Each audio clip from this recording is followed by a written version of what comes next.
Recorded Books presents She's Gone by David Bell. Narrated by Eddie Lopez. Video number 1. I push the red record button. I've never made a video like this, never tried to talk so openly to strangers. Icy sweat trickles down my back. I don't know what to say or how to begin. My face beams back at me, pale and thin from the time I spent in the hospital. I wear a small white bandage on my forehead, and I'm still feeling the effects of the concussion. Bright lights make me wince like a vampire exposed to the sun. If I move too quickly, I get nauseated, and my ears won't stop ringing. It's time to talk. My phone is recording, and I can't just sit here staring. I almost turned it off, shut it down. But I need to talk. I need to get this out. "Hi," I say, before realizing how simple that sounds. "My name is Hunter Gifford. I'm 17 years old, a senior. I don't know, maybe a lot of you already know who I am. I guess everything that happened has been in the news. That's why I've stopped looking at my phone or talking to anybody. Or maybe they've stopped talking to me. I'm not really sure, but it has the same effect. Normally, I like to write things down to make sense of my life, but I haven't been able to write since the accident. I just stare at the blank page and nothing comes out. So I decided to give this a try. I clear my throat and watch the red light. My face looks even whiter than when the video started, if that's possible. I remind myself to keep talking. I'm making this video because of all the things that happened that night, because of the accident, and because my girlfriend, Chloe Summers, hasn't been seen since then, a whole week ago. She was in the car that night, but no one has seen or heard from her since. I guess I should back up. I think she was in the car that night. She should have been. We've been dating. We went to homecoming together. I try to swallow again, but I can't produce any spit. We went everywhere together, so I assume we left the dance together, but I don't know for sure. Because of the accident and what happened to my head, I see myself point to the bandage. My movements look awkward, but I don't want to stop and start over. If I stop, I may not start again. I don't remember the accident. I don't remember much of that night. There are holes, blind spots I just can't see, and that means I don't know what caused the accident or what happened to Chloe. The police told me we drove into a tree in Dad's Charger, and somehow I ended up at the hospital. The truth is, no one even knows how I got there. The police think a Good Samaritan found me dazed, wandering on the side of the road and dropped me off. But Chloe was gone. Everything she had with her, her purse, her phone, even her shoes, was still in the car, but no Chloe. Gone without a trace. That's what they keep saying on the news. My mouth is dry, and my lips look like cracked pottery, but I need to finish. So, I'm hoping someone out there knows what happened. To Chloe, I mean. Everyone is worried. Her parents, her friends, her teachers, me. If you know, just call the police, or message me, or tell a teacher or somebody, because she's somewhere, right? And she might be hurt. She might not remember anything just like I don't, and she's probably scared or confused or cold or completely out of her mind. The next part makes me nervous. I've thought about leaving it out. It's really personal. Everyone thinks people my age just spill everything all over social media, but I'm not like that. But it feels right. It does. And, Chloe, if you're seeing this, well, I don't know what happened that night. I don't remember. I really don't. But I remember that I love you. I pause. I don't even try to swallow because I can't. And I want to know where you are and that you're safe. I just want to know that more than anything. Even if you don't want to see me or date me, I need to know you're safe. I take a deep breath. The red light blinks back at me. I should probably smile. My whole life people have told me to smile more. Smile when I have my picture taken, and smile when I meet a stranger. But I don't like smiling that way because it feels weird and fake. My skin feels itchy, my limbs stiff. I don't want to smile, but I want to look concerned, worried, or whatever I'm supposed to be. But I don't know how to do that either, so I end my spiel. Just let me know, okay? I push the red button to stop recording. Chapter 1. The alarm rings, but I'm already awake. I slept maybe an hour, and my eyes burn like they've been scoured with bleach. I groan, a noise full of desperation, and pick up my phone to silence the screeching alarm. The concussion effects make it sound 10 times louder. My screensaver taunts me. A photo of Chloe and me taken on a day we spent at the lake during the summer. We're both smiling, and a burst of sunlight pops over her right shoulder like she's glowing. Her eyes are bright blue. During the brief time I slept, her face filled my dreams. She was alive and by my side. I reached out to touch her, to take her hand. Contact with her skin always sent an electric jolt through my body, and every cell in me jangled with energy when we were close. But then I woke up and landed in reality with a cold splash. I groan again. No words, sounds, or thoughts are enough to sum up everything that has gone wrong. Chloe is missing. My head hurts, a constant reminder of the crash. I take in the familiar surroundings of my bedroom, the things that used to make me feel at home. A shelf full of science fiction and fantasy novels, the covers worn, the books well read. A poster of the movie Dune, the original, that Mom bought years ago. A cactus Chloe gave me that she named Harriet, after her favorite book, Harriet the Spy. A few of the soccer trophies and ribbons I still display. My phone tempts me. I posted the video last night, and then checked the page about 50 times a minute. Big mistake. The number of views was nothing to write home about, but the comments. You killed her. You know the truth. You're a liar. Memory loss, right. But I kept looking, hoping for the one person who might have posted something helpful, the one person with the missing piece of the puzzle. But it never came. I finally put down the phone around 4 a.m. and tried to sleep. I closed my eyes, but it didn't help. Awake or asleep, I only see Chloe's face, the wrecked car, the lonely spot by the woods on County Road 250. Chloe was there that night when the car crashed, wasn't she? Where is she now? Water runs in the bathroom down the hall. My sister, Olivia, getting ready for school. I know where I have to go today. I just don't know what lurks ahead. The rumpled covers and the soft pillow tempt me to stay in bed, but if I do, I'll only think about Chloe all day. I'd stare at photos and texts all day. I'd start to read the hateful comments again, the conspiracy theories and accusations. The stories claiming Chloe was taken into the woods by Satan worshippers. I know I'd given to it all. I've been hiding in my room for almost a week, ever since I came home from the hospital. The therapist said to go back to school, return to my normal life. Routine is therapeutic, she told me. I grabbed the jeans I threw over a chair last night, a shirt from the closet, socks and shoes. I'll give her advice a try, even though I don't believe for 1 minute anything will be therapeutic, and nothing will ever make me feel normal again.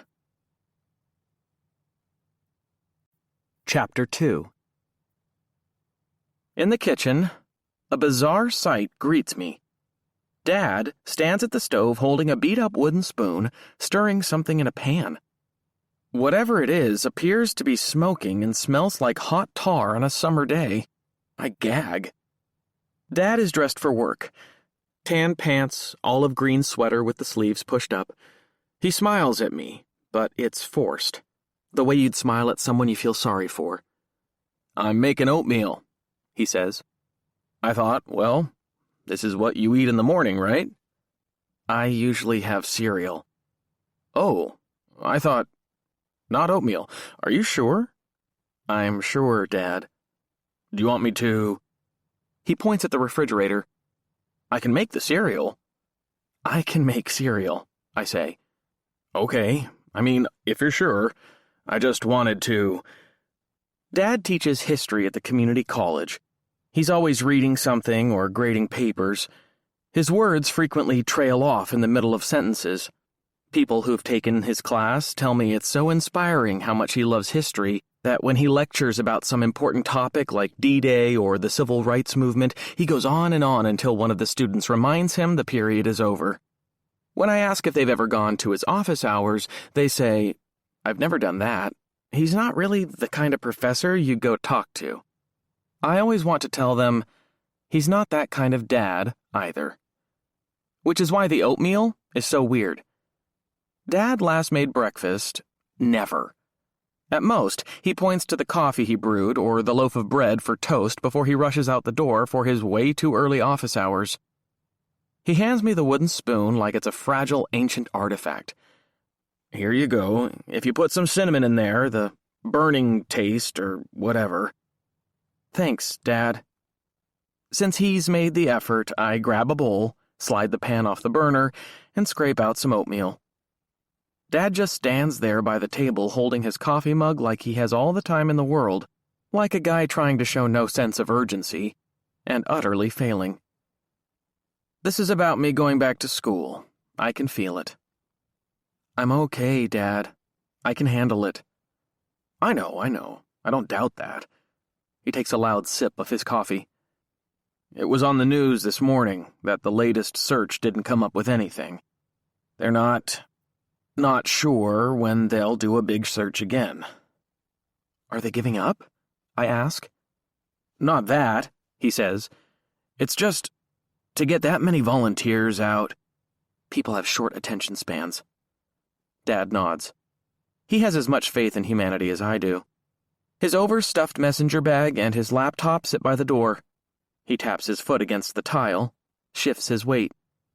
Dad is almost 50, but still thin, not like most dads. He rides his bike on the weekends, rarely overeats. Once a month, he sits in the backyard looking at the stars and smoking a cigar that smells worse than the burnt oatmeal. He must think about Mom on those nights, but I never ask. You see, Hunter, people can be cruel. They can say things. You've been in the news, and some people always think the worst about the boyfriend when something like this happens. I know, Dad. I'm just saying. The spoonful of oatmeal nearly chokes me. It tastes scorched, like he stirred ashes into the pot as a seasoning. I don't want to hurt his feelings, but I'm just saying that if you want to stay home today, or if you just don't... I mean, some kids get homeschooled. I can certainly help with that. And my colleagues on campus can help too. Mom died of breast cancer a year and a half ago. Since then, Dad has pretty much had to do everything. He works a lot and pays the bills. He drove us around everywhere until I got my license. He tries in his own weird way to be both parents, even though it's not his strong suit. Things are always a little awkward with him. Tears form in my eyes. I stare at the gross oatmeal like it's the most important thing in the world, like black tar breakfast is my absolute favorite. I can't look at him. Not now. It's okay, Dad, I say. I'm ready. I need to do it sooner rather than later. Besides, it's better than sitting around the house just thinking. And your head, is it feeling better? The nausea? No nausea, I say, unless I eat more oatmeal. Just a little headache. It's getting there. Dad nods. Maybe he even looks a little relieved. He wants me back in school, getting on with my life, and he hates having his routine disrupted. He finishes his coffee and sets his mug on the counter with a little thump. Well, he says. One of our awkward silences descends on us. He's ready to go, but doesn't know how to leave. And I don't have anything else to say to him, as usual. Olivia clomps down the stairs. She comes into the kitchen like a miniature hurricane, her phone clutched in her hands, her eyes and mouth wide. Oh my God, you guys, she says. Did you see this? Chapter 3. See what? Dad asks. He looks like a poisonous snake has just curled up next to his foot. His son is a murder suspect, and he can't handle any more bad news. Olivia is holding her phone like it's a holy book she's about to read from. She's 15 and dressed in her usual outfit: combat boots, tight jeans, black t-shirt, flannel shirt tied around her waist. She has a new streak of color in her brown hair, purple this time. Last week, it was pink. Dad is about to get blindsided. He would have told me not to do it, to keep my mouth shut and put my head down until everything blows over, as if it ever will. Hunter made a video, Olivia says. The quality is terrible. He should have picked a different background. It's like some low-budget terrorist group made it. She looks up from her phone. You should have at least sat in front of your bookshelf. That would be interesting. Here you just look really pasty and pale. I mean, I know you're hurt and everything. What video? Dad asks, pushing away from the counter and moving toward Olivia. Why did you put this on YouTube and not TikTok? Olivia asks. It's not really right for TikTok. Oh, I see, Olivia says. You shared this on the Creative Writing Club channel, Ex Libris. Clever. Then people at school can see it and start to share. What video? Dad asks. You should at least do a TikTok telling everyone you posted on YouTube, Olivia says. Although the comments tell me people are seeing it already. Yikes. What is this video? Dad asks. It's about Chloe, Olivia says. What else? She hands her phone to Dad and pushes the play button for him because he pretty much can't do anything on his phone without help. My voice comes across the kitchen, tinny and small. Hi, my name is Hunter Gifford. Dad watches with an open mouth, and Olivia turns to me. Have you read the comments? Some. Olivia makes a face. Nasty. People are so rude. They get online and totally stop acting like human beings. She breezes across the kitchen and peers into the pan on the stove. Blech! Who made this? Dad did, I say, pushing away my bowl. Dad made it? Professor Benjamin Gifford cooked? We both look at him as the video ends. Dad takes a deep breath. He hands the phone back to Olivia like it's a dead bird. He goes over to his bag and picks it up. Dad doesn't like conflict, and he never tells us what he's feeling. We just have to guess when he's unhappy with us, and it's pretty obvious he's unhappy right now. All the goodwill that went into him trying to make breakfast and offering to homeschool me seems gone. This is a mistake, Hunter, he says, his voice level. For him, this comment amounts to the Gettysburg Address. I'm trying to find Chloe, I say. The ache in my head gets more intense. Things just started to quiet down a little, he says. The crank calls, the dog crap on the porch. We just got some peace. You said they're done searching, I say. Maybe this will motivate them to try again. It's a mistake. The lawyer told you to keep a low profile when you left the hospital, and you posted that on a school channel? Dad, it's not a school channel, Olivia says. It's a club channel. Hunter and Chloe created it, and this livens it up a little. Usually, Ex Libris posts boring poetry readings. Snooze. Oh, geez, Dad says, shaking his head.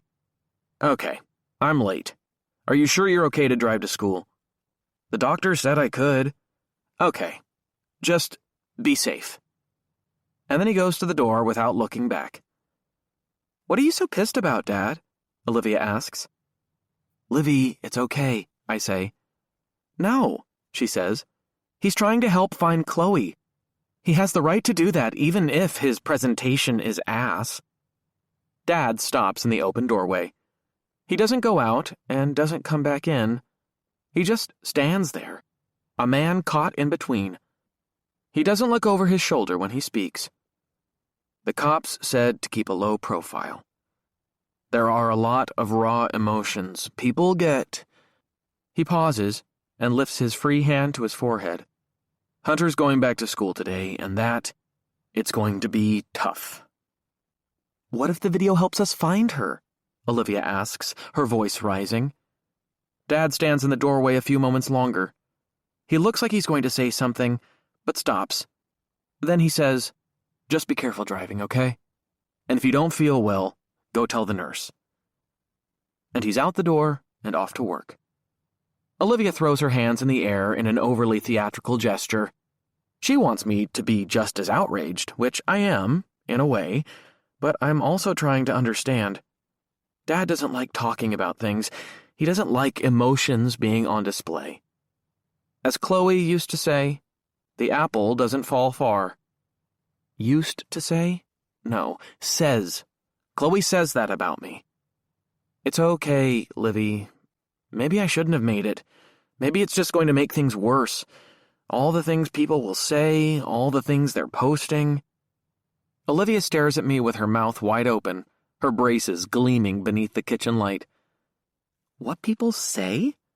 What people say? Is what people say or post worse than the fact that nobody knows where Chloe is? Or people harassing us by smearing dog shit on the porch, or knocking over the trash cans? Come on, Hunter, think. Is that stuff worse? She stomps off, but as she goes up the stairs, her voice floats back to me over the sound of her heavy steps. I think it's beautiful how much you love Chloe, Hunter. I really do. And she's right. I do love Chloe. And I love my lunatic sister, too. Chapter 4. Dad would be happy. I drive so slowly, it feels like the car is standing still. Old ladies in giant cars pass us, that's how slow we go. I barely notice my headache. The accident on homecoming night is still under investigation. They tested my blood, and they know I wasn't drunk or high. The police say it's possible another car might have been involved, either accidentally or on purpose, because otherwise, how did we just randomly plow into a tree? They checked both our phones, so they know we weren't texting. They took paint scrapings off her dad's nearly new Charger to see if someone else rammed into us. Why they think someone would do that, I have no clue. Even though it was her dad's car, which is nicer than the gray 2010 Corolla I drive, it appears I was driving, and Chloe was in the passenger seat. Her shoes, phone, and purse were found on that side. My blood was on the steering wheel. A trace of Chloe's blood was on the inside of the passenger door. They have a whole team of cops trying to figure it all out. Since I can't remember a single thing about the accident, I'm not any help. But the police turned my life inside out. They took hair and saliva samples. They went all through my room, my closet, my desk, my computer. They took the clothes I wore that night and went through my locker at school. If I had any secrets, the cops know every one of them now. The lawyer Dad called, a middle-aged woman who looks more like a librarian, allowed the police to do those things and then privately told me I'd be fine as long as I told the truth. But it all raises the question, why would someone want to run us off the road? And if it was just an accident, why did they leave the scene? And take Chloe? And why did I wander around until someone found me? Why didn't I stay? Why didn't I try to help Chloe? Maybe my head was too messed up, or maybe... That's where I start to look suspicious. It turns out the hospital has security cameras outside the emergency room doors. No car dropped me off that night.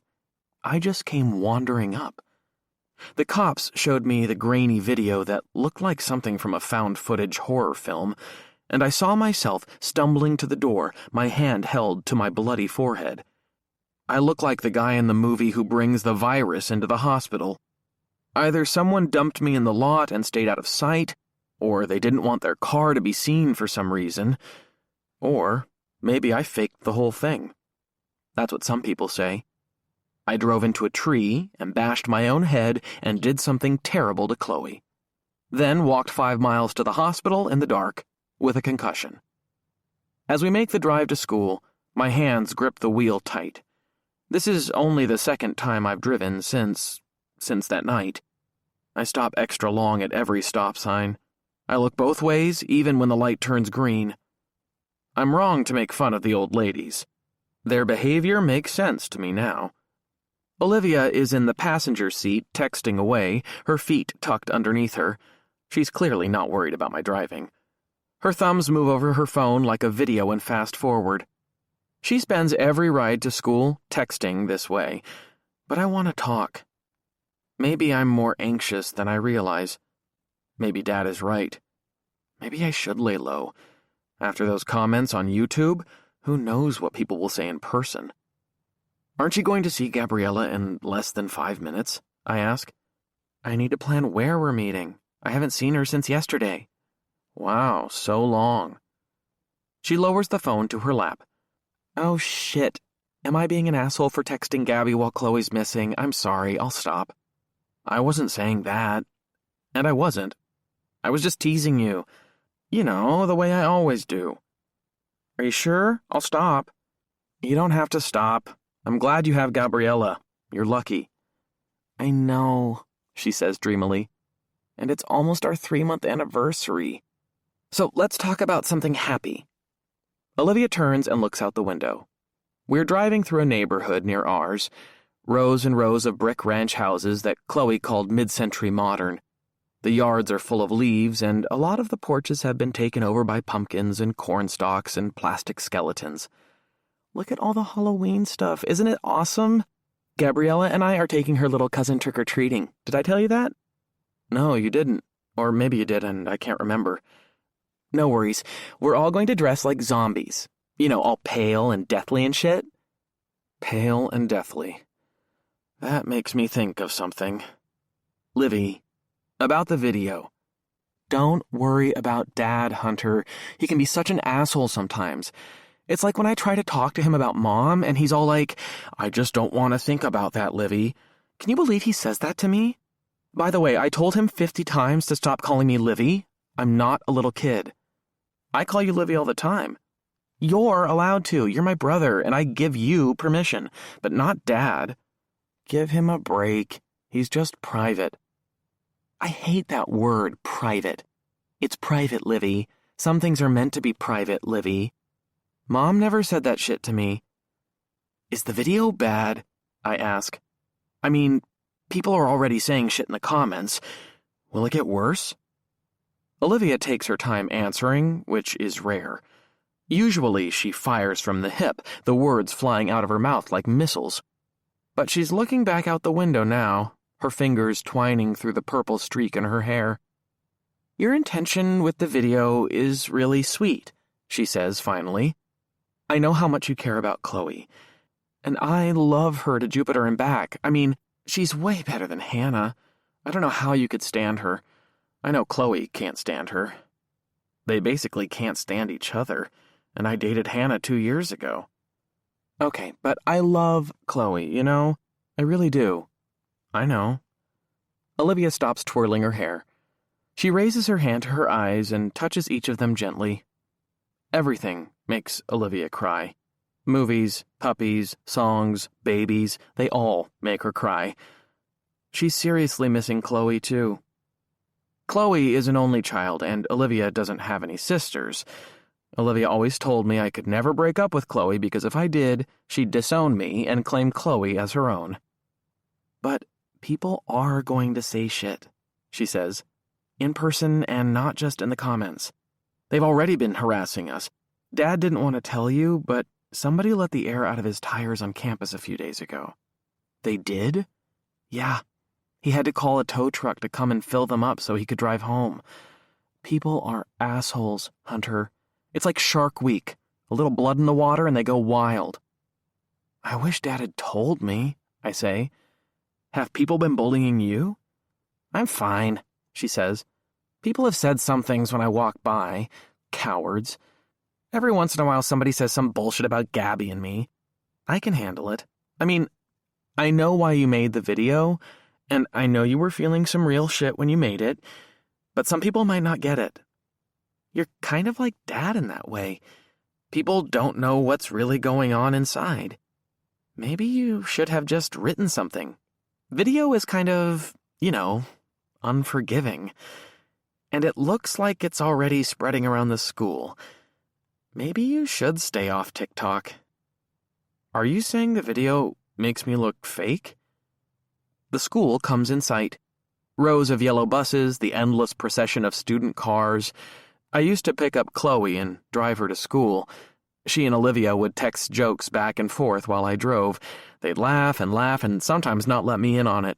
Then we'd park in the lot, and Olivia would sprint into the school looking for Gabriella while Chloe and I walked together holding hands. I wish I could hold her hand again. Like in the dream. Like we used to do walking into school. Just hold her hand. I find an empty spot, aware that Olivia still hasn't answered my question. "Well?" I ask. Olivia is staring straight ahead, but then she whips around to face me. "You look stiff. Like in school pictures, you always look like you're sitting on a nail or something." She takes a big breath, her shoulders rising and falling. "Like I said, I know who you are, but all these people who don't, and my God, Hunter, a lot of people have probably shared it now." She gestures to the parking lot, the school, the town beyond. "I'm afraid they're going to think you look guilty."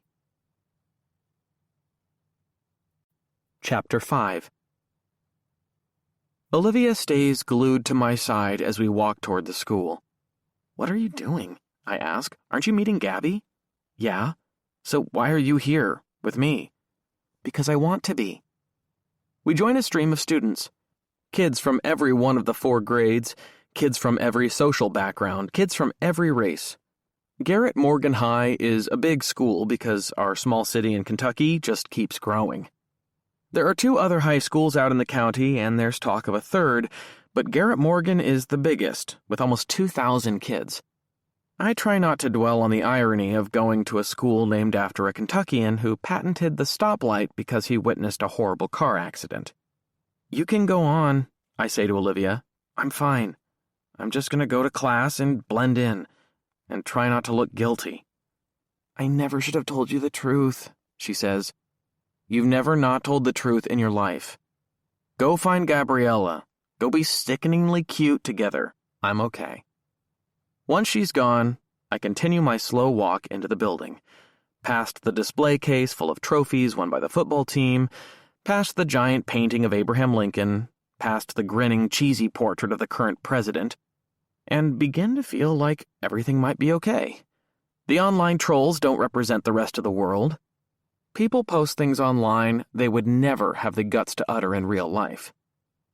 Dad always says no one under the age of 40 follows the news anyway. Maybe they don't know I'm a suspect.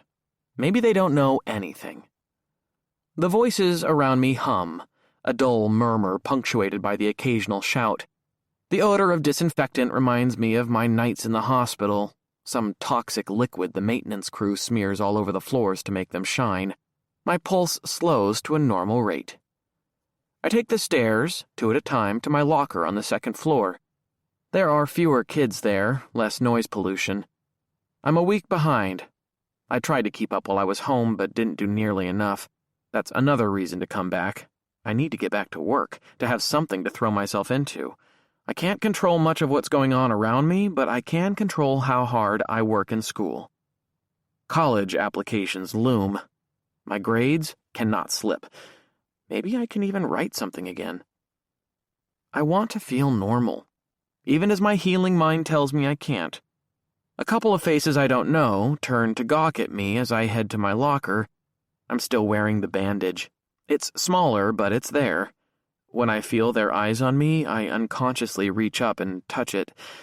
I consider going to the bathroom and ripping it off. If I want to blend in, why did I wear an ugly sign on my head? Because the doctor told you to. Maybe they weren't looking at me because of the accident. Maybe they were just looking. A couple more kids turn and stare, and my skin itches the way it does when someone wants to take my picture, like ants crawling right below the surface. I quicken my pace. I just want to get to the locker, lean inside, shuffle my books around, and pretend to have something to do. Then I'll go off to class when the crowd thins. But the door of my locker, number 209, has something on it. It takes me a minute to figure it out. It looks like a Halloween decoration. Did Olivia put it there to welcome me back? It's a dangling rubber skeleton tied to the locker with a length of string. Somebody lets out a loud laugh behind me, but I don't get the joke. A piece of paper is pinned to the skeleton. A note, printed in creepy Gothic font. Only 2 words. Chloe Killer. Chapter 6. More laughter behind me. More and more. My hand swings like an axe, grabbing the skeleton, yanking with all my might to pull the string loose. It breaks off in my hand, and I stumble back. And then someone says, "Damn." I slam the skeleton and the note onto the floor and grind it under my sneaker. I grind and grind, hoping it will all disintegrate. But the skeleton is rubber, and it just rolls around under my foot. The note slips away, landing face up, taunting me. Chloe Killer. I come back to myself. People stream past me, slowly. They're studying me, wondering if I really am batshit. And wouldn't a killer rage and throw things around? My reaction is exactly what they want. They can all text their friends and say, "That dude who killed his girlfriend went nuts in the hallway. He was flipping his shit." I take a deep, centering breath. The kind Mom told me to take when I was scared of the dark.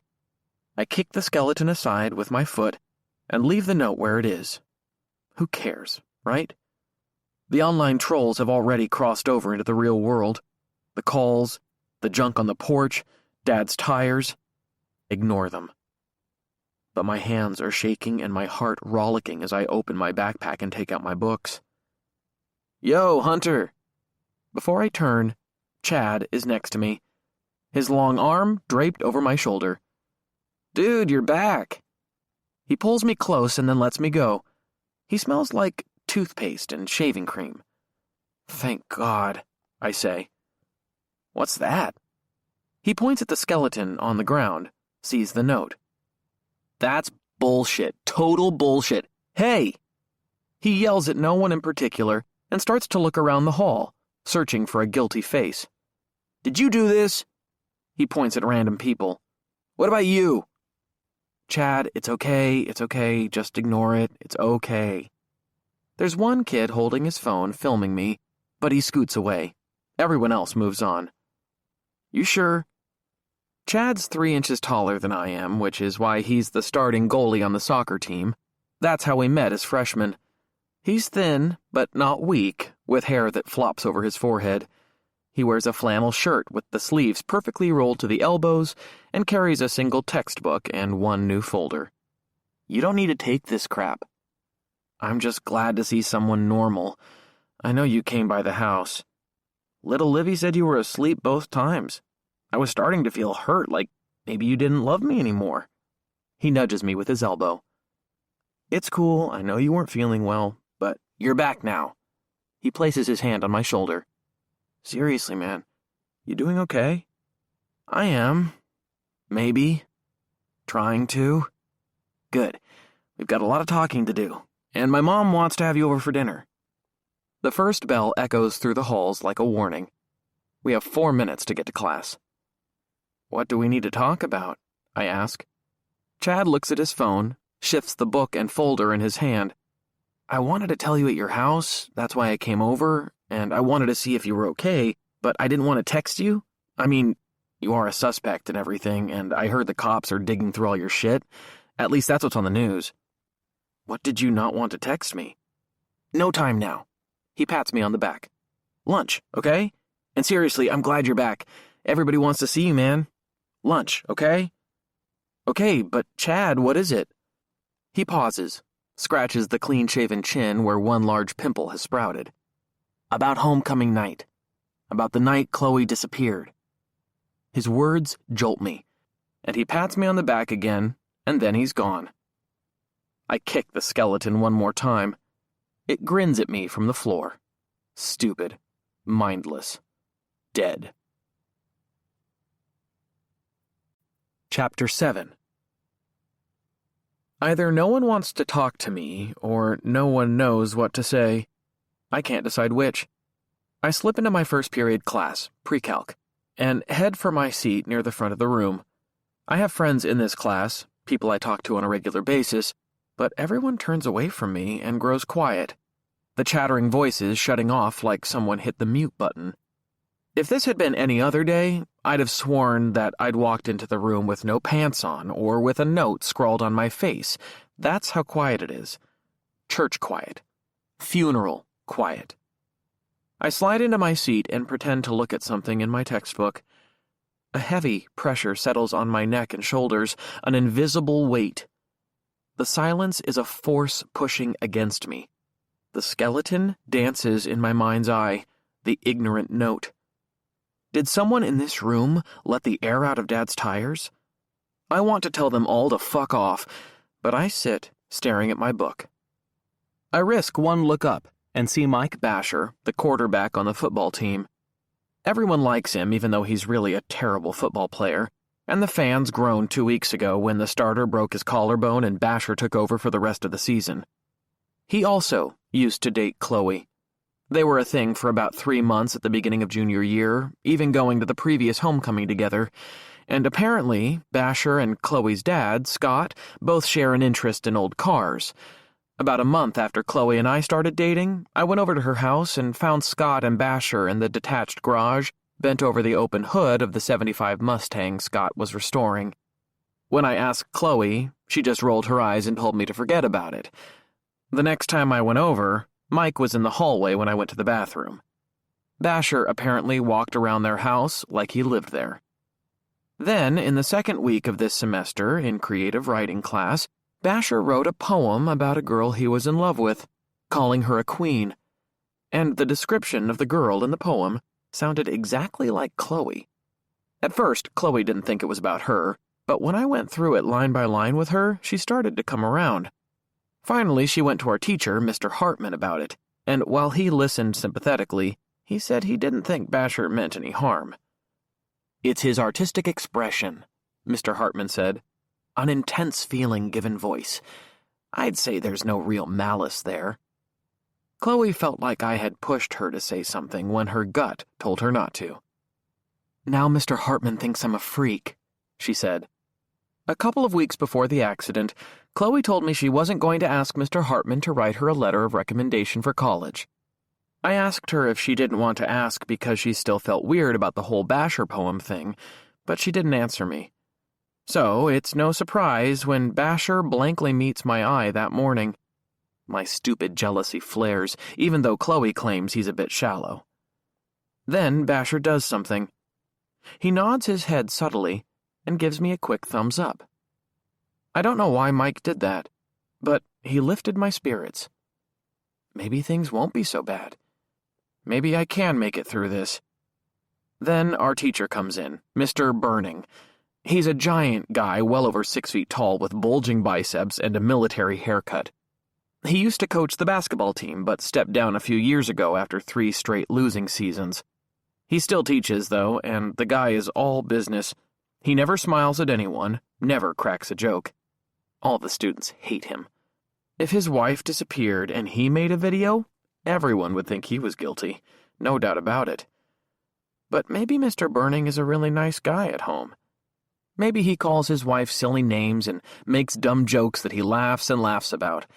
Maybe he slips little notes under her pillow for her to find when she wakes up. I've never thought of Mr. Burning that way, but I understand him a little better now that I don't want people making cruel assumptions about me. Maybe he has layers we can't see. Chloe and I leave notes for each other like that. We write silly things on scraps of paper. "I love you. I miss you. You're the sexiest." And then try to leave them where the other person will find them later, stuffed into books or the pockets of our jackets, placed under the windshield wipers on the car. Chloe once left one that said, "Kiss me," in the medicine cabinet of our bathroom, and my dad found it while looking for a razor. We laughed a long time at his confused response. Burning jumps right into graphs and functions. The stuff made 0 sense to me before the accident, and it's no fun studying math with a throbbing head and a missing girlfriend. In fact, the math stuff makes me think of Chloe. She always helps me with my calc homework. She wants to major in chemistry in college, maybe go pre-med. She has always gently mocked my inability to grasp mathematical concepts right away, and then when I figure it out, she kisses me and says, "See, it's not so hard." My mind spirals into images of her until a voice interrupts. "Attention, please. May I have your attention, please? It's burning. He's caught me spacing out. But the voice comes through the loudspeaker above the whiteboard. Burning rolls his eyes and caps his marker. He crosses his massive arms and stares out the window at the changing trees. Pardon me for interrupting class time with this important announcement. It's the principal, Dr. Jackson. She almost never speaks to the school over the PA unless it's something serious. Usually the assistant principal, Dr. Whitley, makes the everyday, mundane announcements in his soft Kentucky accent. So why is Jackson on the PA today? As you all know, our school community and the community of Bentley have suffered a horrible tragedy, the disappearance of Chloe Summers. My mind swirls. Those eyes study me again, 1,000 eyes pushing against my back. Basher's face is blank again, no nod, no thumbs up. Maybe he's thinking none of this would have happened if he and Chloe were still together. Burning turns away from the window. His eyes look like a shark's, cold, distant. The worst crosses my mind.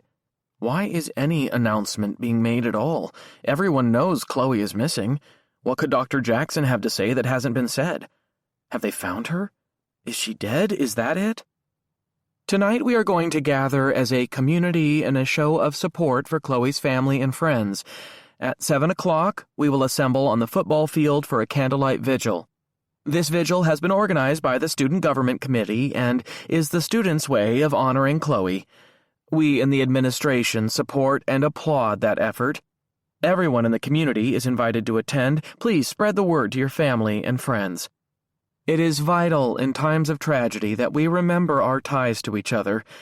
Information about the candlelight vigil will be posted on the school's website and social media outlets. Remember, unity is strength. Thank you, Garrett Morgan Bobcats. The PA clicks off. The room is still. I wait for someone to say something, to acknowledge what's going on. Burning steps forward and says, "Okay, about this X-coordinate, it's a tricky one and you guys just aren't getting it no matter how many times I try to explain it." Chapter 8. The morning drags. The hands on the clocks in every classroom move like they're in slow motion. People still stare at me. Others look away, like there's a target on my back. Something changes after the principal's announcement. Voices in the hallway are more hushed. Classroom chatter is more muted. Everything feels muffled. Even though the sun shines brightly outside, it feels like one of those long, rainy days that never end. It's a relief when I finally make it to lunch, to our usual table, the one where we've been sitting since we started high school. My friend group changed that year. Soccer was a big part of my life growing up, and when I came to Garrett Morgan and made the team, I started hanging out with the other soccer players. My grade school friends faded away. For a couple of reasons, I'm not on the team anymore. I twisted my knee pretty bad during practice sophomore year and missed most of the season. And Mom was first diagnosed the summer before that, and her illness pretty much took over our lives. That's also when I first took a creative writing class and joined Ex Libris, the creative writing club. That interested me more than soccer. And Ex Libris changed my life because that's where I met Chloe. The first time I saw her, we were workshopping our stories and poems. I turned in a science fiction story I was very proud of, something certain to make me the most famous 15-year-old writer in the United States, but Chloe calmly and clearly picked apart some of the science in the story, and my face flushed with embarrassment and disappointment. I decided to quit writing altogether. After the meeting, Chloe texted, telling me that she really liked my story, and if I ever wanted to talk to her about the science, she'd be willing to help. I'm sorry to say I didn't take her up on it, and it was a year and a half before we started dating. But I never forgot how smart she was, how confident, and also willing to help someone she barely knew. I'm also not as good as the other guys on the soccer team. I was probably going to get cut junior year. No, not probably. I was. Rather than go through that torture, I tried other things. But my friends are all still playing. Hector and Cameron are already at the table, and Cameron's girlfriend, Natasha. They all look up. They all texted me right after the accident. They all came by the house while I still felt pretty sick from the concussion and couldn't really talk to anyone. The sight of them lifts my spirits. Hector smiles. "He's back," he says, chomping on a carrot stick. He always smiles, even with carrot pieces in his perfectly straight teeth. The prodigal friend. "I guess you're not dead," Cameron says. Natasha nudges him, gives him a warning look, but I don't care. That's how Cameron deals with things. A morbid joke. A dig. When he says, "I guess you're not dead," he means, "Good to see you." "Not yet," I say. "Well, I'm happy to see you," Natasha says. These guys are animals. They don't know how to express themselves in a thoughtful way, but I'm glad you're back. Natasha likes the grand statement, the big gesture. She likes to pretend she's more mature than the rest of us, and we let her. Her parents went through a nasty divorce when we were still in middle school. Bottom line, the whole town knew her dad left her mom for the 21-year-old babysitter. Natasha acts like nothing bothers her, so maybe she can give me tips on dealing with public humiliation. Chloe admired the way Natasha took what people in town dished out and just kept right on going. Chloe always wished she could worry less about what people thought of her. It's just good to be around friends who give a shit about me. "Where's Chad?" I ask. I take a bite of the PB&J I packed the night before, but it tastes unappealing. My appetite has been weak. I feel like I shouldn't be enjoying anything if Chloe isn't around. He said he had something to tell me. "He's with Hannah," Hector says. "When isn't he?" Cameron says. Hector shrugs. He refuses to say anything bad about anybody, ever. That's just Hector. But then an awkward silence settles over the table. Everyone keeps talking and eating around us. Dishes clatter, people shout and laugh. The smell of fried food fills the air, but at our table, it gets quiet. It kind of pisses me off because I want to think this is the one place things can feel normal. All three of them eat slowly but don't speak. "What?" I ask. Hector looks away. Cameron takes a bite of his ham sandwich. Only Natasha turns to me. "Well, we were just wondering if you were going to the candlelight vigil tonight." I stopped chewing. It tasted crappy anyway. Hector looks away. Cameron takes another bite. He'd keep eating if the cafeteria were being shot up. He'd dive for cover or jump out a window with the sandwich in his hand. I thought about it all morning, but it just doesn't seem right. People are saying a lot of shit. Why would I want to subject myself to that? Hector nods like he agrees, but then again, he agrees with almost everything anyone says to him. Cameron kind of shrugs. "Well, we have practice. State is coming up." Only Natasha maintains eye contact. She's honest. She's willing to say what's on her mind. That's something she has in common with Chloe, which is why I can't believe Chloe ran away like some people are saying. How could Chloe have a problem so big it would make her want to run, and I wouldn't know about it? "What?" I ask Natasha because she is the most likely to respond. Maybe that's something girls do better than guys. They actually talk about important shit. "Well," she says, "we all saw your video, Hunter. It's spreading around school." My shoulders drop. The video. Why did I do that again? What made me think that was a good idea? "And?" I ask. "If you don't go to the vigil, then people are only going to know what they see in the video and on the news, and the video is kind of, well, it kind of makes you..." "Look guilty?" I ask. "Is that what you're saying? Look guilty?" Hector and Cameron look up in unison, like they choreographed the move. That word, guilty. Guilty. Natasha doesn't flinch. "Yes, Hunter, it totally does." My mouth starts moving. It feels disconnected from my brain, and the words just fly out. Maybe this is how Olivia feels all the time. How can one video do that? How can one video cancel everything Chloe and I did together, like the time we went to her grandparents' cabin by the lake, or the hours we spent talking, the time she sat up all night with Livy and me when our dog died, the fact that we had started... Their faces stare back at me, Hector, Cameron, Natasha, all looking, mouths open, concerned, a little freaked. And a couple of people at the table behind us have turned around to gawk as well. I lower my voice. How can anyone know what goes on between two people? It's none of their fucking business. My friends' faces are full of pity. No one wants pity, not at all. And I don't feel any better after my little rant. I feel worse. At that exact moment, Chad comes walking up with Hannah. As usual, he looks happy and carefree, and for no good reason, I'm mad at him. Probably because he wasn't there when this whole conversation started. So as soon as he reaches the table, I say, "Where the fuck have you been? I thought you had something important to tell me." Chad keeps his cool. Only Hannah's face shows any surprise. Her mouth opens and she looks at me and then at Chad, her blonde hair pulled back off her rosy cheeks, but she doesn't say anything, and no one else does either. It's Chad who finally speaks. "Okay then, why don't you and me take a little walk?" Chapter 9. We walk out of the cafeteria side by side, both of us, as quiet as monks. I'm quiet because I owe Chad an apology.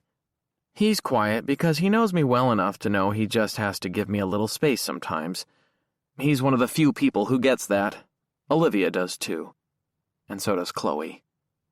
Outside, it's sunny enough to make me squint. There's an area of picnic tables and benches where we're allowed to hang out when the weather's nice. That's pretty much where Chloe and I started dating. We'd known each other through Ex Libris and had even been talking and texting for weeks. But I saw her out there one day, sitting alone, reading Macbeth for class, and I walked up and said, "Spoiler alert, it's not a happy ending." And thankfully, she laughed. We went to Blue Door Coffee after school the next day, supposedly to discuss our Ex Libris submissions, but we talked about everything else. Our families, our dreams, what it would be like to do something other people couldn't forget. That was pretty much that. I didn't want to be with anyone else. In the distance, a group of guys is tossing a football around. It doesn't really feel like fall yet. No cool weather, no frost. Chad and I walk in the direction of the football players, sticking near the trees that border campus. A couple holding hands passes us. A kid staring at his phone almost walks into us. 3 girls talk animatedly but grow silent when they see us. 3 sets of eyes trail toward Chad, and the bravest one says hello to him. "Hey," Chad says, before the kid and her friends walk past us, laughing and whispering. I break the ice. It has to be me. I'm the one who fucked up. "I'm sorry," I say. "I don't want to be a dick." "It's cool. It's a tough time." "Well, still, I shouldn't." "It's okay. I saw that note on your locker. I heard the announcement about the vigil. It's a lot."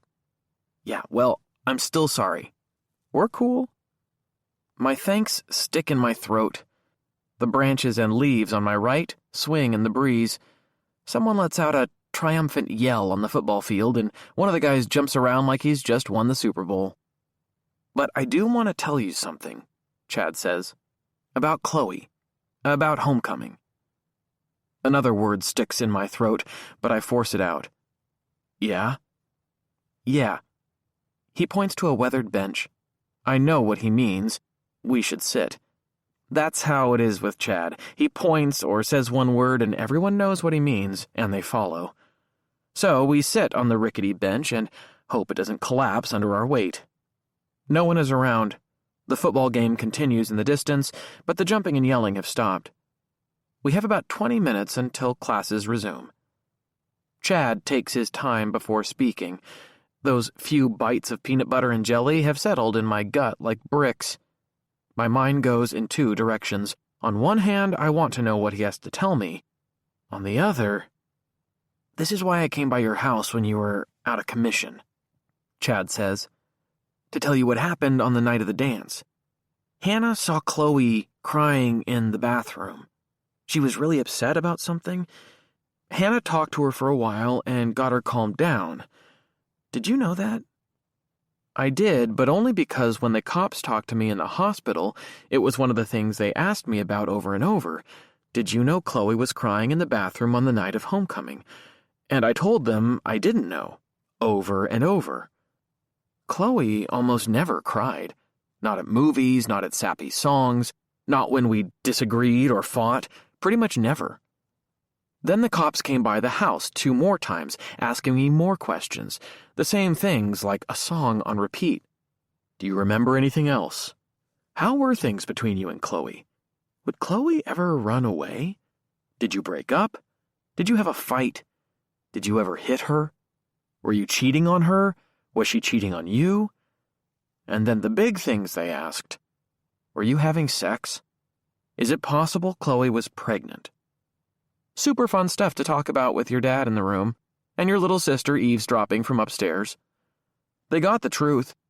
Chloe and I had sex for the first time, and I mean the first time for both of us, 1 month before she disappeared. It happened to be our 6-month anniversary.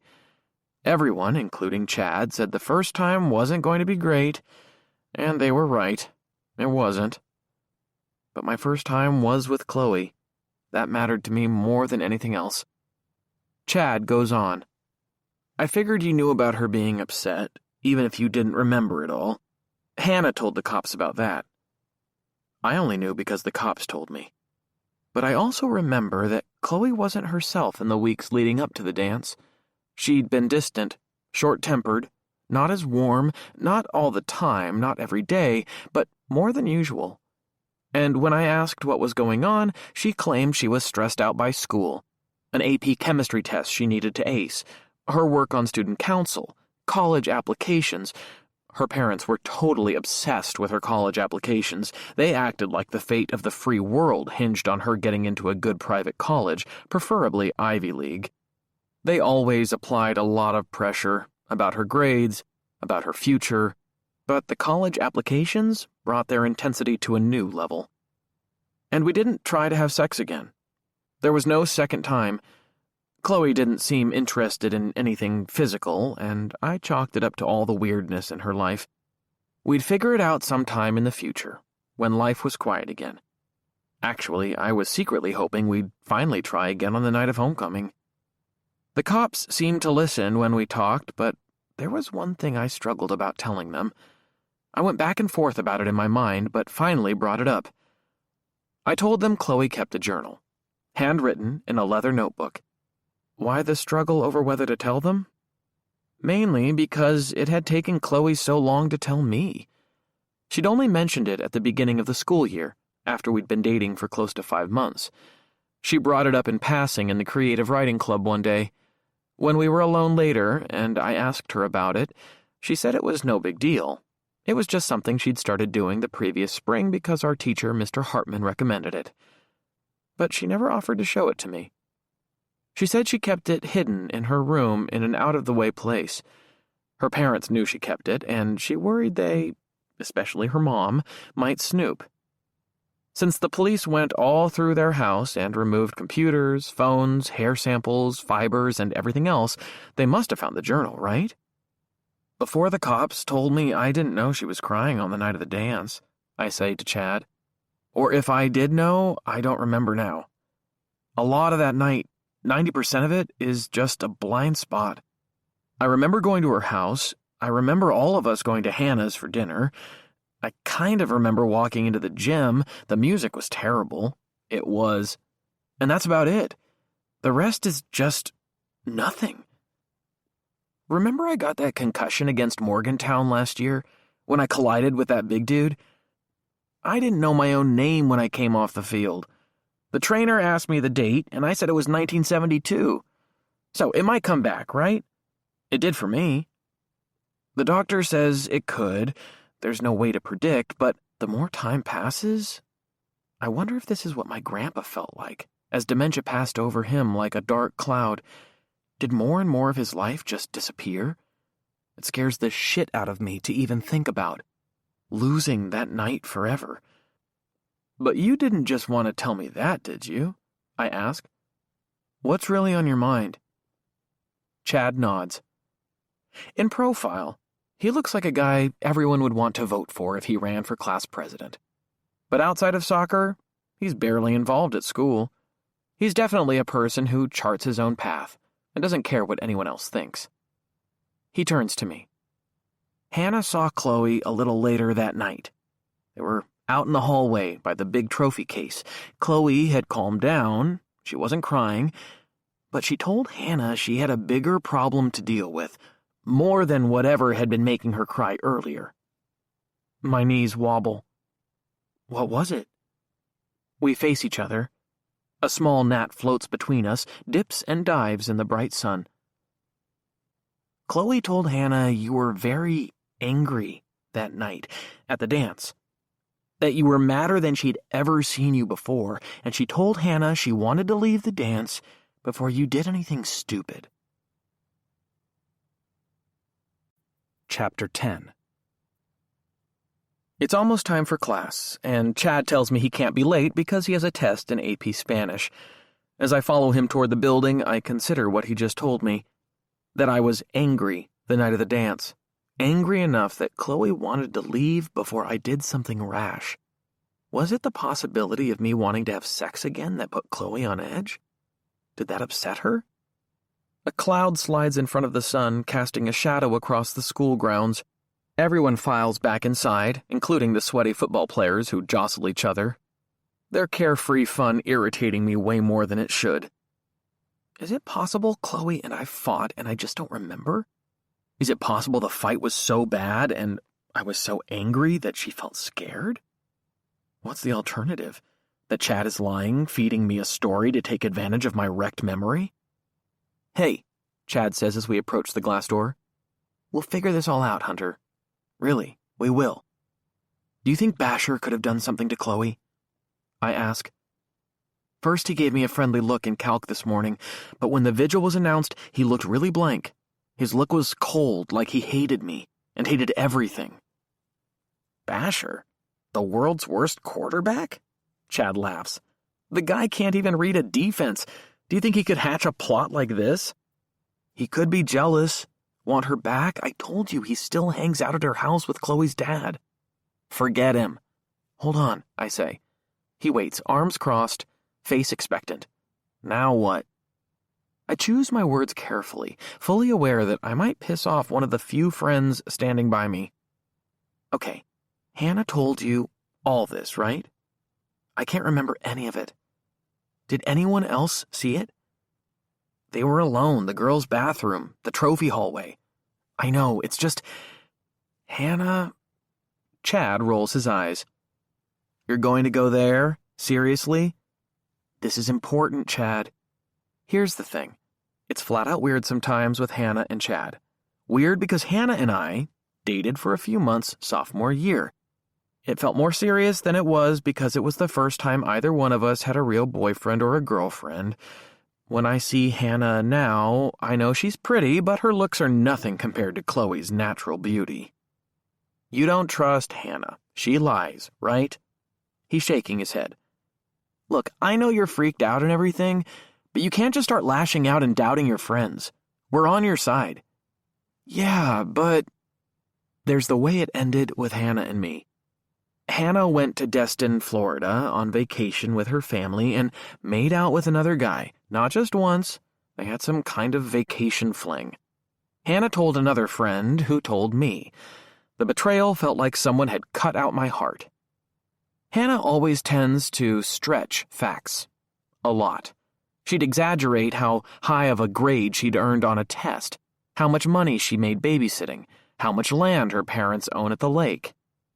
Look, Chad says, it's the truth, and Hannah can tell you herself if that's what you want. But don't lose your faith in everything and everyone who cares about you. I'm not sure I won't, so I remain silent. And I'm really not convinced Hannah is my friend. I'm not sure of anything about her. Chad claps me on the back and takes off for his test. I think about heading to the nurse's office and telling her I'm too sick to stay at school. I can claim a relapse of my concussion symptoms, headache, sensitivity to light, blank memory. I have a ready-made excuse. But then I remember why I wanted to come back to school. Routine. Being normal. But I also thought being here would help me learn something about what happened to Chloe. I wasn't accomplishing anything sitting at home feeling sorry for myself. Do I want to go back to that shit? No. And Chloe wouldn't either. Whatever went down that night, she'd want me to be out, engaging with the world. She wouldn't want me to quit. So, I resolved to stay. That's when I see the kid filming me again. He stands in the hallway just inside the glass door, tracking only me and none of the other students streaming by like minnows. It's the same kid as this morning, the one who had his phone out documenting my reaction to the skeleton and the note. Because of the phone in front of his face, I can't tell who he is or if I know him. He wears a Western Kentucky University cap, red with white stitching, and a gray hoodie. He's short, a freshman maybe. Hey! The lines of students part as I dash for him. What must I look like going after him like this? Lately it seems like I'm doing a lot of things I don't normally do. But this kid doesn't flinch. He keeps filming even as I push his phone down, resisting the urge to smack it across the floor, slam it to the ground, and stomp on it. Like the stupid skeleton. Oh, hey, Hunter. He's no freshman. He's a senior with familiar features. The nose with a tip like a bulb, the freckles, the big round eyes that look almost childlike. What are you doing, Daniel? I ask. Why are you filming me? Oh, that.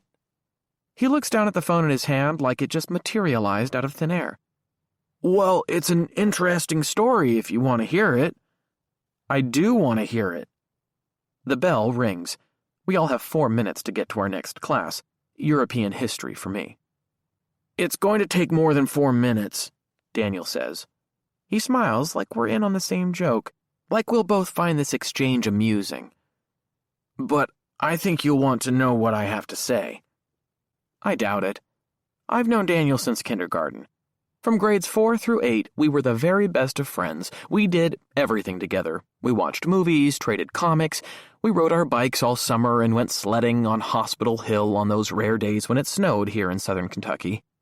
Even though we weren't close anymore, he came to Mom's funeral and told me to let him know if I needed anything. And yes, we made stupid little videos together. The kind you make when you're 12, featuring army men and dinosaurs and matchbox cars. But we drifted apart once high school started. My group of soccer friends, Chad, Hector, Cameron, came along. Daniel went another way. Chess club, Dungeons and Dragons. When we were best friends, I couldn't imagine not seeing or talking to Daniel every day. But standing there in the hallway, I can't remember the last time we really talked. We just didn't know each other anymore. It's as though I'm staring at a big chunk of my childhood that's drifted away. What could he possibly have to tell me? Well, please stop filming me, okay? It's creepy. I'm not a creep, he says. And the way he says it tells me people have called him that before. He's the kind of guy who lives on the edges of our world, a moon orbiting far away from the center of high school gravity. I didn't say you were. Look, just don't film me, okay? I've got enough troubles right now, and I'm going to be late for class. I saw your video this morning. It looked like you were kind of laying everything out there. That video. Big mistake. No, Daniel says. It was real. Authentic. Maybe people don't understand that, but I do. Yeah, okay. Thanks. And I know what he means. He means, I know who you really are. Better than most people, and maybe he's right. Maybe we haven't drifted as far apart as I think. Are you going to the vigil? He asks. I guess so, maybe. Yes. Can we talk there? I don't know, there are going to be a lot of people. I'll find you, he says. He doesn't say those words by accident. We used to say that to each other. I'll find you. When we were younger, we'd make plans to meet, and before we'd hang up the phone, one of us would say it to the other. It was our way of saying we understood each other so well, we were so in tune with each other's thoughts that we'd always manage to track down each other. Hearing him say that jabs me in the heart. It's been 5 years or more since I'd heard those words. I kind of smile, and I kind of want to cry. He smiles, knowingly. He got me. He knows that. Okay, at the vigil, I say. He nods his head and walks off. He looks so much like the Daniel I used to be friends with that it feels like I've gone back in time. except I haven't. Chloe is still gone, and I still don't know what happened that night. And tonight, I have to face the crowds at the vigil. Chapter 11. The rest of the day passes in a blur. I go to class, but I'm not really there. My mind trips over everything. The looming vigil, the video, Chad's info about the night of the dance, Basher, even Daniel.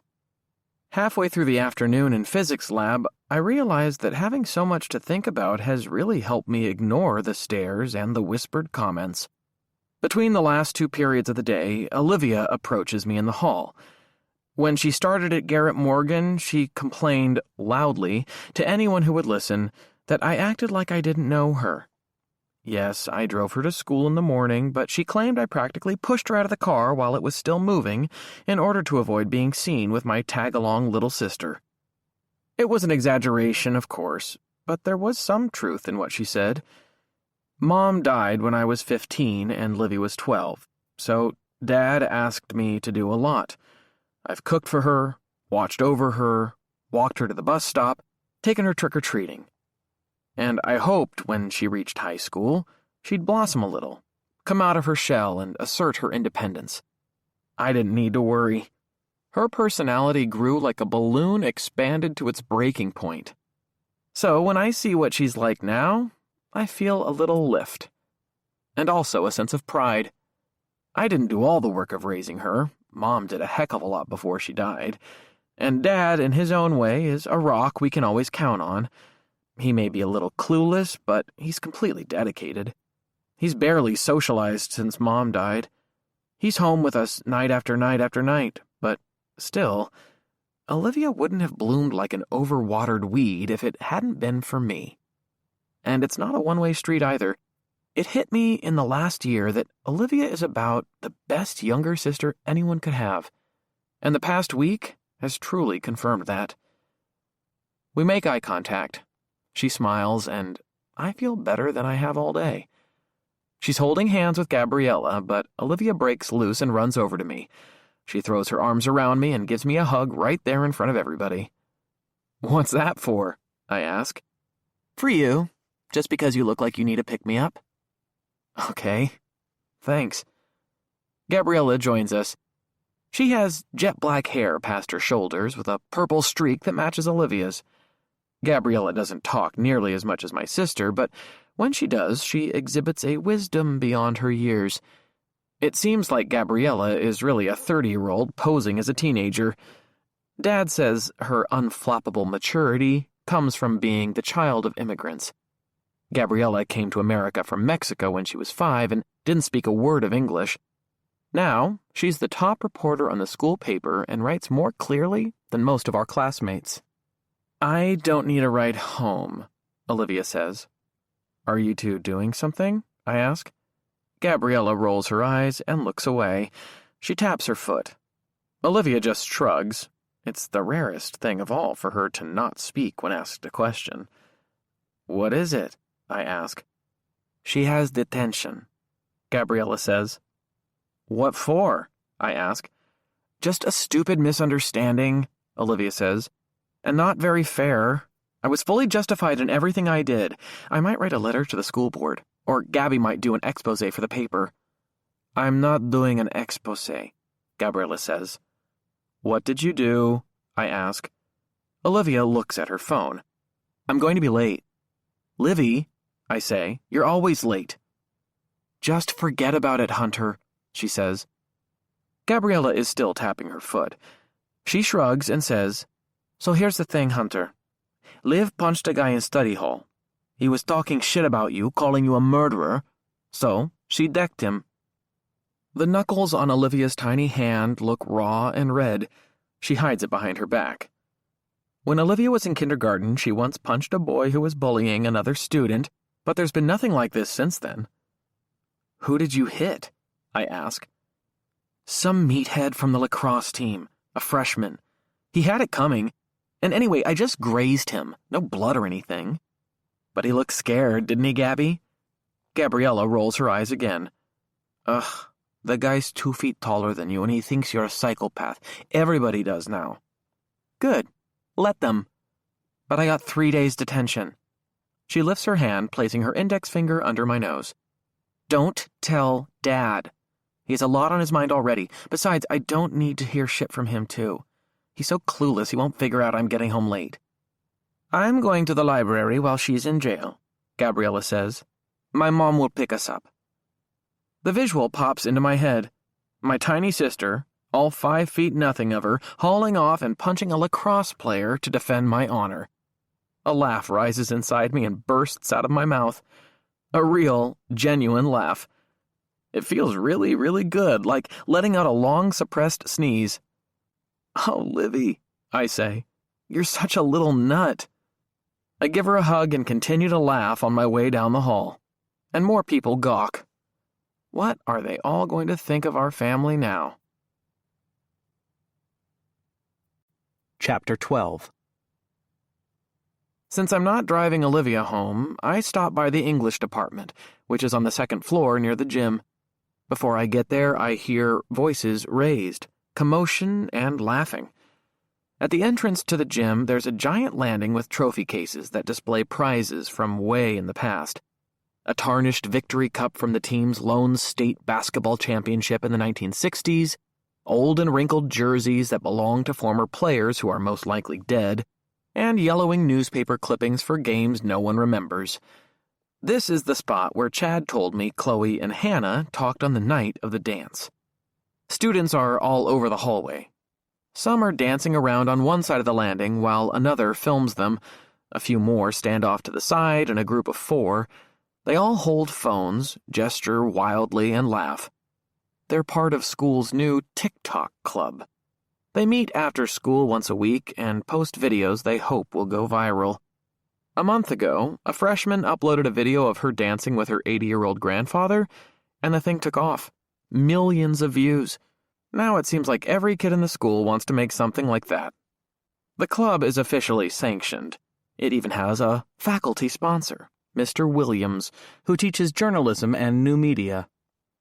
They ignore me, even the kids I know, because they're too busy to notice anything. At least that's how it looks, until someone in that group of 4 sees me. They all grow quiet and stare at me.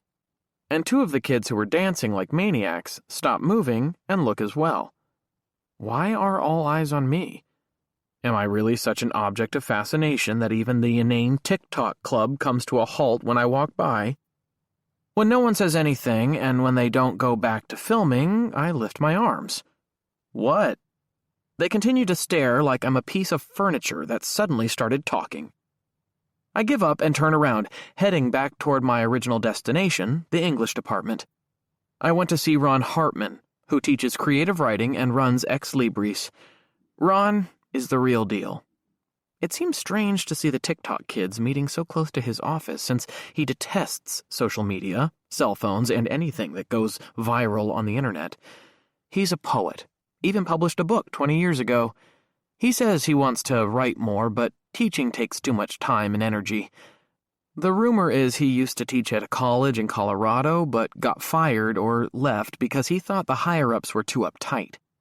He taught for a while in Europe, too, and then came to Bentley because his grandparents were from here. Chloe and I both belong to Ex Libris.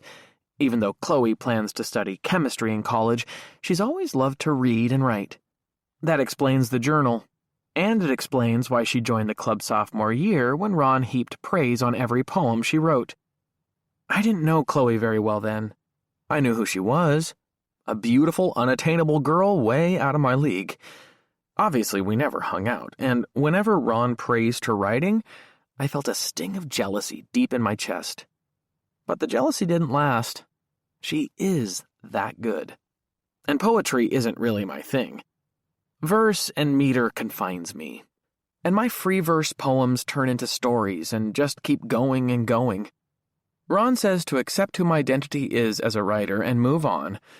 Ron, he lets us call him Ron when we meet in the club, says prose writers make more money than poets anyway. He always laughs to let us know he isn't really serious. He encourages his students to write what we want. Let's face it, he said once. The world is full of rules and expectations. Just let your imaginations run wild wherever you can. The office is mostly empty. Mr. Feltz and Mrs. Payne are there, each with their heads bent over their computers, tapping away. Feltz has been at Garrett Morgan for over 40 years. He has a thick gray mustache and a bulging stomach. He looks up and leans back in his chair, which creaks beneath his weight. "Looking for Hartman?" he asks. I took Feltz's class, reading American authors, last year. He was good, but a little scattered. He spent too much time talking about his stint in Vietnam. His war stories were fascinating, but a lot of students fell asleep. He knows my role in Ex Libris. I'm the president this year, so I'm always coming by to talk to Ron. Sometimes Chloe comes with me, although lately she's been busy with her college applications and I've been coming alone. "Is he around?" I ask. "He's out today," Feltz says, brushing crumbs off his shirt. His gut makes a shelf where they land. "Sick?" I ask. "Likely," Mrs. Payne says without looking up. "Or he ran off to join the circus." Feltz chuckles. Mrs. Payne teaches drama, and her hair is the color of a fire engine and flows down her shoulders like a flaming waterfall. Chloe says it's a wig. "Nothing serious?" I ask. Feltz shakes his head, tapping a red pen against his thigh. His fingernails are thick and yellowed, and his hands look like they could crush rock. An image of a younger, thinner version of him slinking through a Vietnamese jungle, M16 in hand, pops into my head. He must look at all of us kids with our medications and our anxieties and viral videos and worry for the future. "You've been in the news a lot," he says. "And you're a video star. I guess one advantage of Hartman being a Luddite is he won't see you shared it on the Ex Libris channel." I remember my manners, the ones Mom taught me, and given his military experience. "Yes, sir. I was just trying to do something to help." "Chloe took my class sophomore year," he says, still tapping the pen. "A bright girl. Very promising. I hope they solve the case soon, and with a positive result." Me too. I feel like I'm disturbing them. But Feltz keeps talking, like the pen is a metronome keeping the beat for his words. "You know, Ron is incredibly distraught over her disappearance and the accusations coming your way. We were talking about it on Friday, and he wishes he could do more to help. We all do, I suppose." "I don't know what anybody can do," I say. "I learned at a very young age there are some things well beyond our control. We have to learn to accept them and make the best of things. It's like when I was—" "Don't scare the boy with the nom stuff, Henry," Mrs. Payne says, still not looking up. "He has enough on his plate." Feltz smiles beneath the big mustache. He stops tapping. "I guess you're right. Ron will be back, Mr. Gifford, don't worry. He's rather resilient, our Ronald." Chapter 13. The house is quiet, and thankfully, nothing appears vandalized or out of place. The odor of burnt oatmeal lingers like a fog. Olivia is in detention. Dad is still at work. It's times like these I miss Mom the most. After school, she'd always be here, working on a freelance project or baking. She'd stop and talk to me about my day and do the same thing with Olivia, and sometimes Mom would push aside her graphic design work and the three of us would watch a TV show together or play a board game before we had to start our homework. An hour or so would disappear faster than I could imagine. The memories make the house feel emptier. If only... Before I left school, Hector and Cameron had tracked me down and invited me to hang out for the hour before they had practice. We often went to get something to eat or to Cameron's house and played Xbox. But today I'm tired, and my eyes feel heavier by the moment. The doctors told me the concussion would make me sleepy, and they encouraged me to take naps if necessary. Is there any better prescription for a high school student than naps? I collapse onto my bed, sleep deeply for 90 minutes before my eyes pop open. It's the first time since the accident I didn't dream about Chloe. She's been so alive in my dreams, it feels like someone punched a hole in my heart when I realize her face wasn't there. The silence remains. Dad still isn't home, no surprise. He likes to stay on campus late, attending meetings and getting ready for class. And if Olivia was home, she'd be playing music loud, dancing in her room like a tornado. She likely went off with Gabriella somewhere. Gabriella's mom likes to feed Olivia, and Olivia likes to eat. She gets tired of our steady diet of spaghetti, sandwiches, and delivery pizza. I check my phone. A few of my friends have texted asking if I'm still going to the vigil. I don't write back right away. I wait. And think. Maybe it's wrong to go. What do I hope to accomplish there? More gawking? More comments? Wouldn't it be better to stay at home and fly under the radar? But what about the video making me look guilty? Won't staying away make me look more guilty? What's right? I text back. Yeah, I guess so. Maybe. I'm not sure. Cameron responds first. Text me or Hector when you get there. Then 5 minutes later, Chad writes, Cool, see you there. So then, I guess I'm going. I pick up a book, one of Mom's favorites. It's a story collection by Ted Chiang that I started before the dance, before the accident, and I haven't tried to read any of it since. I was in the middle of a story called Division by Zero, but I don't remember the characters or the setting, so I flip back, trying to find something familiar, going almost to the beginning until things start to make sense, which only reminds me of the blind spots about the accident and the dance. The back of my neck prickles with cold. The book shakes in my hand. The doctors promised things would come back, but how do they know? And that scares the shit out of me. Big time. It makes my insides turn to jello and shake.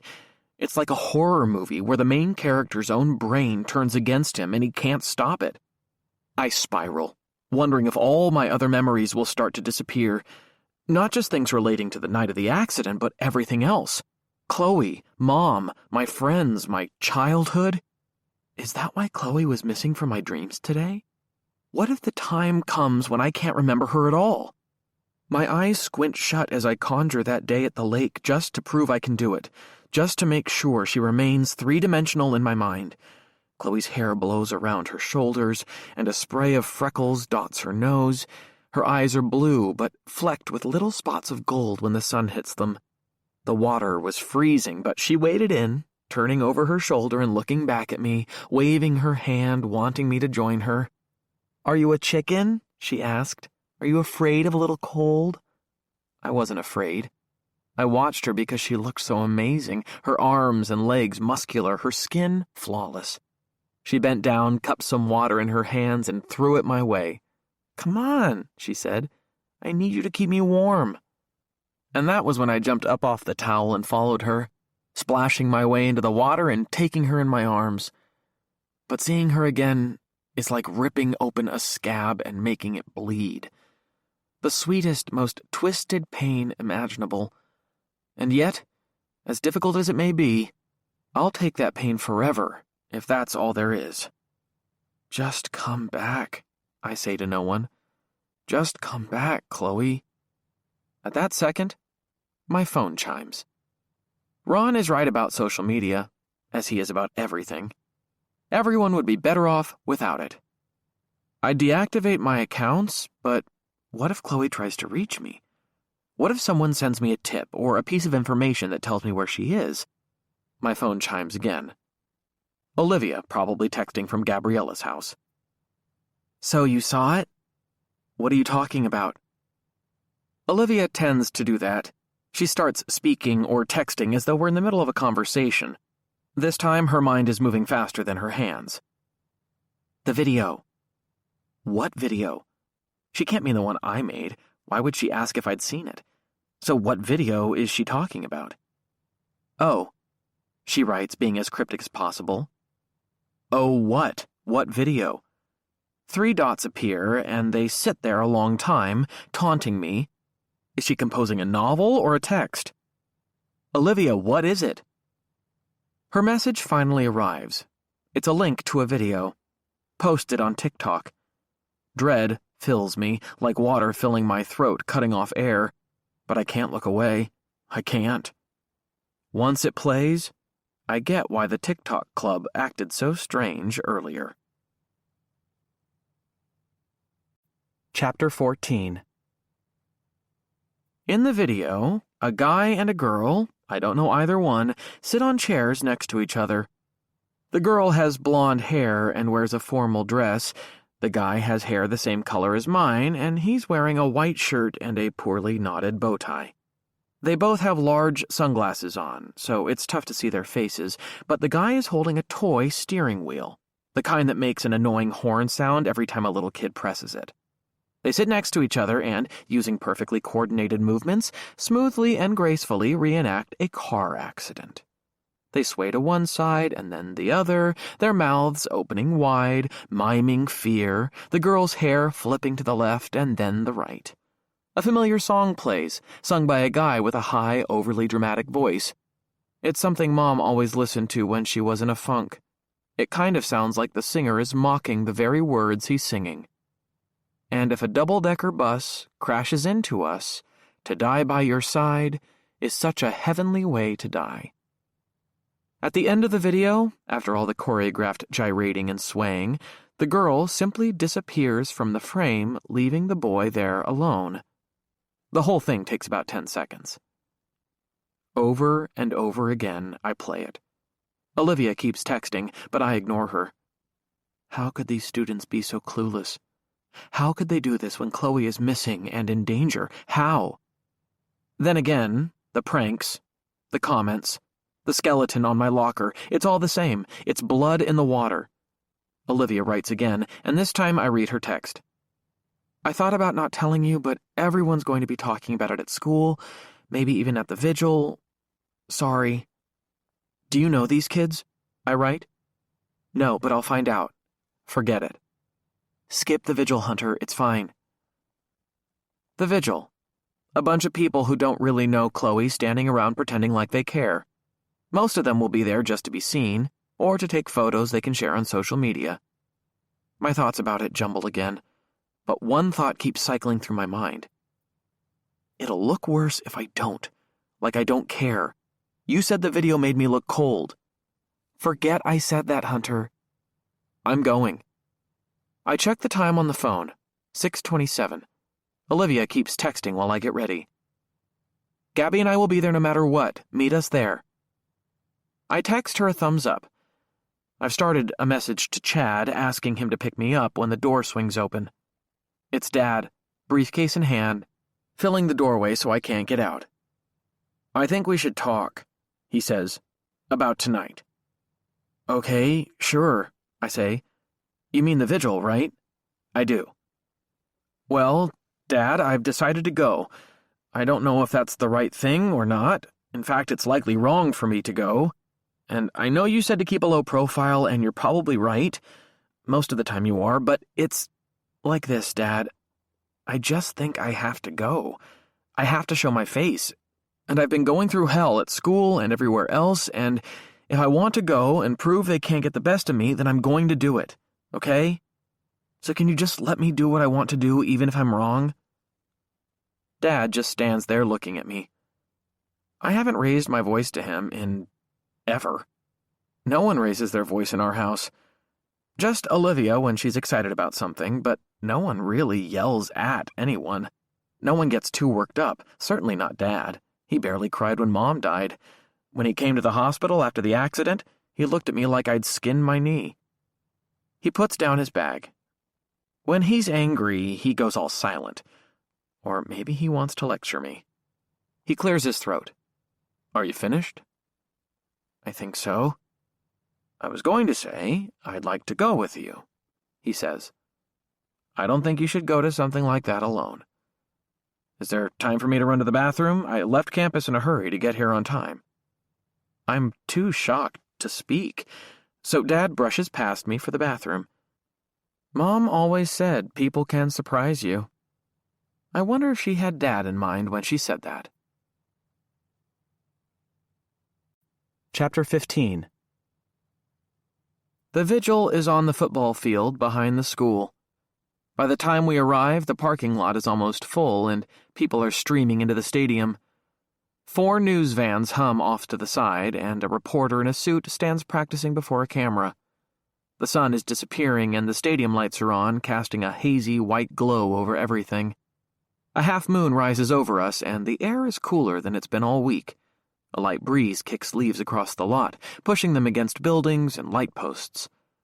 Dad parks away from the crowds. Good move. Either he and I are more alike than I realize, or he's reading my mind. Before we get out of the car, I say, I kind of want to, We can stand near the back, or off to the side. Right. We don't have to go in at all if you'd rather skip it. No, I say, I think it's good for me to go. If I don't, it could be worse. Dad pushes open his door and we walk together, keeping our distance from the main crowd of people. A lot of students walk with their parents. Kids carry homemade signs and balloons and stuffed animals. Can I just say right here that Chloe hates stuffed animals? I take a deep breath and remind myself that people are just trying to be nice. They've seen other people bring stuffed animals to a vigil or a scene of a tragedy, so they do it too. Chloe would rather receive a book or a gift card to her favorite sushi restaurant or advice on getting into medical school, but you can't really show up at a vigil with those kinds of things. We enter through a gate on the side of the stadium where a couple of volunteers hand us candles. One of them, a girl about Olivia's age, does a double take. Her eyes get wide, but she doesn't say anything. She'll now have a story to tell her friends. Another volunteer directs us to a box full of matchbooks. Dad grabs a pack and we stop at the back of the south end zone and try to blend in. Now that we've settled on a spot, I text Olivia, Chad, and Cameron to tell them where we are. A temporary stage has been erected in the middle of the field right over the spot where our mascot, Billy Bobcat, is painted onto the grass. It's the same setup they used to announce the king and queen after the homecoming game just over a week ago, the night before the accident and Chloe's disappearance. A group of us went to the game together, and Chloe, even though she hates football's brutality, painted a blue GMH for Garrett Morgan High on her cheek. She always says there are worse things than sitting outside on a fall night watching young men try to kill each other. We lost the game, 42-10. Chloe laughed when Basher threw his 3rd interception of the night, and we all mocked her for having dated such a terrible quarterback. "Are you jealous?" she asked. "No," I said. "I just wanted to see us win our homecoming game once before I graduate." Tonight, all the school and town big shots are on the stage. The principal, Dr. Jackson, is next to the assistant principal, Dr. Whitley, and the superintendent, Dr. Olson. The mayor is there, too, in a black skirt and white shirt, tapping away at her cell phone. And Chloe's parents, at the end of the platform, holding hands. Her parents, Scott and Laura Summers, always seemed to like me. Sure, it was low-key awkward when Chloe and I first started dating, and they'd have me over for dinner and we'd have to stumble through those weird conversations parents always have. How is your dad doing? How is your sister? Where do you want to go to college? Did you know Chloe has plans to go to medical school? What do you want to do, Hunter? Oh, you want to be a writer? Isn't that interesting? But things with them got easier after a while. Her mom hugs me when I come to the house, and it feels nice to have some version of a mom back in my life, even if she isn't my mom. Laura is very cheery, sometimes more than I can stand, although it all seems to come from a good place. She rides Chloe about her grades, which are always good, and her weight. Chloe is thin without trying too hard. And even her clothes. Laura thought Chloe's dress for the dance was too short. Not me. No way. Chloe told me her parents tended to be overprotective. They're a few years older than my parents and struggled to have Chloe. Laura had 2 miscarriages before Chloe was born, and they'd always worried they'd never have a child. Then, after Chloe was born, they couldn't get pregnant again. Chloe said those miscarriages explained a lot about her parents' overprotectiveness. But they're not all about being uptight. Chloe and Laura also take the occasional girls-only shopping trip up to Louisville, and they spend a lot of weekends binging Netflix when her dad is out of town for work.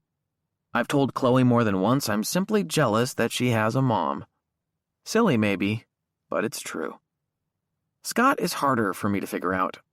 He's the human resources manager at the automotive plant north of town where they make SUVs that get shipped all over the world.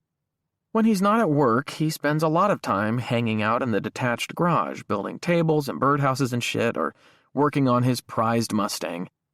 Sometimes he's just out there sweeping with a giant broom.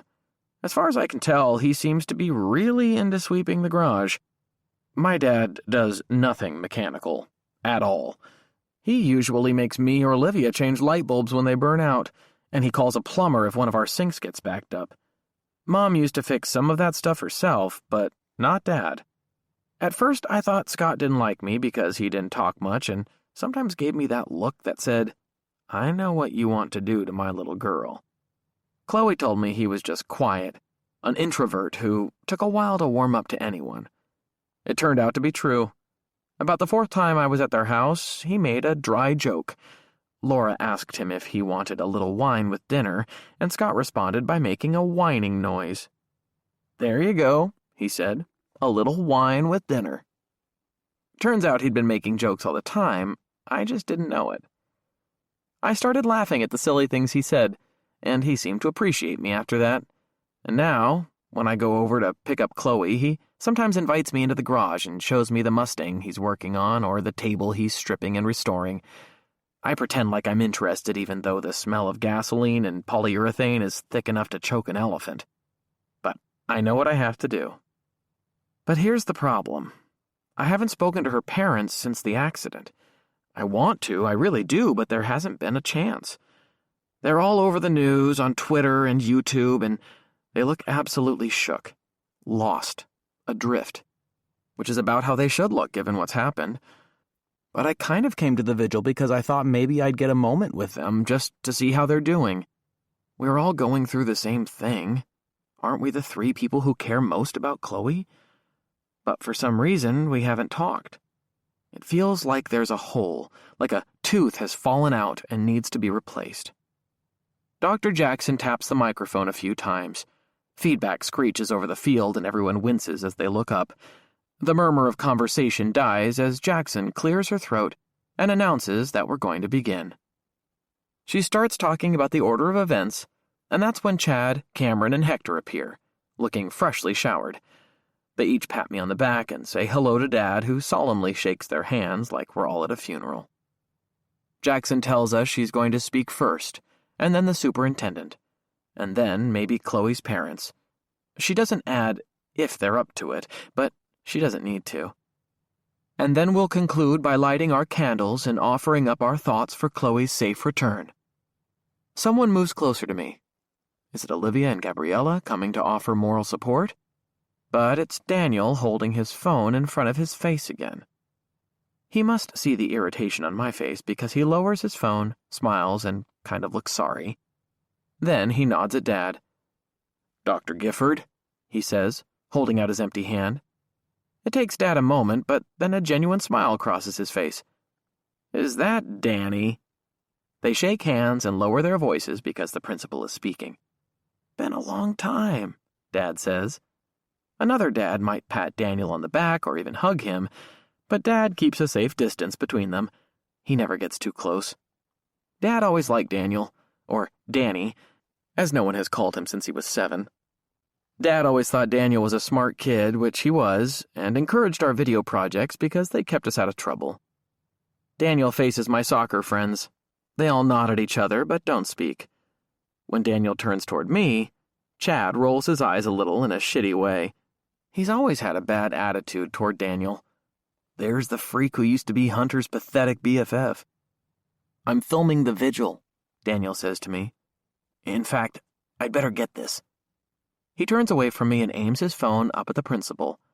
I hope he's done shooting me, but before the principal gets too far into her speech, he turns around and speaks in a voice that's a little too loud. "Is tonight a good time to talk? After this?" A few people glare at us. The last thing I need is for word to spread that not only did I kill Chloe, but I also talked through her vigil, so I whisper, "We'll see." I nod toward the stage, trying to get him to be quiet. Daniel lifts one finger to his lips, indicating silence, and turns back to filming.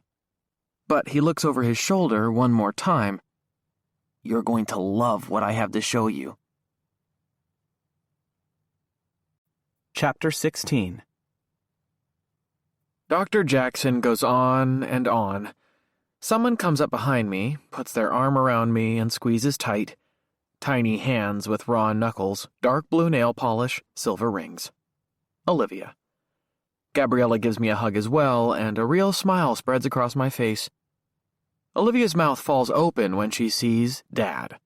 She's frozen like that for moments, perhaps the longest stretch of time she's ever gone without speaking in her life. Finally, she asks, "What's this?" "He wanted to come," I say, talking about Dad like he's not right there, which we do sometimes when he's absorbed in something else. He drove me. Olivia goes to hug Dad. Dad does this thing where, at the most, he gives only half hugs. He uses one arm and puts it around you and then pats you on the back. It bothers Olivia that he can't bring himself to give her a full hug. It's not something I've had to deal with very often. Because Dad's maybe hugged me twice in my life, at least that I can remember. Once in the hospital when Mom died, the other when I was 9 and cut my knee on the school playground and bled all over the place. Dad had to pick me up because Mom was at a conference and I was so afraid of getting stitches that he gave me a hug in the waiting room. The hug stunned me so much, I stopped crying and went with the nurse without looking back. They probably could have put the stitches in without anesthetic. Dad gives Olivia a half hug now, but she doesn't seem to mind. She leans against him, and Gabriella goes to stand by her. They hold hands while the superintendent goes on about how wonderful Chloe is, but it sounds pretty fake because he doesn't know her, and he clearly just asked people what to say about her. When he's finished, he glances toward Chloe's parents and raises his eyebrows. The silent question, "Do you want to speak?" Apparently yes, because he goes on to introduce Chloe's parents and waves them up to the microphone. The whole thing is pretty awkward. More awkward than one of Dad's half hugs. For one, when someone is introduced at a big event, people usually clap, but the whole crowd seems weirded out about clapping for the parents of a missing girl, so everyone gets even quieter than they already have been. Chloe's parents step forward, holding hands, each looking scared and shell-shocked. They blink into the TV lights like actors who don't know their lines. Basher and the guys he usually hangs out with stand 30 feet away. They're not all football players, but they're big guys who always talk loud, joke loud, and drive loud. They're laughing about something, nudging each other. They don't see me watching them. On the stage, Chloe's dad, Scott, nods to the crowd as he steps up to the mic, which screeches from feedback again when he touches it. He pulls back his hand and offers a little smile, but it looks strange and forced. Inside my chest, it feels like my heart is folded in half. They're both devoted to Chloe, and not just because she's their only child. And if I thought it was the worst thing ever to lose my mom when I was 15, I really can't imagine what it's like for them to not know where their daughter is. Thank you all. Scott's voice is low. He clears his throat and steps closer to the microphone. Thank you for all of your support.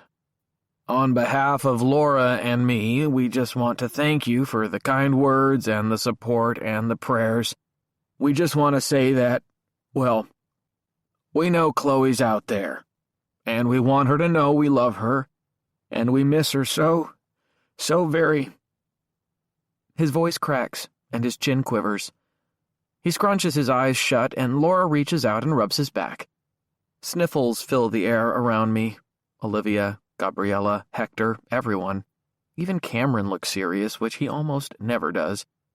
Chad has his head down, staring at his feet. My eyes fill with tears, and I lower my head as Gabriella reaches over and squeezes my arm. I want to thank her, but if I open my mouth, I might vomit. And it's not just the remnants of the concussion, it's everything, all of it. So I close my eyes and just stand still. Scott's voice comes back over the speakers. That's all we're going to say right now. It's tough to talk, so we won't say much, but we appreciate everything. We do. Laura wanted you all to know that. And a few people do applaud, a scattering, and someone shouts, "We love you, Scott and Laura." And someone else shouts, "We love you, Chloe." And I whisper the words to myself so no one hears. I love you, Chloe. The only thing left to do is light the candles, but Scott speaks again, and what he says makes me open my eyes and look up. "Hold on just 1 minute," he says. "Laura does want to say something. I thought she was too, but, well, if you're sure, okay. Honey?" Chapter 17. Laura moves toward the microphone, but with every step she steals a look over at Scott, who is nodding, encouraging her to keep going. She wears a Garrett Morgan high sweatshirt that looks kind of tight. It must be one of Chloe's. She also has a yellow ribbon pinned on her chest. She looks 10 years older, and Scott steps forward and takes her hand as she reaches the microphone. She looks out over the crowd, which has again fallen into a hushed silence. Then Laura just stands there, her lips pressed into a tight line. A few people applaud, and someone shouts encouragement, telling her to take her time and speak her truth. Laura's face changes. The look of stunned grief she's worn for the entire evening slides away, and her features start to harden. Her lips remain tight, and her eyes narrow. She keeps one hand in Scott's, and with the other, grabs the microphone. But the way she holds it reminds me of the way someone would take hold of a club just before swinging it at someone's head. Gabriella and Olivia shuffle their feet and move closer together. Olivia leans toward me and says, "She looks kind of freaked. Is she okay?" "I don't know. I really don't." "Scott's right," Laura says. "We do thank you." Her voice sounds rock steady, steadier than Scott's. "And I know you all join us in praying for Chloe. We all miss her and would do anything for her." Scattered voices yell their support. "Yeah, that's right, Chloe." "But, there is one person who doesn't seem to want to do anything to get Chloe back. There's one person who won't cooperate with the police, who won't help us at all." A murmur ripples through the crowd. Scott shifts his weight from one foot to the other on the stage. My back stings like someone has slipped a long, cold needle between two of my vertebrae. "And his name is Hunter Gifford," Laura says. Heads in the crowd turn, looking around, trying to spot me. A few nod my way, and I wish for a cloak of invisibility. Laura goes on. "He says he can't remember anything from that night, nothing. And he was the one in the car with her. He turned up at the hospital, and he's okay, but Chloe is nowhere to be found. And how did he get to the hospital? Who knows? There was no car on the security cameras. I don't understand that. Do any of you?" A few people shout back, "No." More heads turn toward me, faces finding me in the crowd. People nudge each other and point at me like I'm a display at the zoo. My cheeks flush like every set of eyes pointed my way is giving off heat. Basher and his friends have all turned my way as well. They glare, and one of them yells, "No!" "What the hell?" Olivia shouts. She drops Gabriella's hand and steps forward like she's going to break through the crowd, jump up on stage, and take Laura on. But Dad places a restraining hand on her shoulder. "Easy, Livy." Her face is flushed, too. Gabriella takes her hand again and whispers something I can't hear. Chad is shaking his head, telling me to be cool, to not let this get me riled up. Cameron and Hector have their mouths half open like they can't believe what's being said. "It doesn't make sense," Laura says. "Not if he loves her like he says he does. And then, to add insult to our injury, he makes that video, that damn video. It's all over school. Do you know he wants to be a writer? Isn't that convenient? He makes a video that everyone is talking about. It's just a story to him. I think—" Scott steps forward and whispers something into Laura's ear. "I'm almost done," she says to him. "Just a minute." Someone shouts, "Let her finish." But Laura doesn't need any encouragement. "He wants to be a writer. That's what he always talks about. Do you think he wants to write a book about Chloe? Do you think he wants this video to go viral or whatever and then write a book about her?" The murmurs grow louder. More faces turn, more eyes burn into me like lasers. I feel like a rabbit with the blades of a lawnmower churning my way. I want to run, but something keeps me frozen in place. I think he knows more than he's letting on, Laura says. A lot more. I think the police need to sit him down again and get him to talk. He's the boyfriend. The boyfriend always knows. He's here. This voice is close. Very close. A guy in a flannel shirt and a Tennessee Titans cap points my way. I've never seen him before. He's got to be close to 40, maybe somebody's parent. He points at me, his hand rising above the crowd because he's so much taller than almost everyone else. He's here, the man says again. Easy, man, Chad says to the guy. And I don't want Chad to get into a fight with the guy over me. Unlike me and my other friends, Chad isn't opposed to fighting. It's only happened twice since I've known him, and only when he thinks he's been disrespected. The murmurs from the crowd on the field turn to shouts, and now it seems like every face is looking my way, not just a few. Everyone. You could sear a steak on my face, it's so hot with embarrassment and fear, and yes, anger. I told the police everything I knew. Don't they know how much I want to remember? How desperate I feel? That for Chloe's sake, I want to remember everything from that night? Dad is next to me. He has his hand on my upper arm, his grip like steel bands. Let's go, he says, his words clipped. Bullshit, Dad. I want to tell them the truth. I want to go up there. We're going. Chad jerks his head toward the parking lot. Dad physically moves me away from the crowd.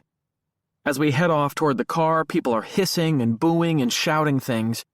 Olivia and Gabriella follow behind us, and my sister lifts both hands in the air, flipping off the entire crowd, which probably helps my cause about as much as when she punched the lacrosse player in the face. Behind Olivia, Daniel films everything. My former best friend. Something comes flying from overhead and splats onto the field between Dad and me, sending up a spray of liquid that hits our pants and shoes. A giant soda from McDonald's.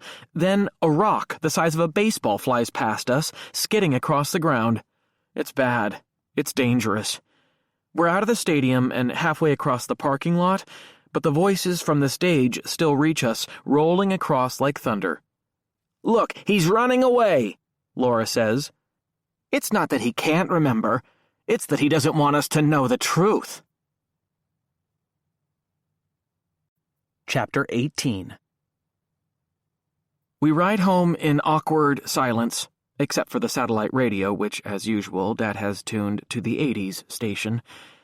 It's the music he and Mom listened to when they were in school. As if things couldn't get any weirder, the song from the TikTok video comes on. Now I know the name of the song. There Is a Light That Never Goes Out by the Smiths. I smack the power button. Can we just not? Chad texts me. That was a shit show. Need anything? With Dad, it's cool. Dad keeps his eyes on the road. Olivia and Gabriella are in the back seat, and Olivia starts going. That was such bullshit back there, she says. How can that woman say those kinds of things about Hunter? In public? Public? She basically accused him of murder in front of the whole town. Dad speaks in a steady voice. Grief is difficult. It makes people do strange things. You're making excuses for her, Dad, Olivia says. I want to fight back. Hunter is being bullied at school. She must not be wearing a seatbelt because she leans so far forward, her voice is right in my ear. Did you tell him about the video? My video? I ask. No, the TikTok. What is all this? Dad asks. It's nothing, I say. It's not nothing. Livy, why don't you sit back? I say, put on your seatbelt. Olivia throws herself back in the seat and makes a loud groan of frustration. She speaks to Gabriella as if we're not there. Can you believe these two? She asks. All hell is breaking loose and they just want to sit there and do nothing. People are harassing us, and they do nothing. Can you believe it, Gabby? I should stay out of it, Gabriella says. Stay out of it? Olivia asks. Is that really what you want to do? Oh, look, it's my house. Thanks for the ride, Dr. Gifford. Dad eases the car to the curb, and Olivia and Gabriella whisper their goodbyes to each other. They make it sound like they'll never see each other again, even though they'll be texting the rest of the night. But maybe I'm a fool to judge them for their sappy, heartfelt goodbyes. What wouldn't I give for one more chance to tell Chloe how I feel? Maybe everyone should say goodbye that way every time they part, even if it's just for a night. When we get to our house, I expect Dad to head to his study, but he stops in the kitchen and says he'd like to talk to me. Olivia stops too and leans against the island with her arms crossed. She's clearly still pissed. She doesn't want to let go because she thinks she hasn't been heard, and she wants action taken. Now. I try to give Laura the benefit of the doubt and think about it the way Dad explained. Grief makes people do strange things. Olivia should know. The night Mom died, Olivia came home and smashed her favorite dollhouse, one my grandfather had built for her. I mean, she stomped on it until it was unrecognizable. I asked Dad to do something to stop her, but he just let her get it out of her system, which she did. She smashed the dollhouse until she ran out of energy, and then she slumped to the floor, sobbing. Dad calmly picked her up and carried her to bed. She didn't smash anything else after that. Go on up to your room, Livy, Dad says. I want to talk to your brother alone.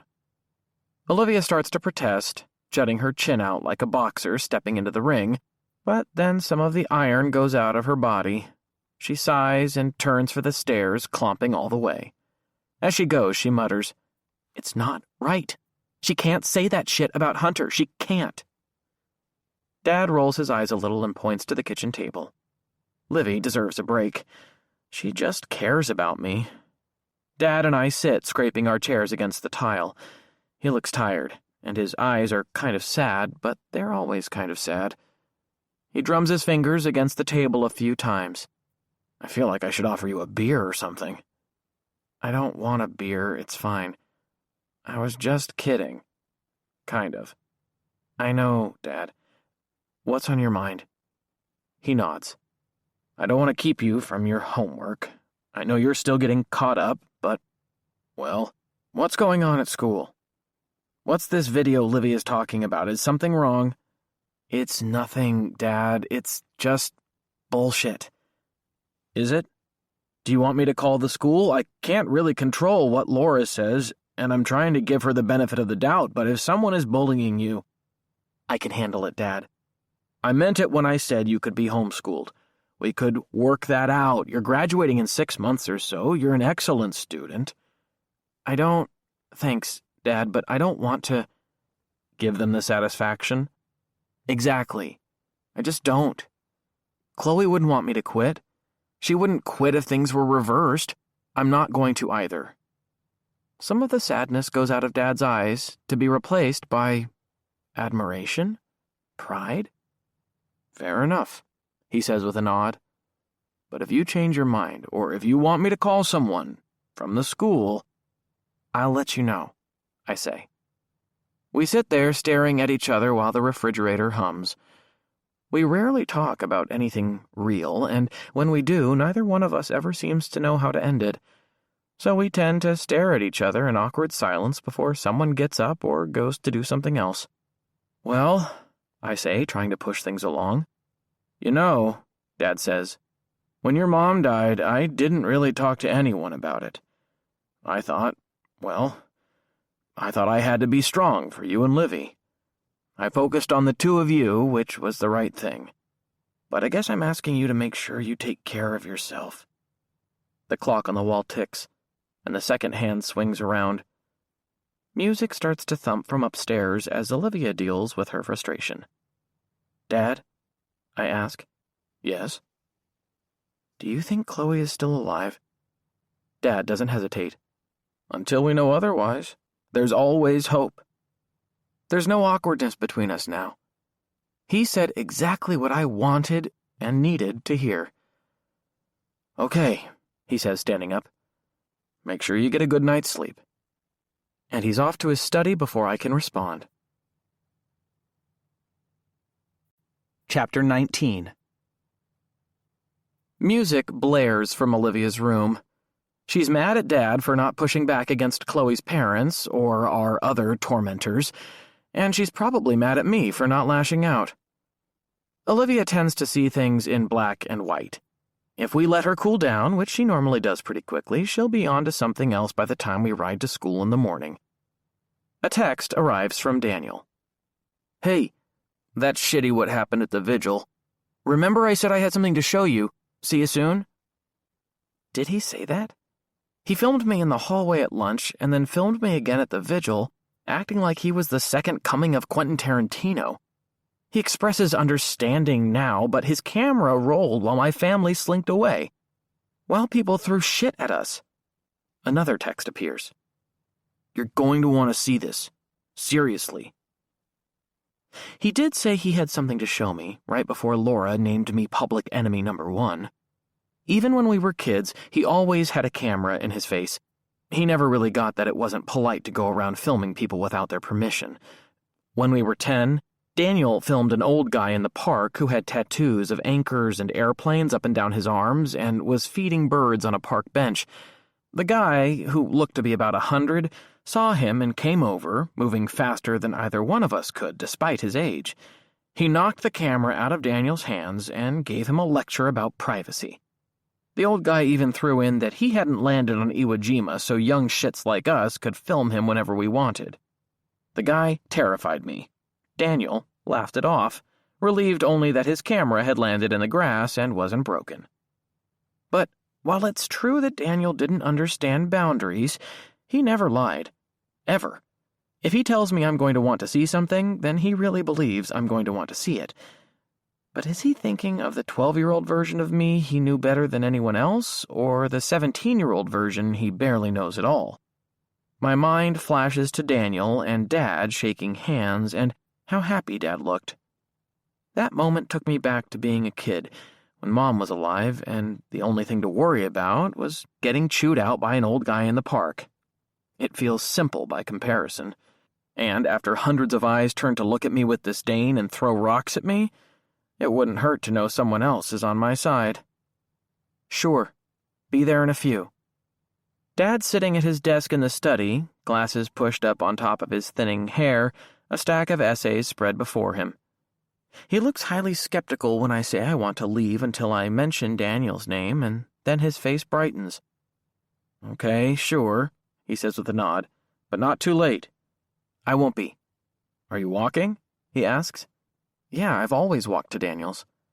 You were 14 the last time you did that. You didn't have much choice.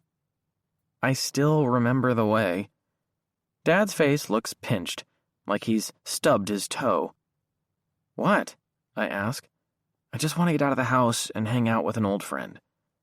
I know. It's just... Look, someone might have hurt Chloe, and if that person is still out there, I don't want you or Livy wandering around in the dark alone. Plus, people are clearly unhappy with us. I can drive you, or... Okay, I'll drive myself. It's a 10-minute walk on a nice night, but I'll drive. Dad looks relieved, like the pain had miraculously evaporated. Thanks, he says. Sure. And text me when you get there, he says. I'm not 12. I know that. If you were 12, I wouldn't let you leave the house at all. He pushes his glasses down and goes back to grading. Chapter 20. Daniel lives one neighborhood over from us. Even when we were kids, I understood the differences between our families. Daniel's father left when Daniel was 5, and he pretty much never came back or had anything to do with Daniel. Maybe that's why Daniel was so sympathetic when Mom died. He'd already lost a parent.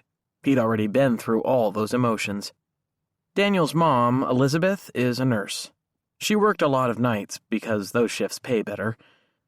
My mom always admired the way Elizabeth kept it together after her husband left, but Daniel spent a lot of time alone, and he definitely had more freedom to come and go than I ever did. What do they call that? A free-range kid? The familiar boxy ranch house looks a little dingier than I remember. Daniel greets me at the door, wearing basketball shorts and a hoodie. After 5 years, everything inside looks the same and smells the same, right down to their now ancient cat, Roscoe, who yawns from his perch on the end of the couch. The feeling of déjà vu is so intense, it's like stepping into a time machine. Roscoe's still alive? I say. He's 16. We think he's immortal. Almost as old as we are. Daniel leads me down the hall to his bedroom, the last door on the right. There's one change. Daniel has a slick new laptop open on his desk. An expensive camera sits in the middle of a tangle of wires, and it looks like Daniel could run his own TV studio. Nice laptop, I say. My grandparents got it for me. Sweet. My grandpa died 6 months ago. There was decent life insurance or something. Shit, I'm sorry. It's cool. Daniel starts fiddling with the laptop, tapping keys and minimizing windows. He speaks to me over his shoulder. If you want something to drink, you know where it is. He says this like I was just there yesterday. I'm okay. You're going to love this. He sounds as enthusiastic as the 12-year-old I used to know, totally geeked out over whatever he has to show me. Seriously. You will. You'll trip. You keep saying I'll love it, but I don't even know what it is. Okay. He finishes tapping and turns to face me. The harsh glow of the light shows scraggly whiskers above his lip.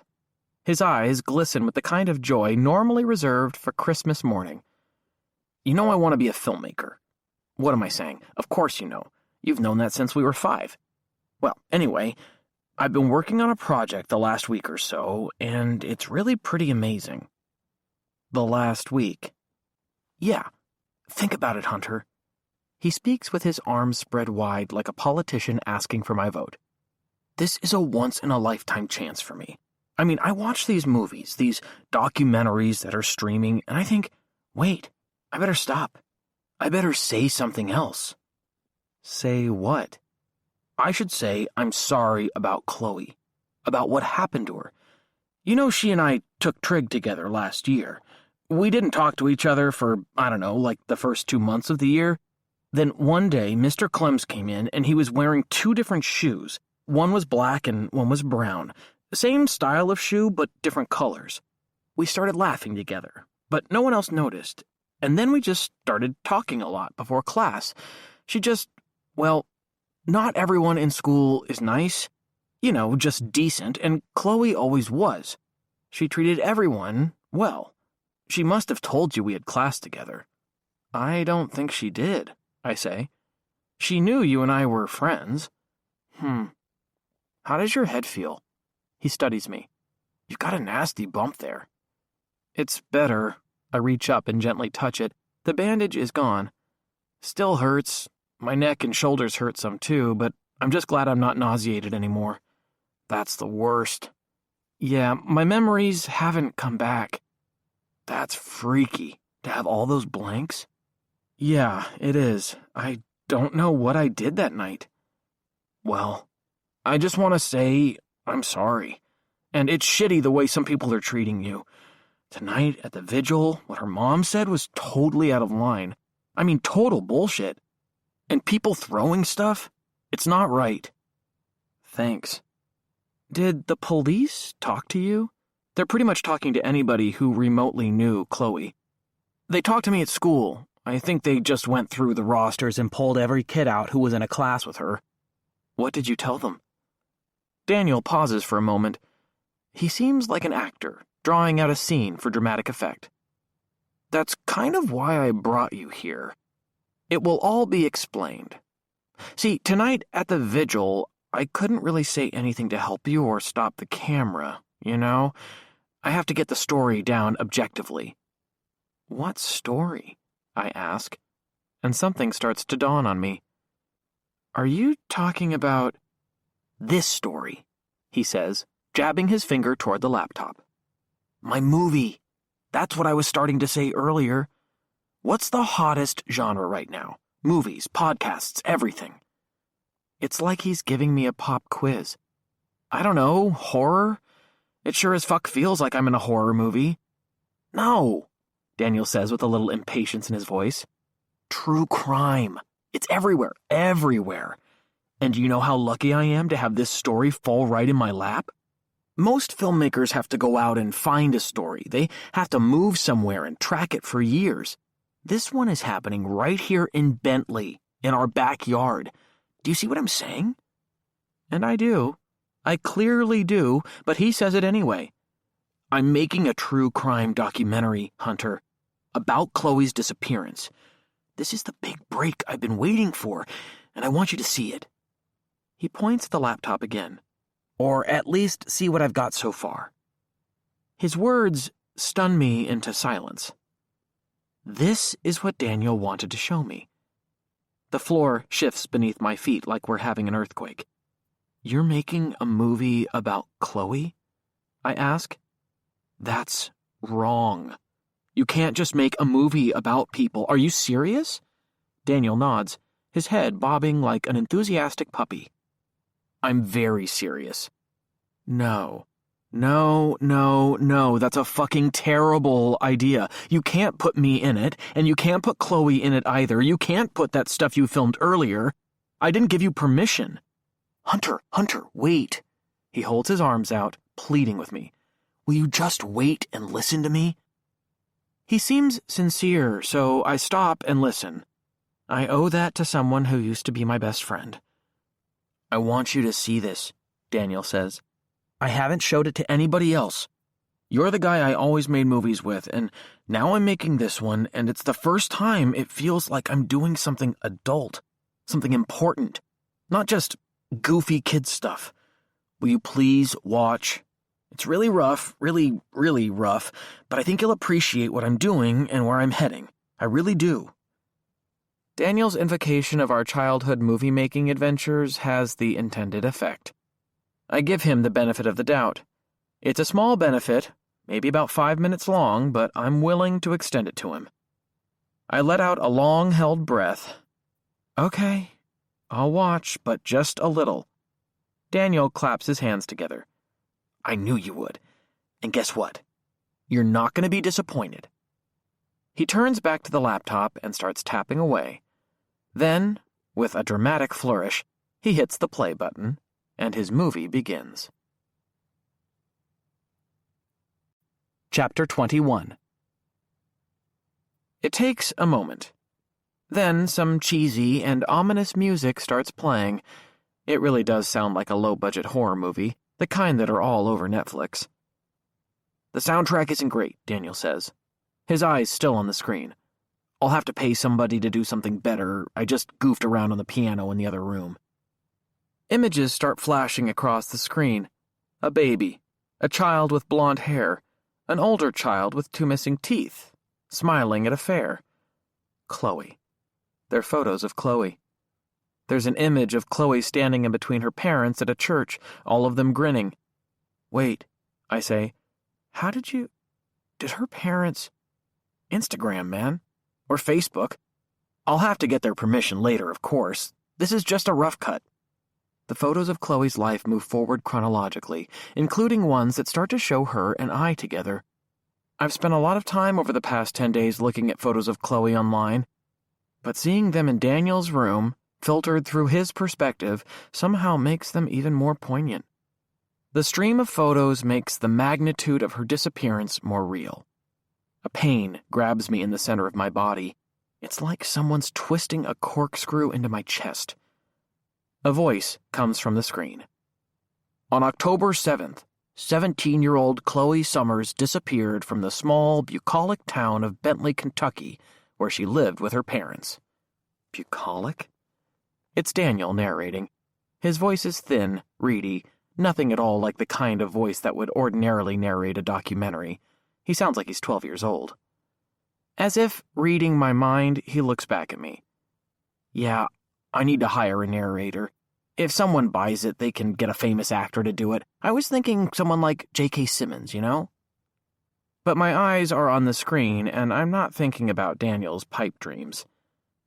It's the site of the accident, County Road 250, a stretch that runs through a heavily wooded area north of town. The images of the road and the trees make me shiver. The camera zooms in on one tree in particular. The bark is shredded, a big gash in the trunk. The tree we hit.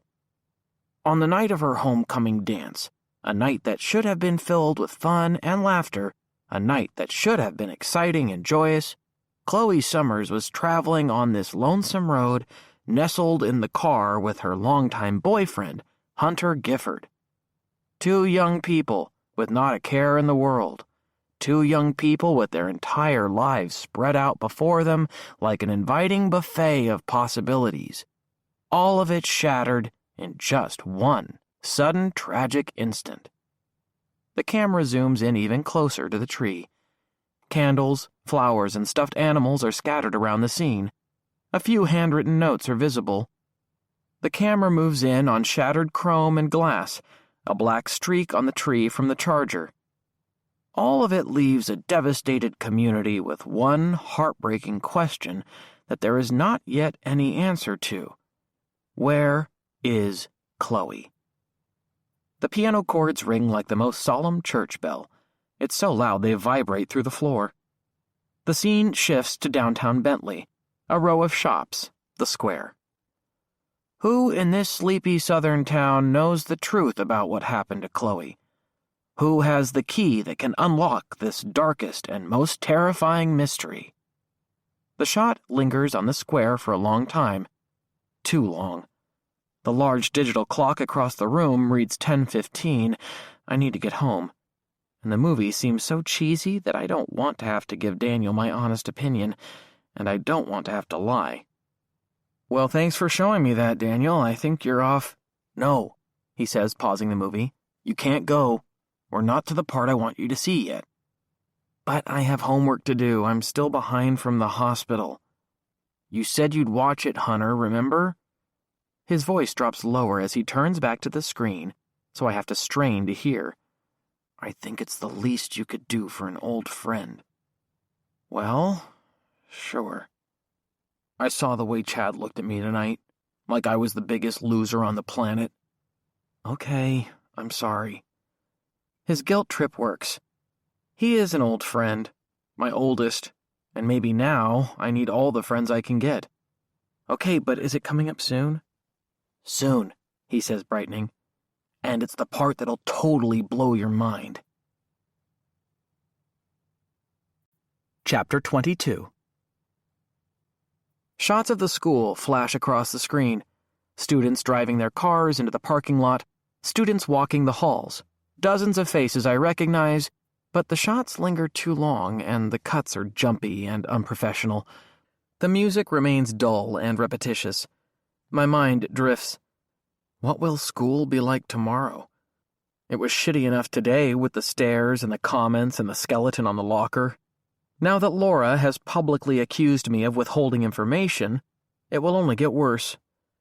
Maybe Dad's offer of homeschooling would be better. My own pace. Maybe I'd even have more time for college applications. But my mind can't get all the way there. What if I miss something by not being there? Aren't the chances pretty good that someone at Garrett Morgan knows something? The sound of my name brings my eyes back to the screen. Daniel is trying to get my attention, but it's the movie. It's Daniel's voice saying my name on the screen. It's a photo of Chloe and me taken the night of the accident, one she uploaded to Instagram while we were at the dance. We have our arms around each other on the dance floor. I've seen the photo on her Instagram page since the accident. I've looked at it many times since that night, but I don't remember it being taken. I've tried and tried to conjure that moment, which is likely one of the last meaningful ones we had together, but I can't. I've searched my memory until my head starts to thump, but I still can't locate it. The photo lingers on Daniel's screen with the droning piano music and Daniel's squeaky narration, and I again notice Chloe's smile. It's not right. It looks, I don't know, forced, strained. And not in the way people look when someone sticks a camera in their face and says, smile, and they want to tell whoever is taking the picture to fuck off. No, it's not that kind of forced smile. Not a mildly irritated one. Chloe actually looks unhappy. Shaken would be a better word, and I don't understand why. If I see that look, maybe other people will too. Maybe her mother has seen it. Maybe that's why she threw me under the bus.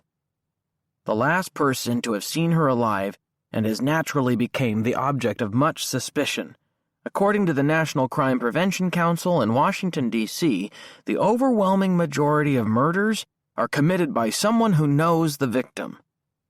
The photo from the dance remains on the screen, but the camera zooms in, closer and closer to my face until it almost blurs.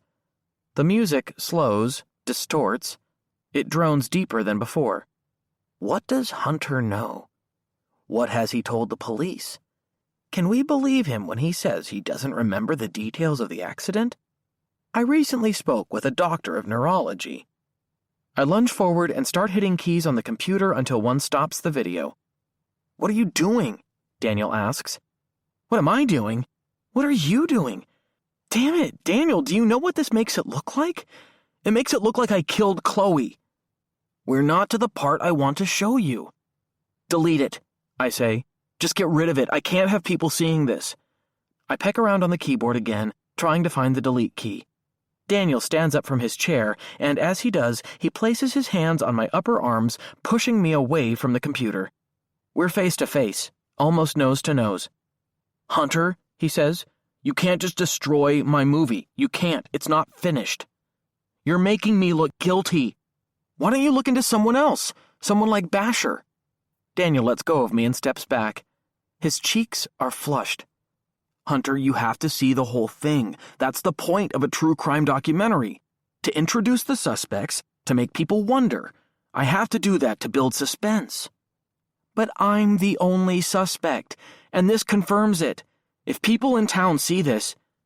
Some of the anger drains out of me. I feel tired, frustrated and tired. "Just forget it, Daniel," I say. "We're not even friends anymore. Why would I expect you to be on my side?" I storm out of his bedroom and toward the front of the house. I wish I hadn't said that about not being friends, but I'm also so mad about the movie, about the suspicion he's casting on me, that I can't bring myself to go back and apologize. So I just keep walking and yank open the front door. The door opens behind me, and then Daniel's voice. Hey, Hunter!" I stop in the middle of the yard and turn to face him. He walks up to me, and in the dark, the whites of his eyes are the only prominent thing about him. "Hunter, that's a shitty thing to say to me, about being your friend. You're the one who stopped hanging out with me. You're the one who found your new soccer friends, guys who look at me the way they did tonight." "We were kids, Daniel. Lots of people get new friends. It's not some big personal thing." Daniel stares at me, his lips parted. "Not personal? What else could it be? We were best friends. We did everything together. And then, I thought the movie... We used to make those movies together, so I thought you'd appreciate it. I thought maybe we could, reconnect over something." "Over a movie that says I'm guilty of killing Chloe?" "Okay, fine. Go back to your new soccer friends. But I'm going to finish that movie." He points back to the house, which looks dark and small under the stars. "That's my thing. I haven't stopped making movies, and I never will. I thought I could interview you, get your side of the story, but if this is the way you want it, fine." He turns and storms across the yard, his shoes brushing across the dewy grass. His name forms on my lips, but I don't say it. He goes into the house and slams the door. There's nothing left to do but turn around and go home. Chapter 23. I can't sleep. Again. The argument with Daniel loops through my mind.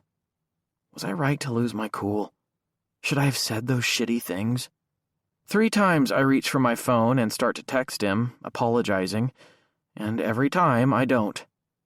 Would he believe me? Do we have any friendship left worth saving? And do I even owe him an apology? He's the one shooting a documentary that makes me look guilty. Don't I have the right to be pissed? It's my life, and Chloe's life. Do I need an amateur filmmaker using a bad voiceover and cliched music to turn everything upside down? The last time I pick up my phone, just before midnight, it chimes. A text from Daniel.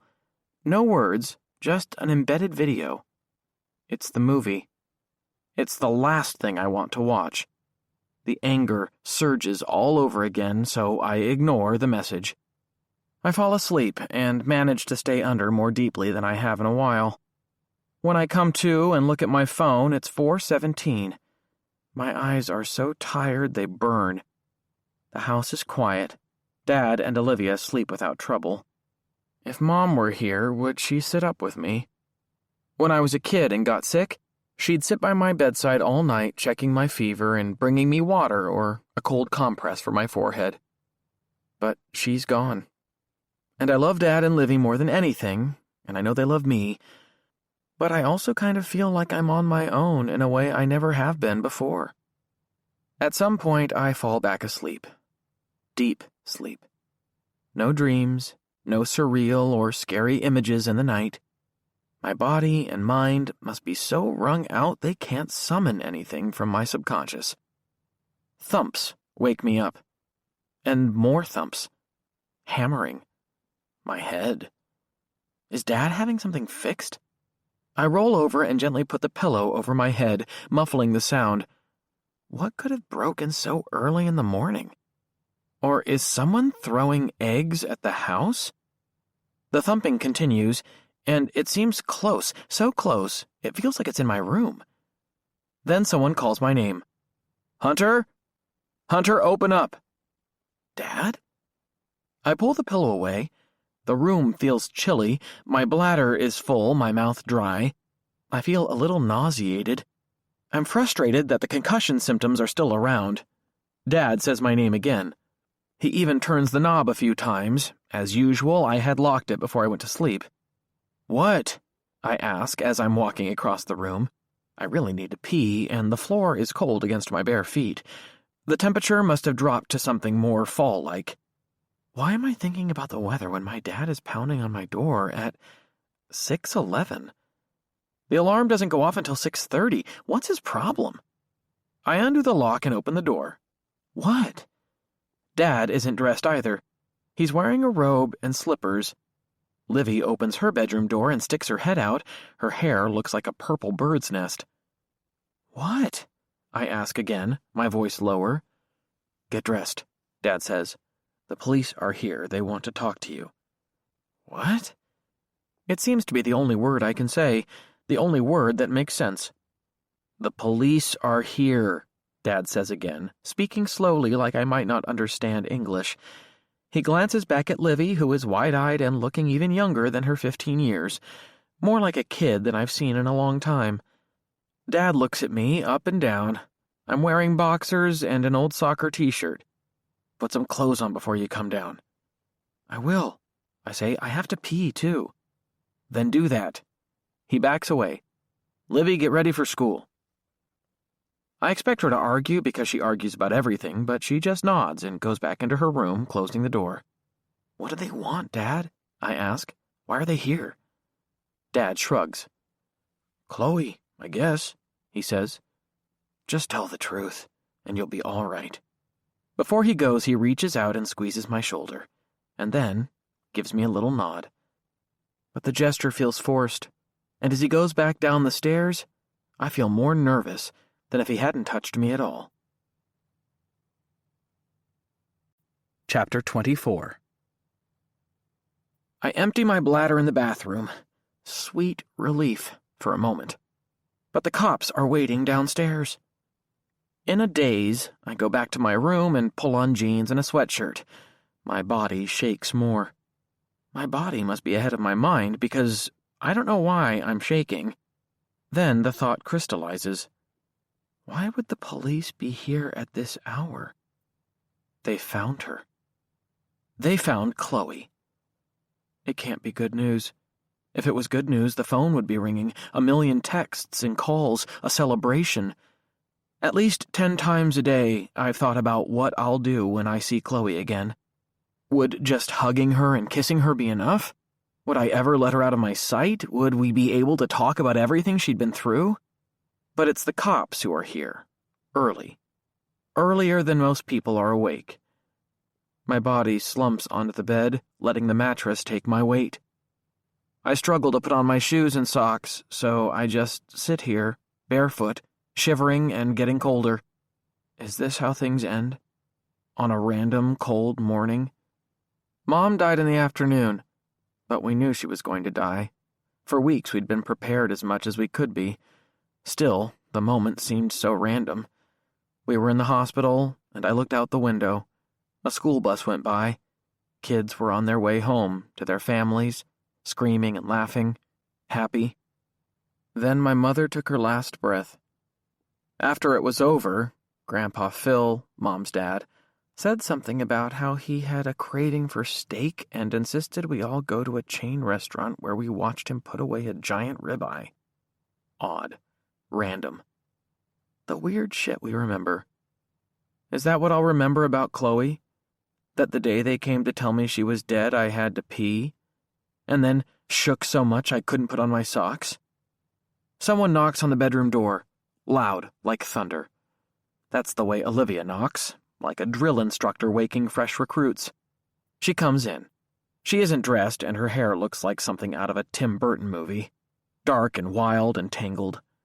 She sits next to me on the bed. Are you okay?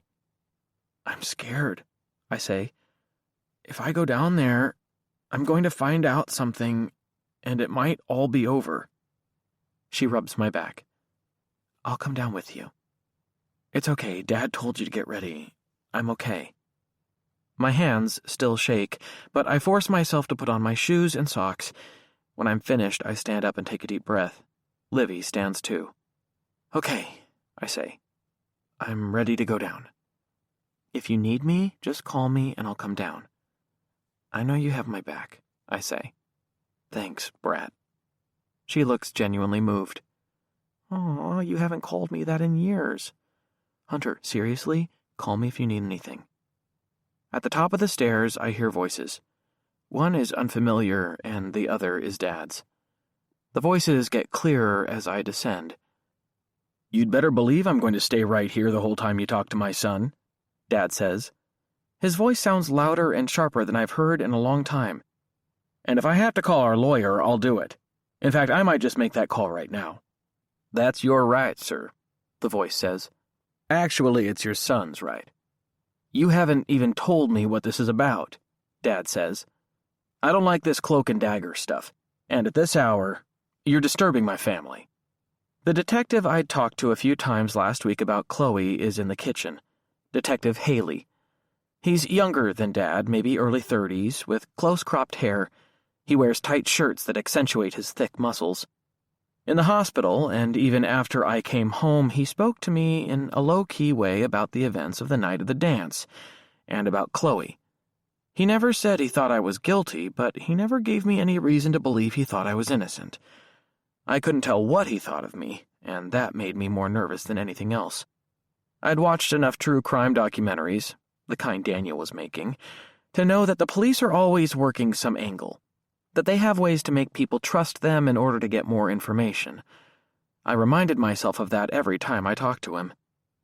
But it's been a few days, and even though everyone else in town seems to think I'm the prime suspect, maybe Haley doesn't. He seemed to be on to other things, investigating other people. He'd probed every part of my life, so maybe he's ruled me out. A lot of theories are swirling online, and not all of them involve me. Some say Chloe ran away.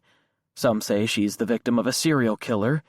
Some say a gang of boys from our school, or maybe from another school, kidnapped her, or worse. Some say members of a satanic cult used the woods where we crashed to sacrifice animals. Maybe people theorized they'd started sacrificing humans. Hunter, Detective Haley says, why don't we take a seat and talk? He reaches for a chair at the kitchen table. He's wearing a tan suit and a white shirt with no tie. When he moves, I see the black pistol and holster attached to his belt. I have some questions for you, and your father is welcome to stay. Dad nods his approval, and we all sit down. Dad's face looks like it's been chiseled out of granite. He sits with his arms crossed. Haley gets out a little notebook and flips it open. He studies what's inside for a moment as though he's alone, an obvious stall meant to unnerve us, and it works. I'm ready to jump out of my own skin. What's going on? I ask. Is there news about Chloe? Will you just tell me what happened? Haley looks up from the notebook. He seems to be moving in slow motion. I want to pound the table and demand more, but that's exactly what he wants to do. Put me on edge. He clears his throat. Hunter, do you think something happened to Chloe? He asks. Do you have something you want to share? No, I just want to know why you're here.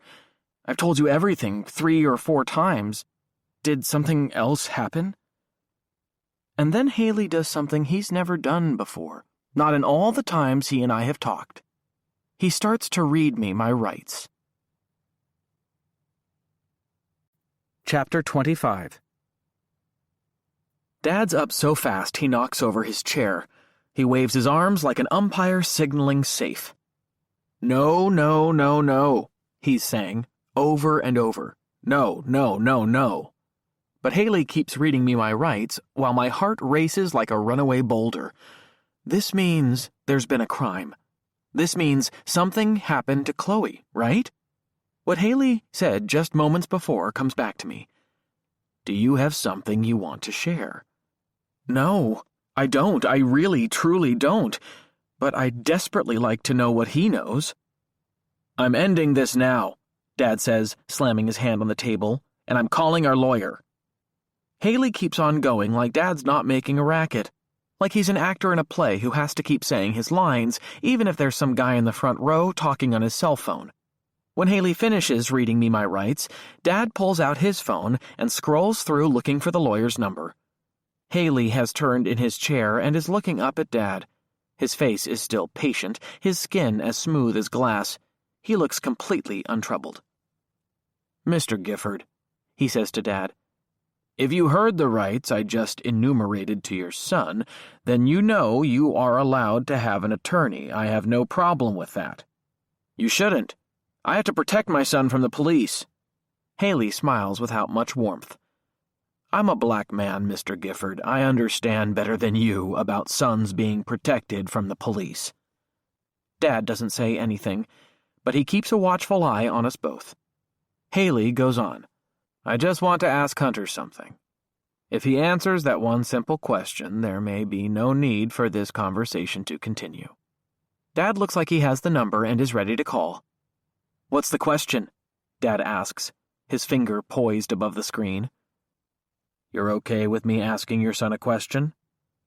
Ask the question and I'll decide. Dad, I say. They both turn to me. I want to know what the hell's going on. I turn to Haley. Is Chloe okay? Do you know something about where she is? Can't you just tell me that? One corner of Haley's mouth twitches a little, almost the start of a smile, but he puts it off, not wanting to reveal too much. He places his hands flat on the table and looks at me, his face smooth as glass again. Okay, Hunter. Can you tell me where you were last night? Dad says, he was home. We went to that clown show of a vigil and then we came home. He was here in his room doing homework all night. Haley doesn't even glance at Dad. He keeps his eyes boring in on me. Dad turns from Haley and looks at me too because I haven't spoken. Everything is quiet. The only sound is the water running upstairs where Olivia is taking a shower. No, Dad, that's not right, remember? I went to Daniel's house. He wanted to show me something and you told me to drive instead of walk. Oh, right. But Haley jumps right in. So you were at Daniel's house last night. This is Daniel Nevin, right? Right. What time were you there? Haley asks. I don't know, about 9 or so, I guess. And what time did you leave? He asks. Around 10? And what happened while you were at his house? Haley asks. Why is Haley asking me about Daniel? Doesn't he want to talk about Chloe? Isn't that why he's here? Is there some weird connection between Daniel and Chloe? But how could there be? Did they know each other outside of talking in trig? He showed me something, a stupid movie he's working on, and then I left. You just left? Haley asks. Just said goodbye and left. Hold on a second, Dad says. I cut him off. We had a fight. A fight? With fists? No, an argument, I say. About his movie. He's making a movie about Chloe. It made me look guilty, so we argued about it, and then I left. You didn't like that the movie made you look guilty? Haley asks. No, of course not. Would you like to be under a cloud of suspicion? I know the feeling, Haley says, when I drive into certain neighborhoods in Bentley. Hunter, Dad says with an edge in his voice, stop talking. And you got mad at Daniel because of that? Haley asks. Yes. You hit him? No, I didn't. Hunter, Dad says, his voice louder. He's moving toward me, his hand out. Stop talking. Why? I ask. Why can't I defend myself? Were you defending yourself with Daniel? Haley asks. Did he try to hit you and you hit him back? I didn't. He's not asking about Chloe. He's asking about Daniel. He's asking if I hit him. Why are you asking me about Daniel? Haley's eyes narrow. He watches me like a cat. Then he seems to decide something. He looks at Dad and then back at me. Daniel Nevin was murdered last night. Chapter 26. My eyes zoom in on the wood grain of the table. It's way more detailed than I'd ever realized, even though I've been sitting at this table several times a day my entire life. There's even a knot that's shaped like Kentucky. How have I never noticed that before? All of a sudden, there's a rushing sound in my ears like a train going through my head. The table is covered with spots, and I blink over and over, trying to clear them away. It's the concussion again, pounding, taking over my brain. Dad is next to me holding a glass of water, which I gulp down like an animal. I didn't even know I was thirsty. From far away, light years away, Haley's voice comes again. Did you hear what I said, Hunter? Daniel Nevin was murdered last night. His mother found him when she came home from work. Are you sure there isn't anything you want to tell me? The sooner you tell me, the better. Maybe he tried to hit you? Dad's voice booms through everything. Stop this right now. I've heard Dad angry before. I've even heard him yell on a couple of occasions. But those 4 words fly through the room like Japanese throwing stars. Haley stops talking and looks at Dad, who goes on. Can't you see that Hunter's had a shock? If you want to talk to him again, bring a warrant. And be sure his lawyer and I are both there before you do. Right now, I don't want another word or another question. Haley pushes himself up from the chair. The spots are clearing from my eyes. Once he's standing, Haley looks even bigger. He places his hands on his hips and puffs out his chest like a strutting bird. Hunter needs to come to the station, Haley says. He needs to answer questions and sign an official statement. I can take him now, in handcuffs if need be, or you can drive him. And you're correct. He has the right to an attorney, but pushing me out the front door isn't the answer. You have problems and they're not going away. The spots are almost gone. Daniel. Standing on the front lawn, both of us saying awful things to each other. That was about 8 hours ago. It doesn't make sense. Murdered? Daniel? I'll talk to our lawyer, Dad says. And she will be there when anyone talks to my son. I'll bring Hunter to the station myself. I'll have him there as soon as the lawyer is able to meet us. 10 minutes, Haley says. I'll wait outside, and you better have him outside and be driving him to the station in 10 minutes. And I'm going to follow you. If it's more than 10 minutes, I'm coming back in here with the handcuffs. And backup. He moves toward the front door, but keeps his eyes on us. Think about what I said, Hunter, he says. The sooner you tell the truth, Out, Dad says, pointing the way. Haley opens the door and leaves without another word. Dad has his phone out as soon as the door shuts. He walks down the hall toward his study, leaving me alone at the table. I gulp more water. Hunter? It's Olivia. She's in her bathrobe, and her hair is wet. What the hell is going on? She asks. What's that cop talking about? Did they find Chloe? I tell her about Daniel, and her mouth falls open like someone unhinged it. She leans down and puts her arms around me, and I feel her cold, wet hair against my cheeks and face. First Chloe, she says. Now Daniel. What the fuck is going on around here, Hunter? What's happening? I hang on to her longer than I have since Mom died. Even then, I don't know if I held her as tight as I do now. I don't know. I really don't. But I'm scared, Livy. I'm really, really scared.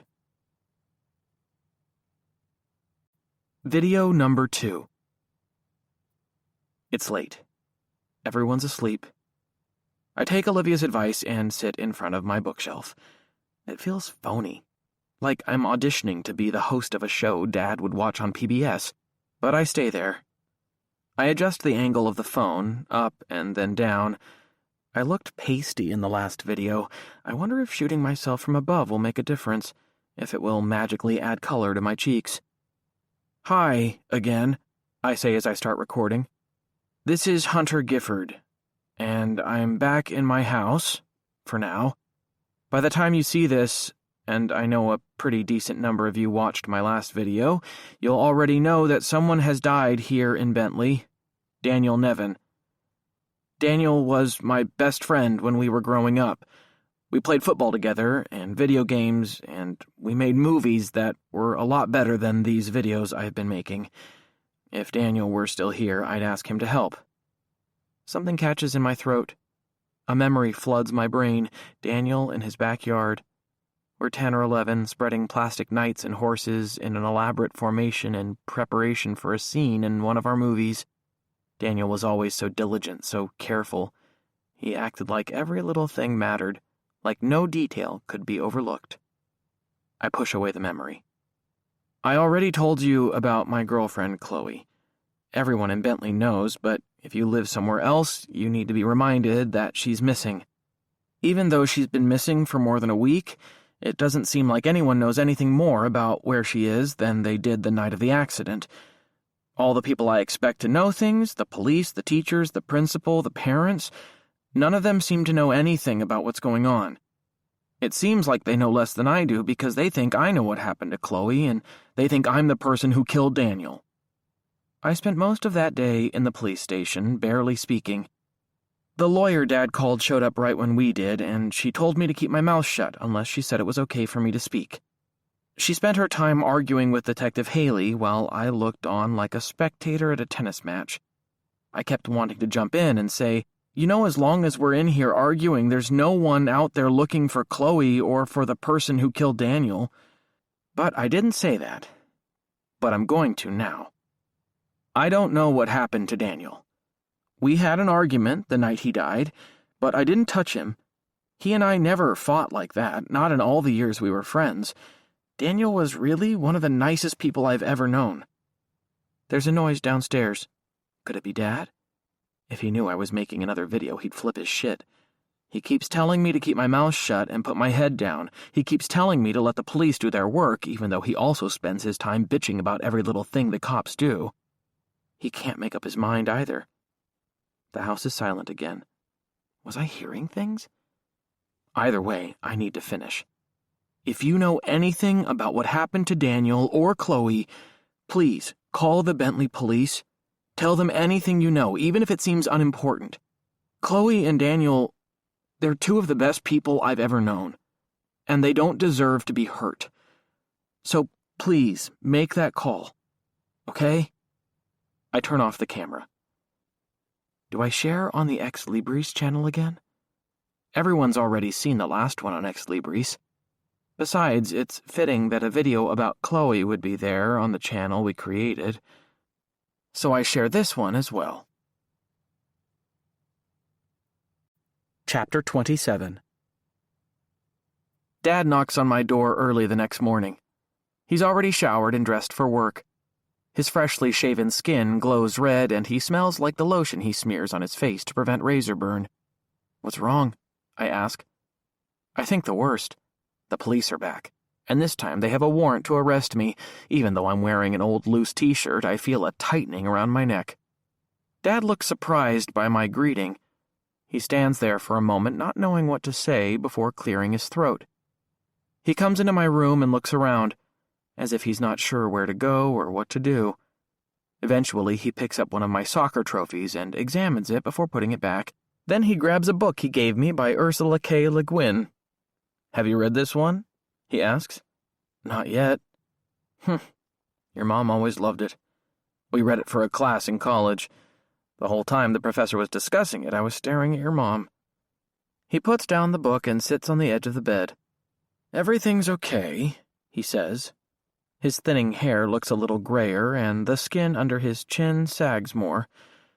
Dad once said a parent is only as happy as their least happy child. I made a decision. "Okay," I say. "I called the school and talked to Dr. Whitley. He's the assistant principal, right?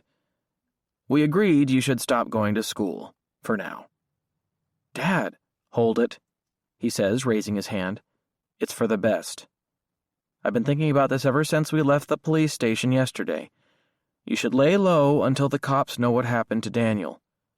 There's someone out there who's hurting people, young people. I don't want you to be next. Besides, going to school isn't going to help anything, not with the mood people are in. They're sending assignments to you today.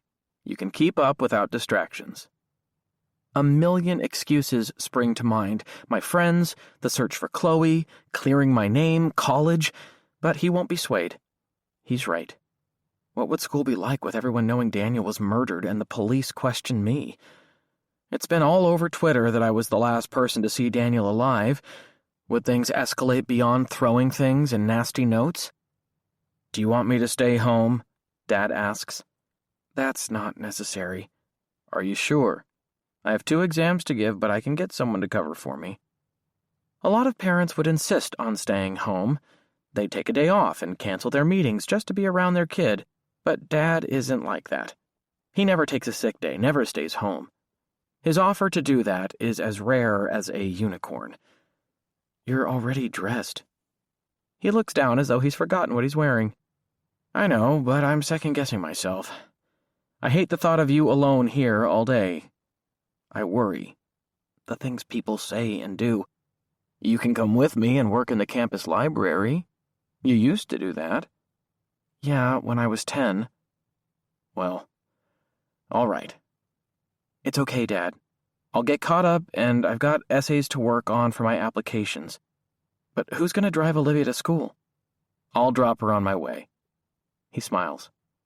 "Maybe I'll even let her pick the radio station. That might keep her quiet for a few minutes."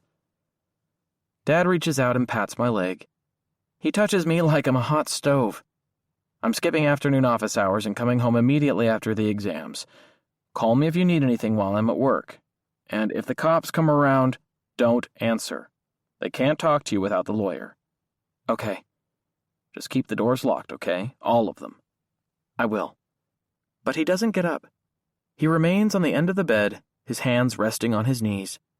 The neighbor's German shepherd starts barking, which means people are stirring on the street. He always barks when people and kids start leaving for work and school. Then he's silent again until late afternoon when everyone comes home. "What's wrong, Dad?" "I'm just thinking of Danny's mom. I know she's been raising him alone, working nights, and then she comes home and finds him dead in his room, strangled, his room ransacked. There must have been a pretty good struggle. I can't imagine what she's going through. It's ugly." "Kind of like when we lost Mom," I say. "Kind of. But losing a child? That's the toughest of all." "Like Chloe's parents," I say. "Yes, except they still have hope, right?" "Right." Dad looks like he doesn't know what else to say. He stares straight ahead, lost in his own thoughts. "The 2 things don't have to be related," I say. "Chloe and Daniel. Just because someone broke into Daniel's house and killed him doesn't mean it's connected to Chloe." "I know," he says. 2 very different things. But Bentley hasn't had a murder in 2 years, and now, all at once, a student is killed and one is missing? And both from the same high school? And both connected to me? I say. Dad pats my leg again, and this time it looks and feels more natural. He stands up. Look, I'm going to call that therapist, the one you talked to when you were in the hospital. You liked her, right? You can't go through all this without professional help. Dad, that's not... No argument, he says. I'll only be gone a few hours. Call if you need anything. And I mean anything. I will. And then, he's out the door. Chapter 28. With Dad and Olivia gone, the house feels quiet. Too quiet. Whoever thought I'd miss Livy's chattering, swirling energy so much? My mind starts to race the way it did when I was a kid and saw something scary in a movie or on TV. I go through every inch of the house, making sure all the doors are locked. I check the windows, too, thinking how close it was the other night at Daniel's house. Someone killed him right after I left. If I'd still been there? Is that what Dad was thinking about this morning? Maybe I should have gone to work with him, but I don't want to act like a scared little kid. Just because it's part of the morning routine and a distraction, I fill a bowl with cereal. I'm tempted to check my phone to see what's been said about the latest video, but it's the last thing I need. Nothing online could possibly be helpful. So why did I even post the video? I pour milk, dig in with my spoon. Maybe because I want to be heard. Maybe because I want people to know there's a real person on the other end of this story, someone who loved Chloe and Daniel, someone who wants to know what happened just as much as everybody else, someone whose own mind is working against him. Why the fuck can't I remember? Did I black out at Daniel's house too? The thought makes me shiver. The cereal is mushy and bland. Before I can dump it down the sink, someone knocks on the back door. I jump what feels like 3 feet in the air. The spoon goes tumbling off the edge of the bowl, sending up a spray of milk. My heart thumps inside my chest like a crazed bird trying to escape. My phone is upstairs. The landline is here, the one that's tormented me with nasty messages. What would they think if I dialed 911? The kid at the heart of 2 major crimes calling the police because someone is at the door. The knocking again. I grab a knife from the block. It's a giant one my parents received as a wedding present. Dad never cooks. He's probably never touched it. Could I actually use it? Drive this steel blade into someone's body? Could I? Everyone already thinks I did something to Chloe and Daniel, and I'm not even sure myself. I start for the back door, moving slowly. Maybe it's the cops. Maybe it's someone selling magazines. Maybe Dad forgot something, but that's ridiculous. The next time he forgets something will be the first. Besides, he wouldn't knock, he'd use his key. I move cautiously, still in my t-shirt and boxers, and try to catch a glimpse of the door from the hallway without revealing myself. I peek around the corner just as they knock again, and say my name. Hunter, open up. I lower the knife, and then unlock and open the door for Chad and Hannah. The cool morning air rushes in and prickles the skin on my legs. When Chad sees the knife, he takes a step back. Whoa, chill, he says. Remember us? Yeah, I say, and I'm really glad it's just you. Chapter 29. The knife goes back into the block, and the 3 of us settle around the kitchen table. The 3 of us. We've hung out before plenty of times, but like I said, it's always a little weird. Or maybe it's just me. Maybe I think about it and no one else does anymore. Chad never cares what anyone thinks. Looking back, it all seems so silly that I cared about a 3-month relationship with Hannah ending. The summer after we broke up, Hannah and Chad started dating and have been together ever since. It bothered me at first. Why did I have to keep spending time with her after we broke up? Chad, as always, acted like it was nothing unusual and never mentioned it. Not to me, not to anyone. Hector asked him about it once, and Chad just shrugged as if to say, What's the big deal? Maybe Hannah likes soccer players. When I started dating Chloe, I mostly forgot about it, but Chloe occasionally made a snarky comment about Hannah and me. Chloe never really liked Hannah.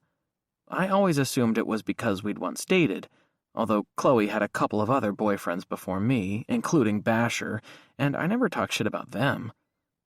But Chloe told me once that she didn't like Hannah because she couldn't be trusted, and cheating on me when we were 15 was Exhibit A. I'm glad to see you, I say again. But aren't you going to be late? Chad shrugs. It's fine. That new secretary Elisa, she likes me. She's a soccer fan. She always writes me late slips, no questions asked. You know what's going on, right? I ask, looking from Chad to Hannah and back again. They both nod. Everybody's talking about it. A lot, Chad says. You know how it is. One person hears, and then the whole school knows. He leans forward and puts his hand on my forearm. I don't know any of my other friends who would make a gesture like that, but Chad makes it seem natural. I'm sorry about Daniel.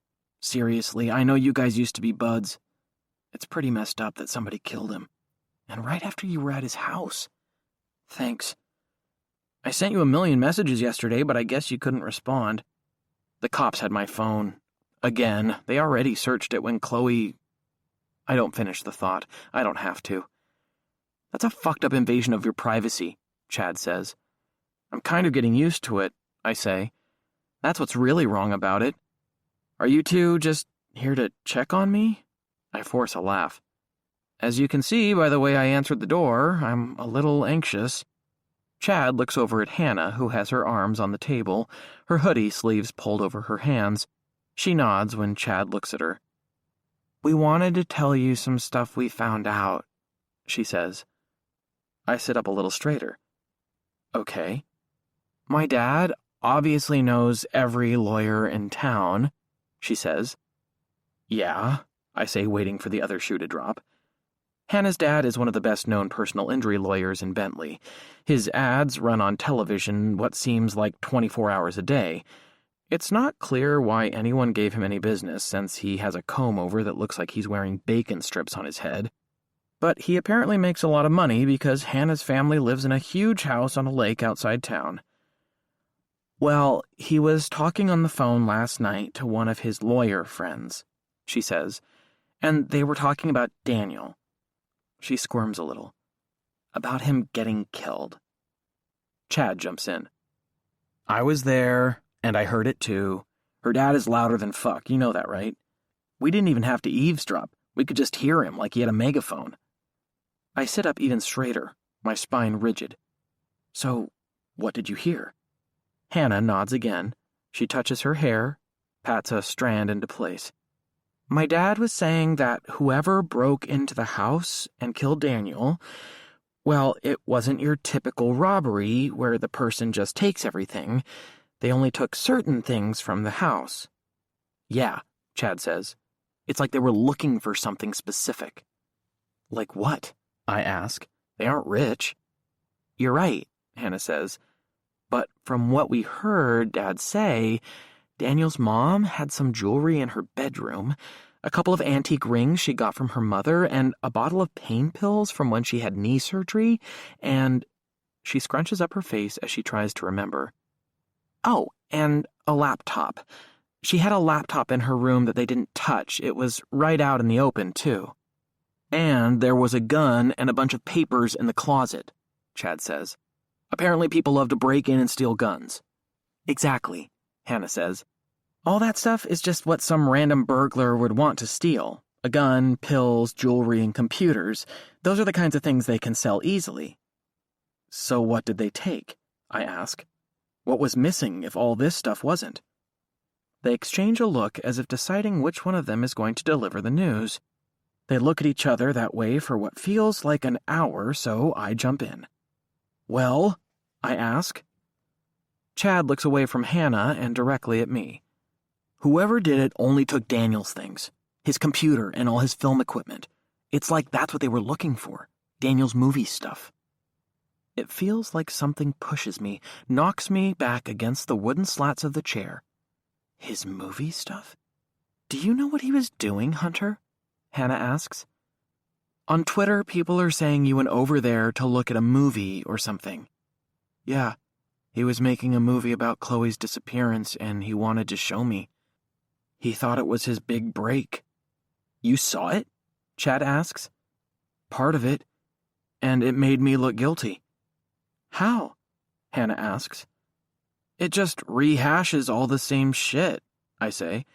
How I was the last one to see Chloe, how I can't remember the accident, everything everybody is saying about me. That's messed up, Hannah says. Chad lets out a long sigh. Damn. Yeah, damn, Hannah says. She squirms in her chair. My dad said that the person who stole all the movie stuff must not have wanted what was on there to ever see the light of day. Chapter 30. Their words sink in and make me feel colder. So, they took his film equipment? I ask. He probably has it all backed up. It's probably on the cloud.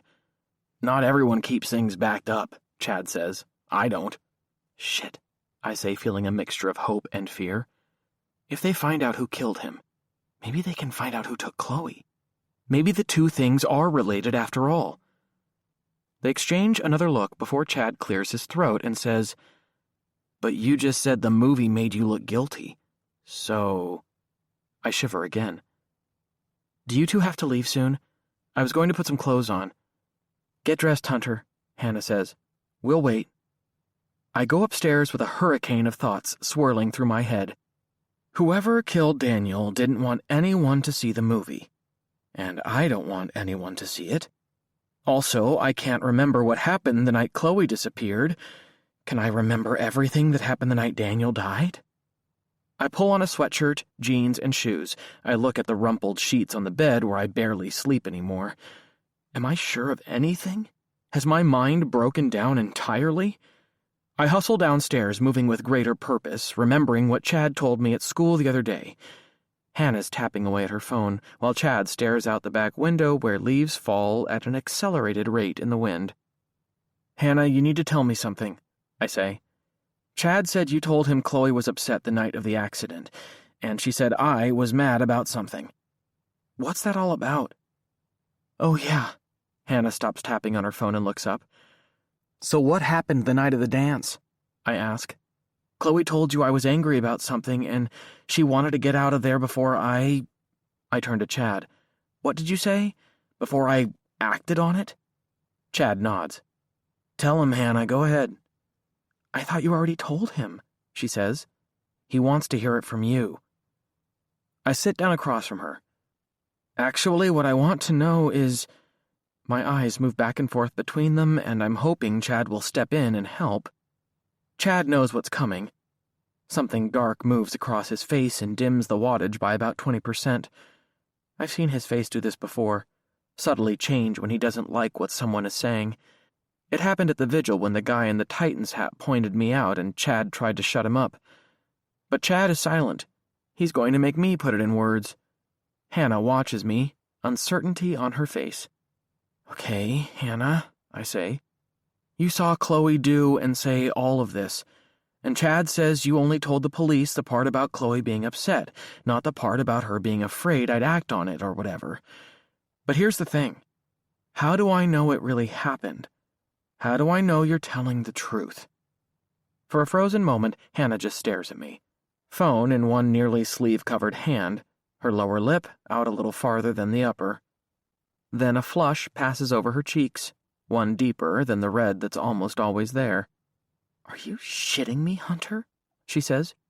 Are you really going to accuse me of lying?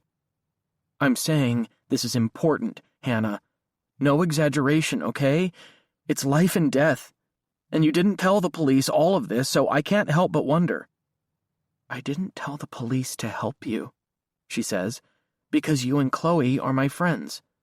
But now you want to throw something that happened when we were 15 back in my face because I made out with some guy on vacation. It's not about that, I say. You're just making it sound like Chloe was afraid of me, and look, Chloe had no reason to be afraid of me. I love her, you both know that. My voice cracks a little, and their eyes widen. Besides, I say, why would Chloe tell you all of this? I mean, Hannah, Chloe doesn't even like you that much. Oh, okay, Hannah says. You're going to go there. It's true, I say. Hannah is undeterred. She stands up and pushes her chair toward the table. I'm not doubting that you love her, Hunter. I know you do, okay? I see the way you look at each other. But whatever happened that night had Chloe freaked out and scared. She said you didn't understand, that you felt betrayed, and it wasn't good. That's literally what she said. This isn't good, okay? Are you happy? And maybe she talked to me because she couldn't talk to you, because she was so nervous about what you were going to think. And I was there for her when she needed someone. She looks at Chad and waves her hand toward the door, shaking her head. Come on, Chad. We're going to be late. Elisa likes you more than she likes me. Chad gets to his feet. He nods my way, but doesn't say anything as he follows Hannah out the door. Chapter 31. Back in my room, I try to make sense of what Chad and Hannah have told me. Someone not only killed Daniel, but they took all his movie stuff. His movie equipment and the movie he was making implicates me. Daniel sent me the file, the very thing someone tried to cover up. I grab my phone and start to scroll through my messages to find it. I'm almost there when Dad calls. He doesn't even say hello. He just starts talking. He sounds sort of out of breath, like he just ran up a flight of stairs before he made the call. Did you make another video and post it on YouTube? Before I can answer, he keeps going. Damn it, Hunter. I just got a call from the lawyer, and she's furious about this, and so am I. Do you know how bad it is when you go off and talk without a lawyer around? The cops can use anything you say against you. Do you understand how serious all of this is? Dad, she's threatening to drop your case, and I already paid her a retainer. Dad, I know you're upset, and I know you're grieving, I get it, and I know all you kids put everything online all the time. You always have your phones. Dad! He finally stops. His breathing comes through the phone. What? Did you see the video? No, I haven't. But you're jumping my shit about it? Hunter, the point is, you have to keep quiet and listen to your lawyer. You're in way deep here. Dad, the video is just me asking for help, I say. It's telling people what happened to Daniel, just like the other one is about Chloe. I'm asking if anybody knows anything. How else are we supposed to get the word out? Let the cops handle it, he says. How are they going to do it? On the evening news? The newspaper? This is how young people communicate. Don't you think kids are more likely to know what happened to Chloe? And Daniel? Maybe it's Mike Basher, Chloe's ex-boyfriend. He kept hanging around Chloe's house long after they broke up. Maybe they need to talk to him, or maybe it's... I stop myself. I can't say it. Maybe it's what? Dad asks. Hannah? Forget it, I say.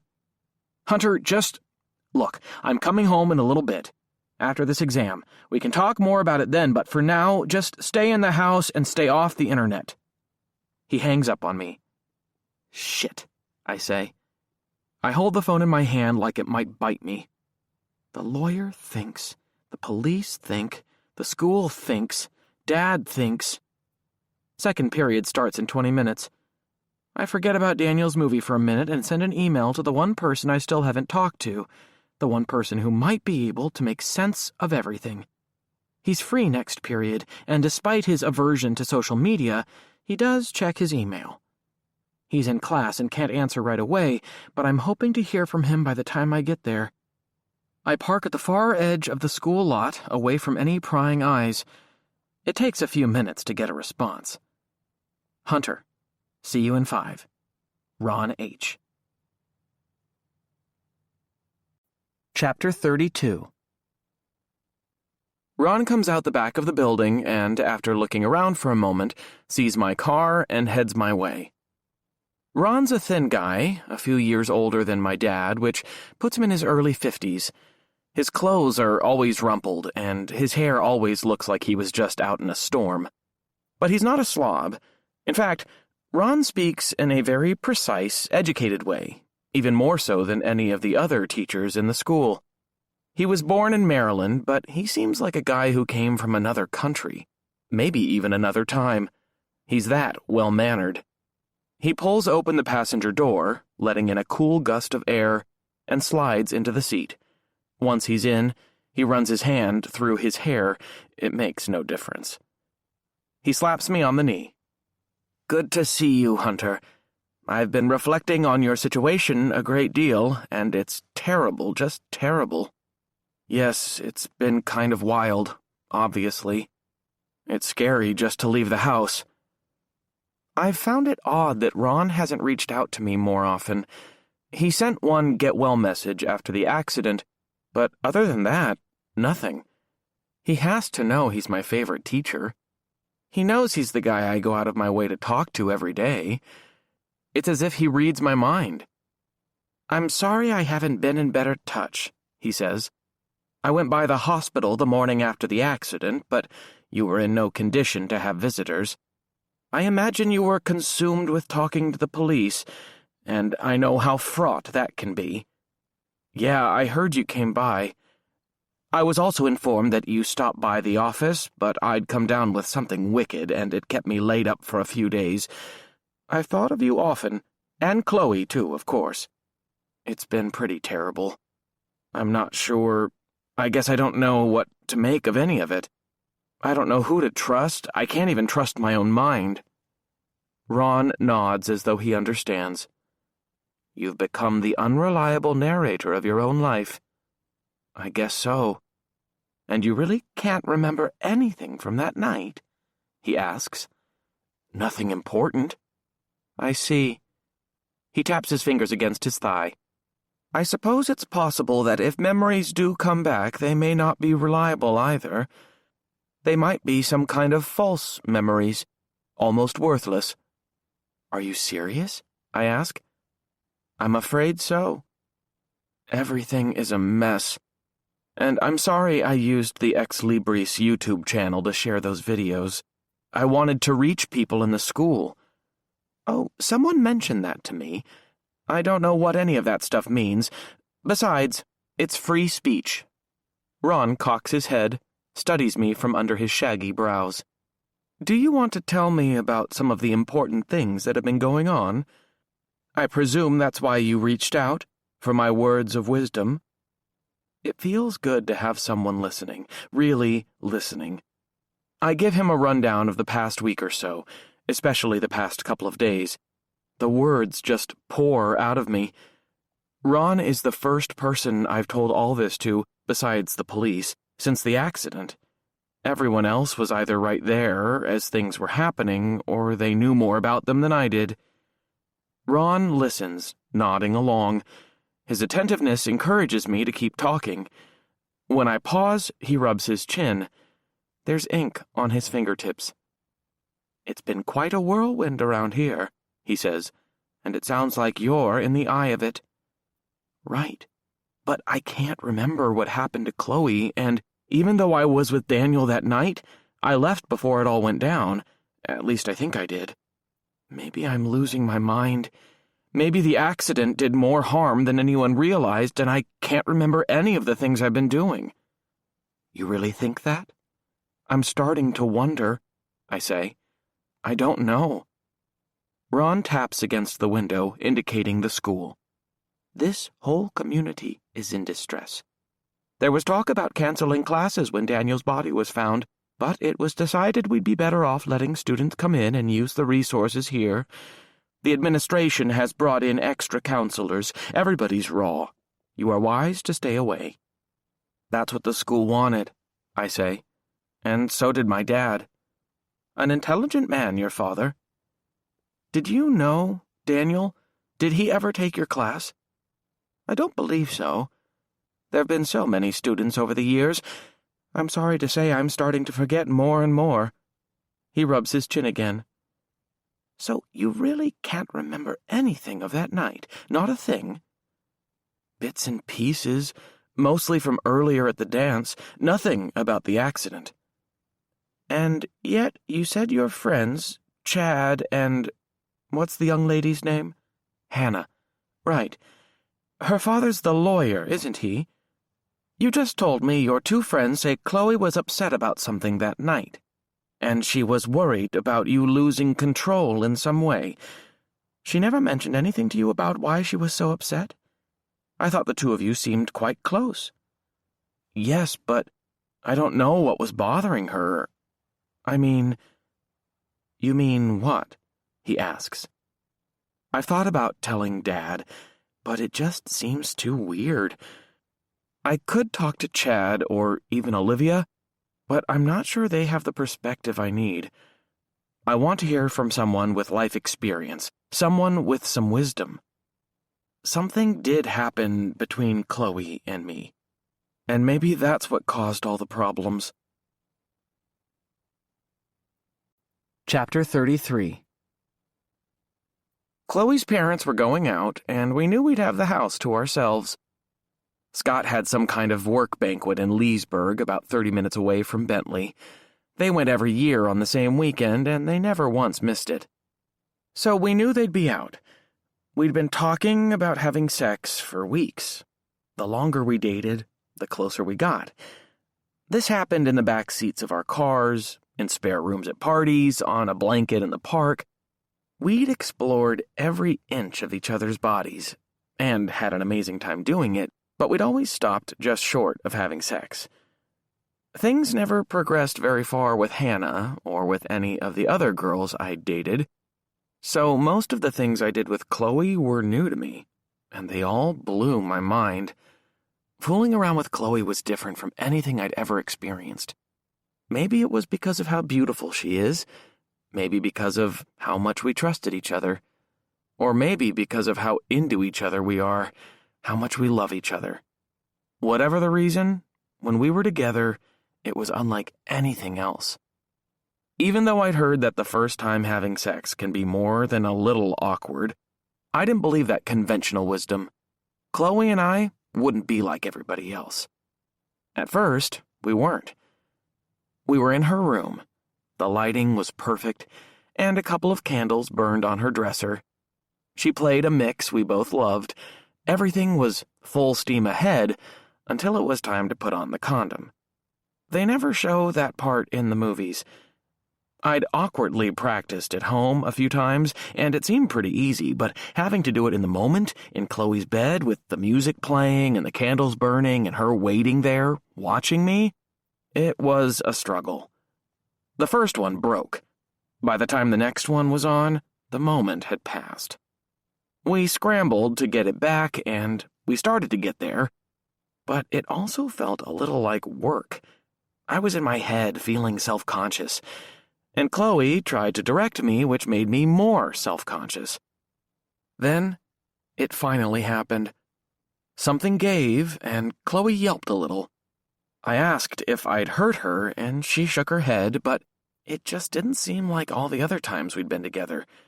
It just didn't seem like us. We held each other afterward and talked. I'd never been happier to be with Chloe, to know my first time was with her. But I also silently cursed myself for not being in the moment and looked forward to the next time, hoping we would finally get it right, that it would feel as good as it was supposed to. But the next time never came. It was tough to find a place to be alone. Dad never went out at night or on weekends. Olivia came and went with the unpredictability of an earthquake. Chloe's mom worked at home, so she was always at their house. And trying again, after how unsatisfying the first time had been, in a car or on a blanket in the woods in the dark, seemed to be setting us up for failure. I told myself not to push, not to be the guy who insisted. I wanted it, I really did, but I didn't want it more than I wanted Chloe to be happy. And then, about 10 days after we tried the first time, Chloe started acting distant, distracted, and by the time homecoming rolled around, our sex life, even without the actual sex, had cooled considerably. Which is why I looked forward to the dance, thinking we could try again, or just be with each other the way we had before. But clearly, that didn't happen. Not even close. When I finish talking, Ron is staring straight ahead. He steeples his fingers and rests them against his chin. "There's nothing unusual about your experience, Hunter," he says. Really? Really? You're right to say the first time is never quite the fireworks-filled extravaganza we hope it will be. The movies do get that wrong, over and over. Maybe I'll write a book someday that shows the reality, I say. Maybe people don't want to see that. He laughs a little. And, sadly, because of the society we live in, it is different for a young woman than a young man. Maybe Chloe was contemplating what it all meant. Maybe she was reconsidering.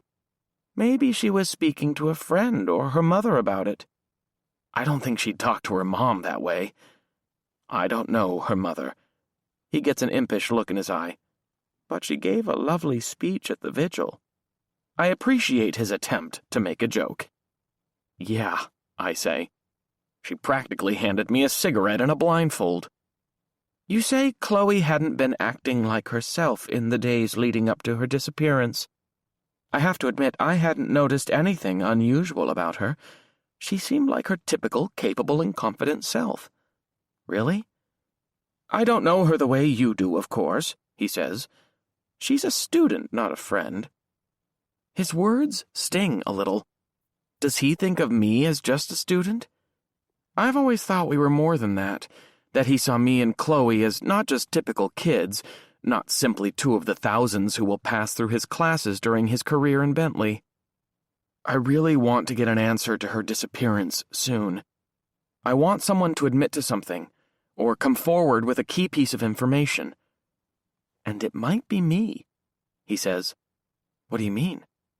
I might be the one to reveal something to you. He taps on the window again. Right over there, outside the gymnasium, I saw you and Chloe leaving the dance that night. And I have to say, neither of you looked very pleased.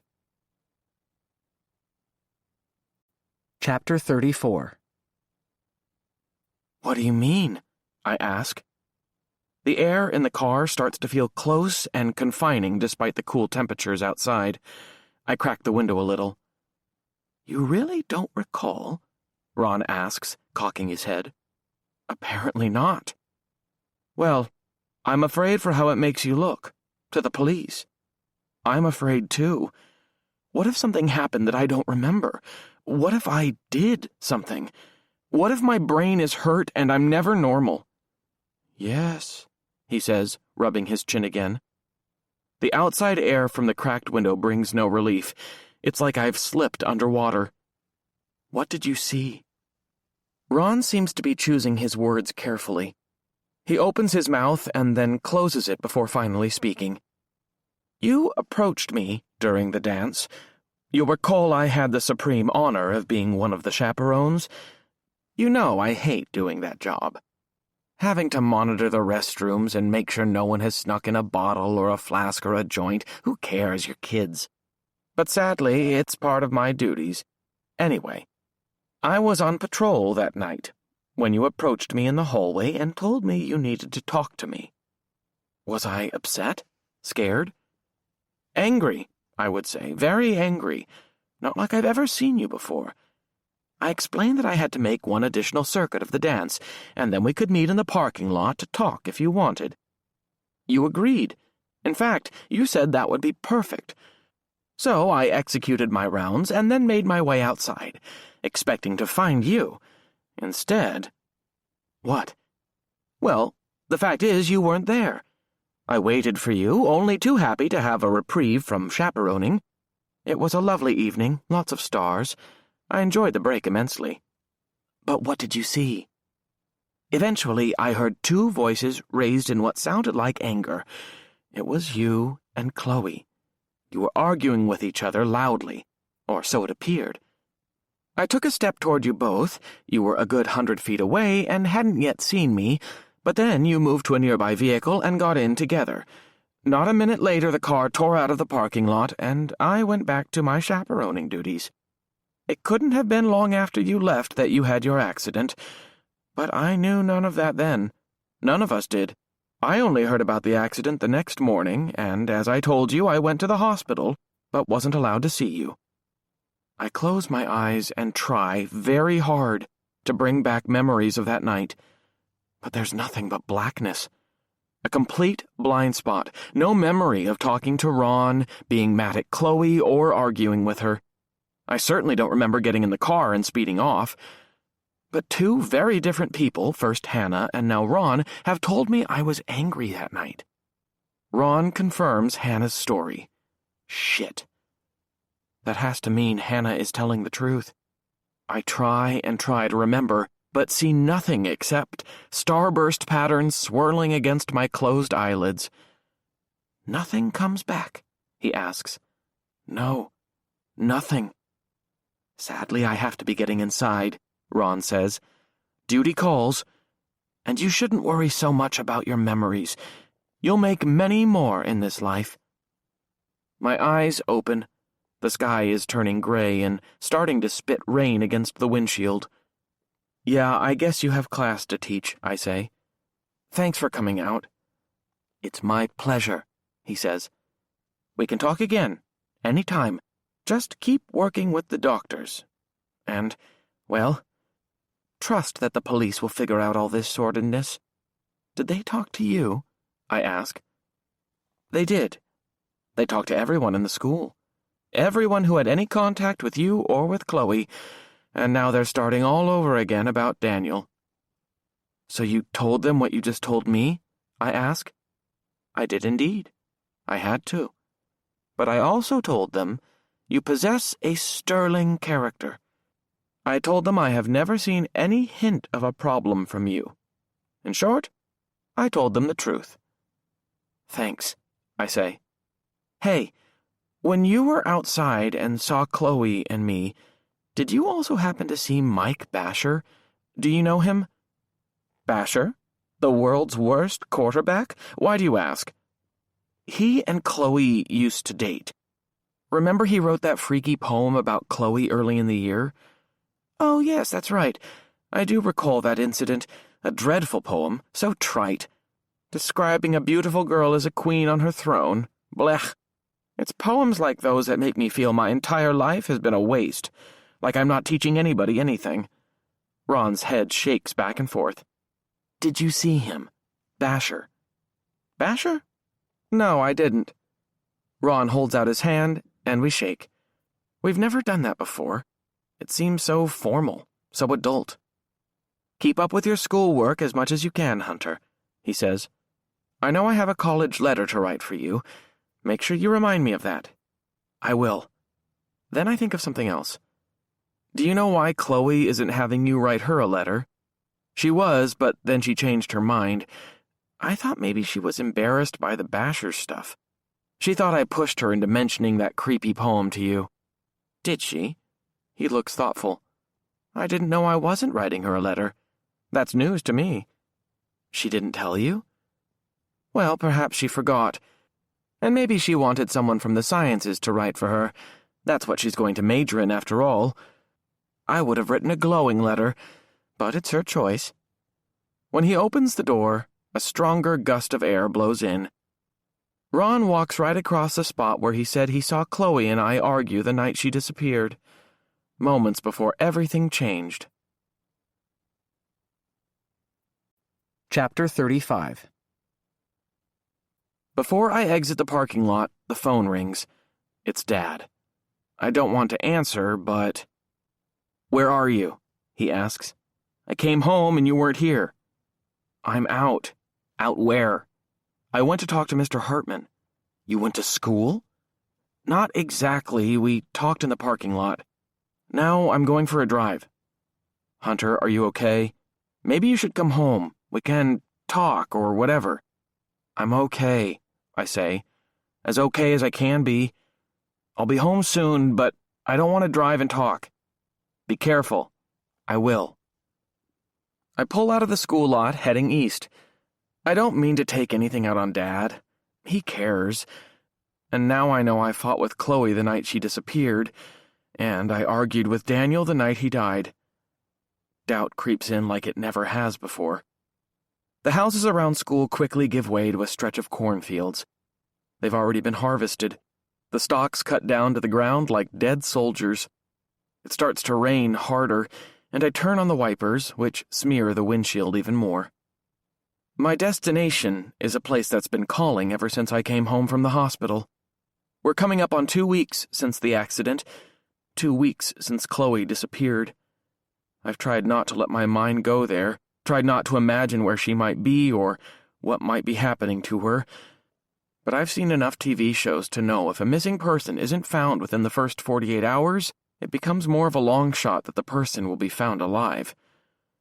Is Chloe locked up somewhere? Is she suffering? Is she dead? I push away the thoughts with as much mental force as I can summon.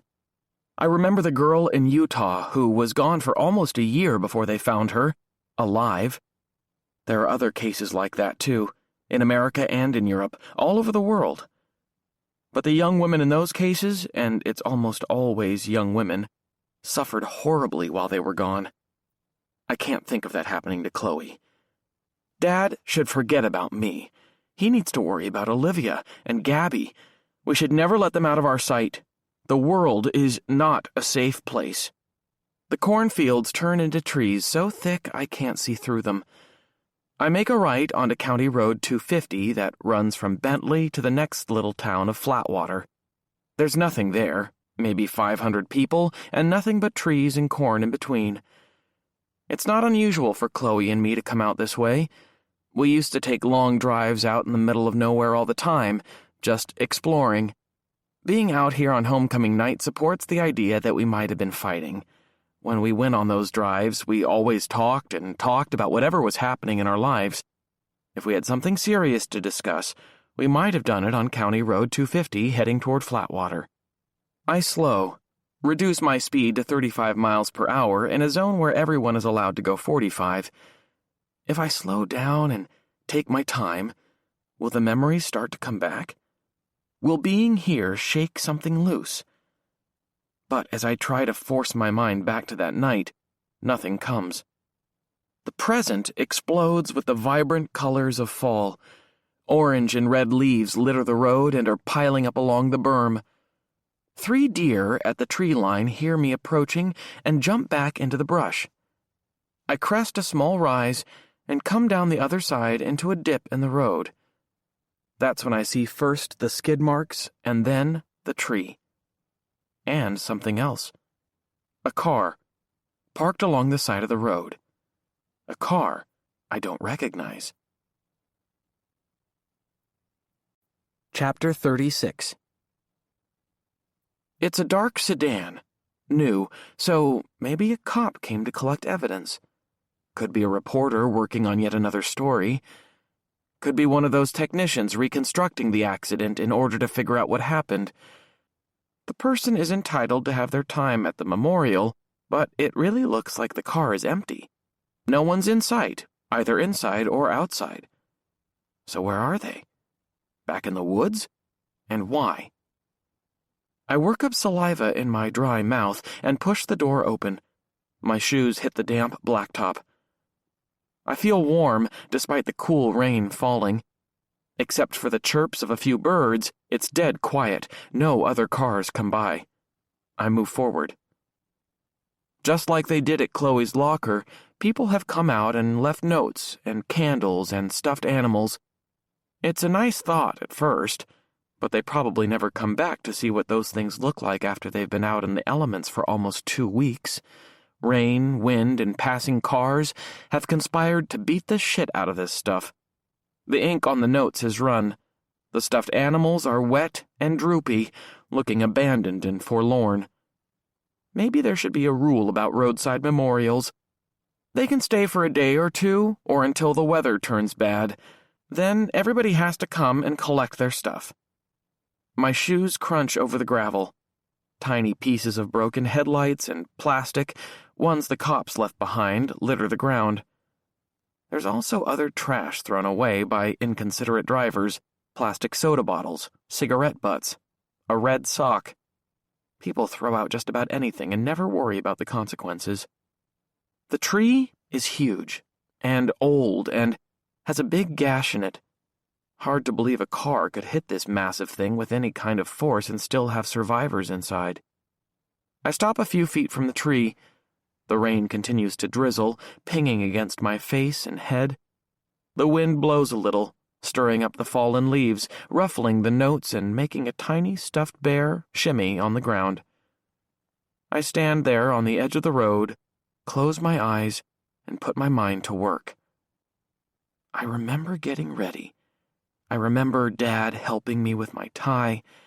I remember going to eat at Hannah's house by the lake. It was a fancy meal, some kind of Italian chicken prepared by their housekeeper. I remember the early part of the dance, walking into the gym and hearing the music. I remember dancing with Chloe at least once, maybe twice, and then, nothing. My head starts to ache again. I try to imagine what it must have been like when we walked out to the parking lot and headed for the car. Ron says we argued, but that doesn't fit what I know about us. And I have no idea what we could have been arguing about, unless it was about having sex again that night. But I can imagine driving the route I just took, away from the school and through the cornfields, then through the trees and out to where I stand. It was a warm night, no rain, no wind. Me driving, Chloe looking beautiful in the passenger seat. At some point we came to this stretch of 250. The headlights would have illuminated the side of the road, the ditches and the weeds, the debris and the leaves. Did an animal jump out? Was it a deer, like the ones I just saw? Or did something come rushing at us? That's when something in my mind clicks over, like a flash. The pain disappears. I'm no longer imagining. I'm remembering. The tree illuminated by the headlights. The tree growing larger and larger. We can't stop. We're out of control. It's too late. Hunter! She calls my name, screams my name. I put my hand out to brace her. Hunter! I yell something, a primal cry of fear. My eyes spring open. Chloe's dad, Scott Summers, is standing in front of me, and he's looking at me, face distressed, like I'm completely out of my mind. Chapter 37. It's like emerging from a dark cave. I take in giant gulps of air. It came back. Something from that night came back. I saw it. I remembered it.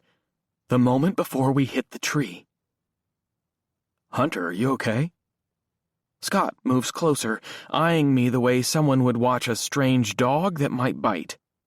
Scott's body is turned sideways a little, crouched like he's ready to spring into action, either to protect himself or to run away. My heart pounds faster than ever. It takes a moment for my breath to return to normal. Hunter? I'm okay, I say. I look into his eyes. I saw it.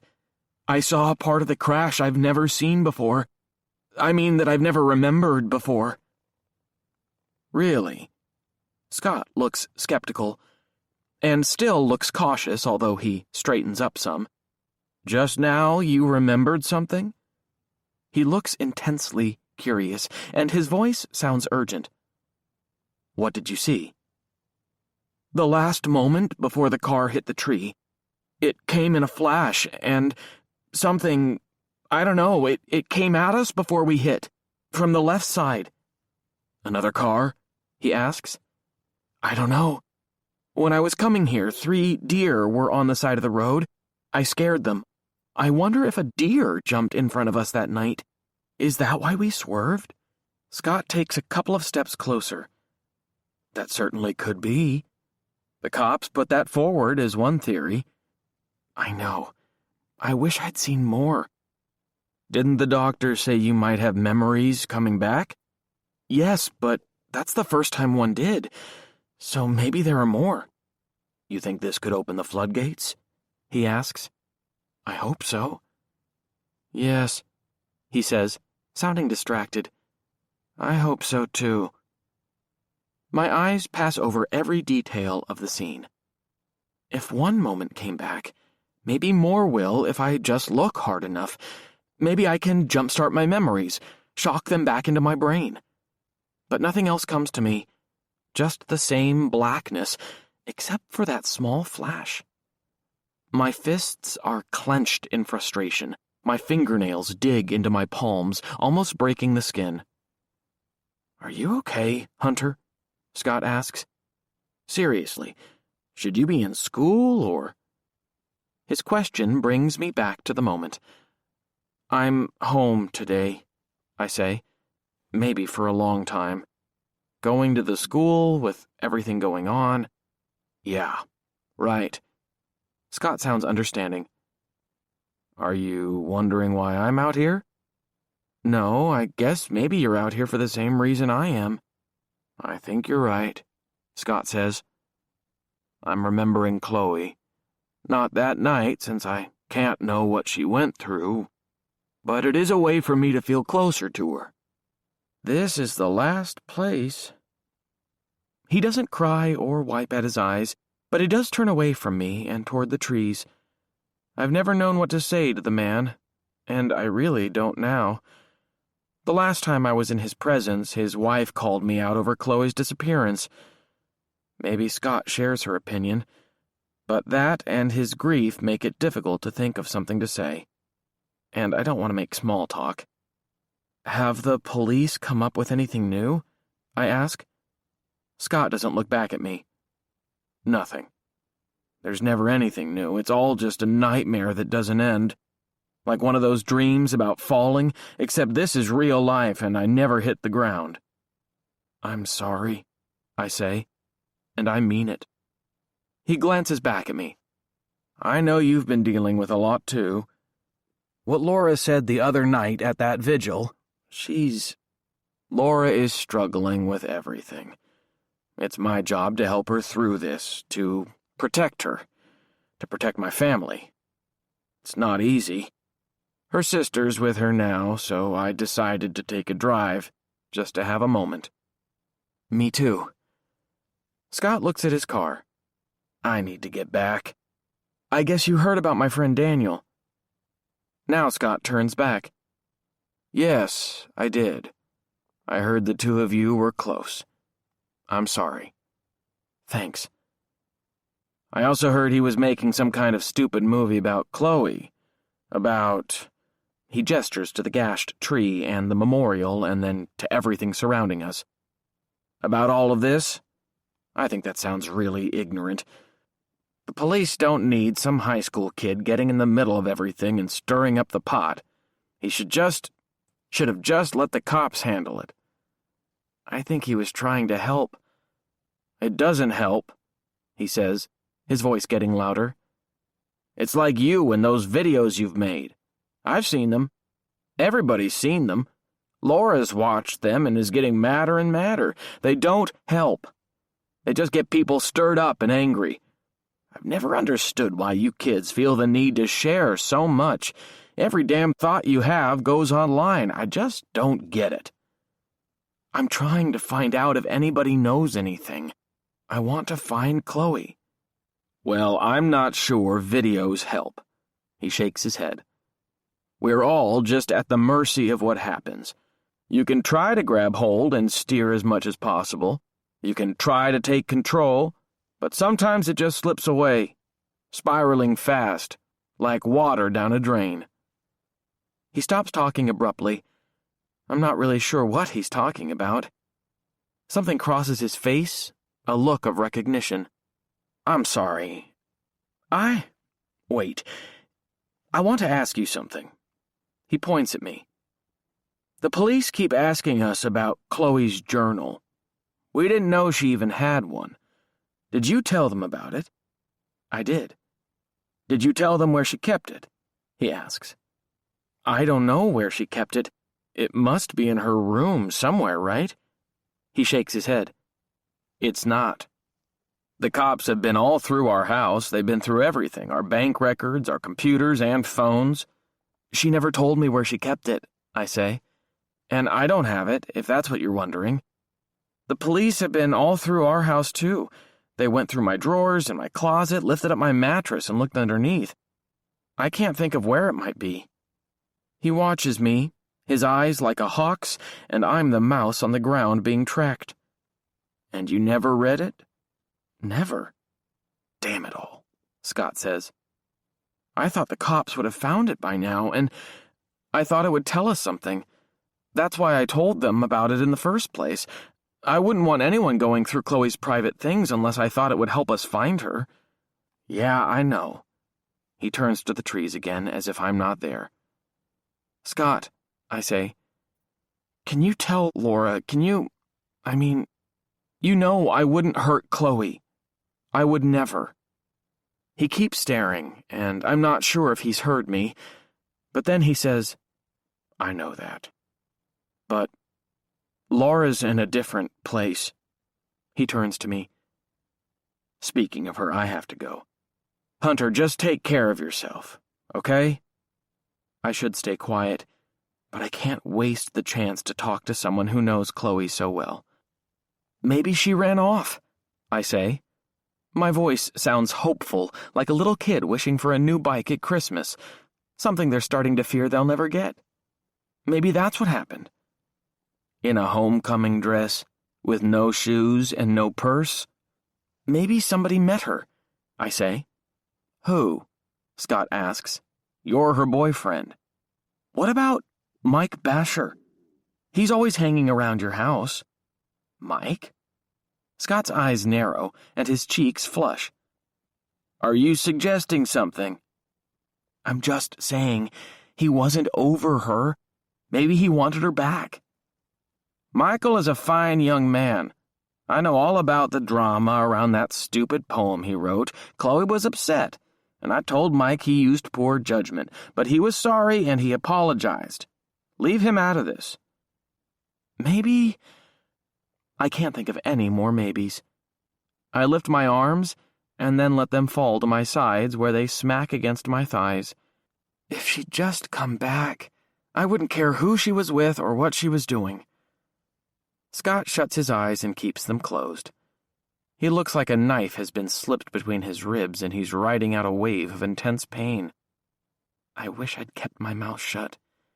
His eyes open, and he nods like he's reached some agreement with himself. I guess we all wish we could rewind and go back to that night, he says. We could just stop Chloe from leaving the house that night.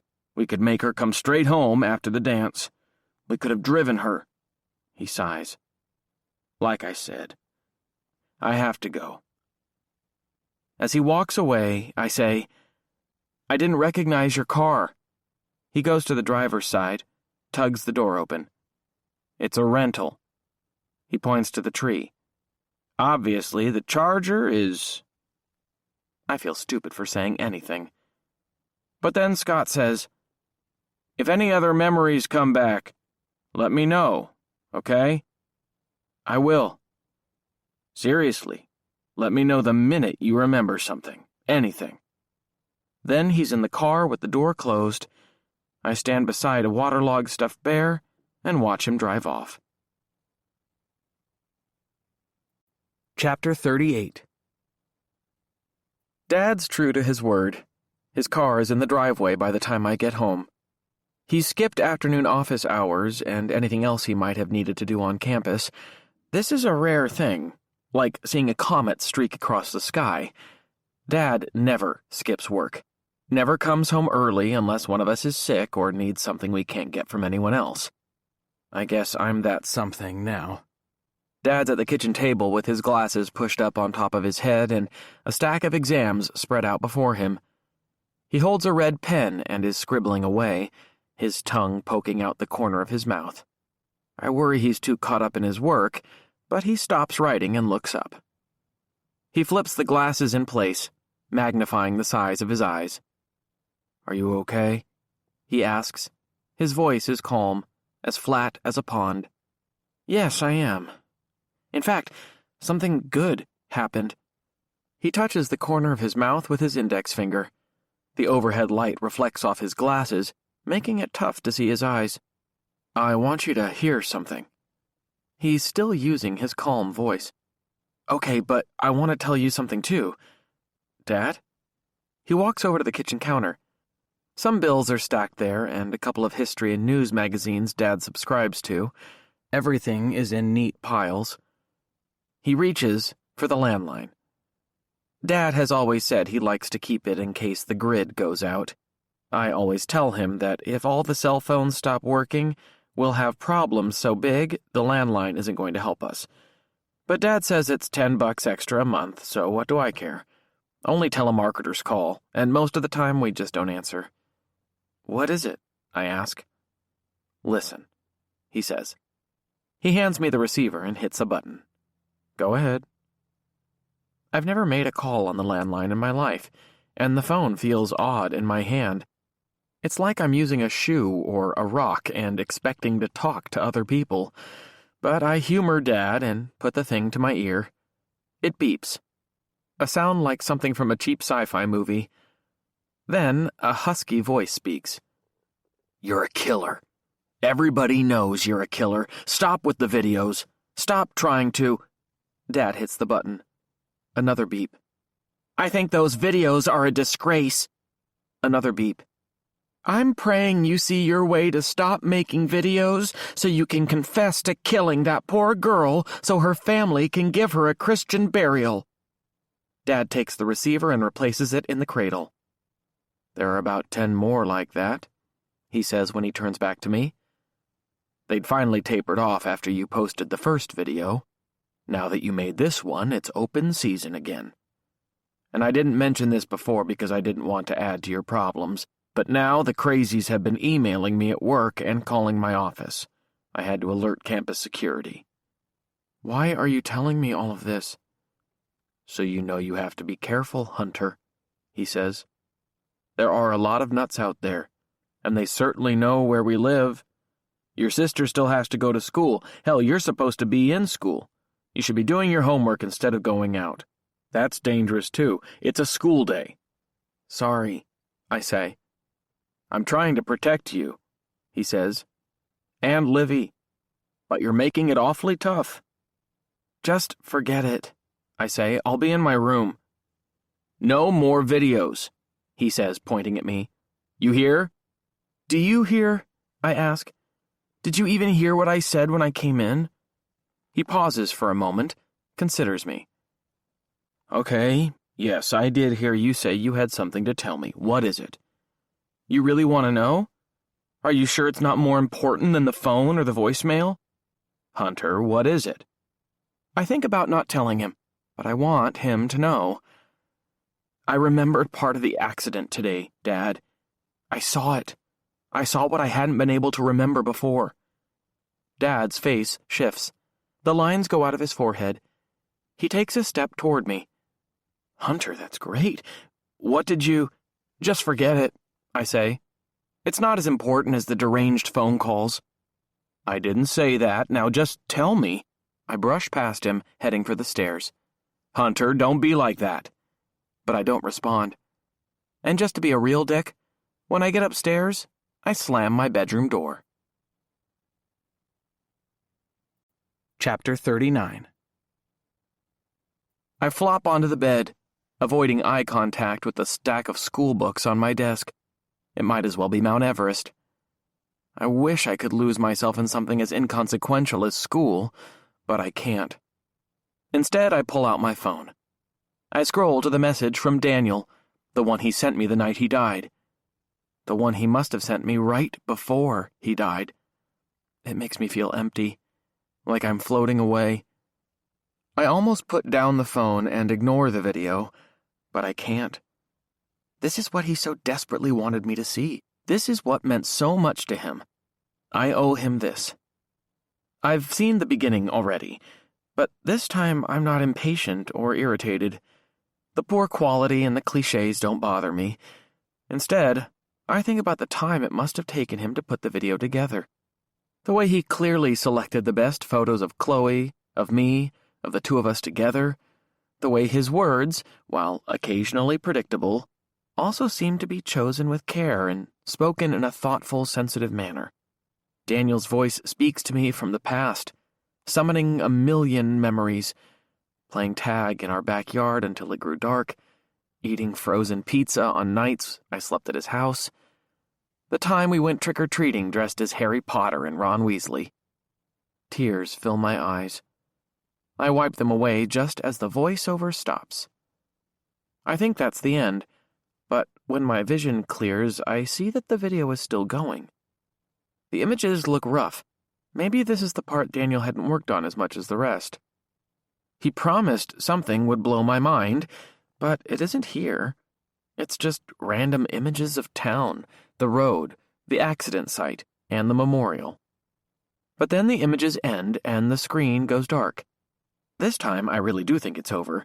I'm about to put the phone down when the progress bar at the bottom tells me there are still 5 minutes to go. Is it 5 minutes of black? Curious, I keep watching. The screen flickers, and an image returns. It takes a minute. The image is dark and kind of grainy. It's a shot of the night sky, blackness and stars. A light post. Then the camera levels, showing rows and rows of cars and then a building. I straighten. It's the parking lot behind the school. At night. There are lots of cars. Streamers and balloons cover the entrance to the gym, lifting and bobbing in the wind. Homecoming. The night of the accident. The night Chloe disappeared. My spine is rigid. My hand grips the phone so tight my knuckles hurt. The shot lingers on the gym doors for a few long seconds. The counter on the bottom continues to turn. Is this it? Is anything else going to happen? But then the doors are thrown open, and it's Chloe who emerges. Chapter 40. Her dress is light blue, sleeveless, exactly as I remember it. Her hair is pulled back, 2 intentionally loose strands frame her face. The blue corsage is still on her wrist. It's there when she brushes her hair out of her eyes. She walks briskly away from the door and stops after 15 feet. She crosses her arms. She looks unhappy. Beautiful, but unhappy. The door flies open again, and there I am, wearing a white shirt, a yellow tie that Dad helped me knot, navy pants, and brown shoes. I walk up to Chloe and spread my arms wide as if asking her what's the matter. She looks at me for a long moment, but then she starts walking away. There's no sound. We move across the little screen like actors in a silent movie. Then Chloe stops. She turns and looks back at me. She's upset. She's pointing at me as she says something. Or is she pointing at the gym? At something inside? My arms go up again, and Chloe spins and starts to walk away. She's moving fast, almost running. I follow her, my arms still wide, pleading. We go between the parked cars, the bottom halves of our bodies disappearing, but I can still see my arms, my mouth moving as I say something to Chloe. We don't look angry. We look confused? Unhappy? She looks like she's trying to convince me to leave. The camera pans and follows us. Whoever is filming, Daniel, I presume, moves so quickly. The camera shakes with his steps. Eventually, we stop on the driver's side of the car. Her face is a mask of hurt. It's so rare, I can't tell if she's crying. I repeatedly point back at the school, like I want to go there. Finally, Chloe throws up her hands and dashes around the back of the car. She opens the passenger door, her head disappearing from view as she gets in. I get in behind the steering wheel. A few long moments tick by. Is that it? Are we just going to sit in the car? But I know all too well what's to come. I know how the story has to end. The car springs to life. We back out, furiously. The brake lights are an angry red in the darkness. Then we shoot forward, barreling toward the exit and our collision course with that tree. The car fades into the distance. And the movie cuts, like the camera was turned off. I figure that's the end. And I'm ready to put it aside. I exhale. It's over. Suddenly the movie starts again. The camera is back on, recording. It makes a quick pan to the right, picking up something else. Another car zips across the parking lot, flying right up behind, like it's chasing us. Chapter 41. I rewind the video and watch the ending again. Again and again and again. I study every part of the screen, but it's impossible to see any detail. It's a dark car on a dark night. There's no way to see the driver, to even tell the make or model. Forget about getting the license plate number. But maybe someone else can see more. Maybe the cops.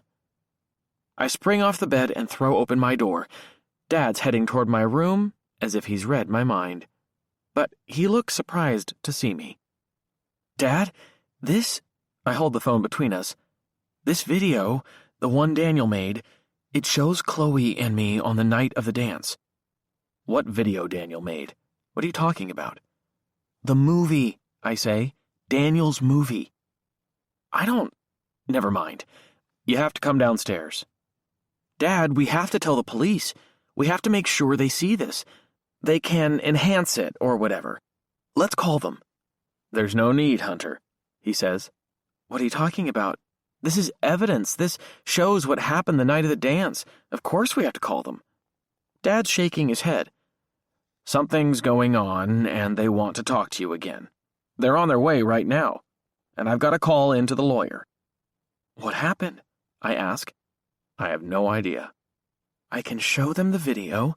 If they can figure out who followed us that night, they might be able to figure out who ran us off the road, and whoever ran us off the road must be the person who took Chloe. Instead, I feel deflated. If the cops are coming over, that means they have more questions. What could they possibly ask me that they haven't already? Dad starts back down the stairs, but he hesitates when he sees I'm not following. What is it? He asks. I slump against the wall, the phone still in my hand. I don't know. He comes toward me. What don't you know? I don't know if I can do this anymore. I don't know if I can handle the cops asking me a bunch of questions that I don't know the answers to. Just thinking about it makes me feel worn out. Dad nods his head. I understand. You know, you don't have to answer any questions if you don't want. And then what? You run the risk that it makes you look guilty. That's not how it's supposed to work, I say. We just studied this in civics. I know. He stands with his hands in his pockets. For a moment, I think the awkwardness will descend over us, but when Dad speaks, his voice is clear and determined, and I imagine this is what he's like in class when he really gets going on some subject he feels passionately about. When your mom was sick, we just kept going to all these different doctors. You probably remember some of it. And every time we went, I thought one of them was going to tell us something we hadn't heard before. I thought one of them was going to give us some piece of good news that was going to make her better. After a long time of only hearing bad news, I dreaded each trip. I just didn't want to hear any more bad news from people who were supposed to be helping us. But you kept going. Mom fought until the end. She did. She wanted to. She wanted to be here for you and Livy. She really did. Because she wanted to try as hard as she could. Because I loved her, and I wanted her to stay with us as well. He looks at the floor and scuffs his foot over some minuscule piece of dust. I guess we keep on going when we love somebody, as long as there's a chance. He starts back down the hall and says over his shoulder, Just tell the truth, Hunter, and I'll be right there with you. And show them the video. You never know.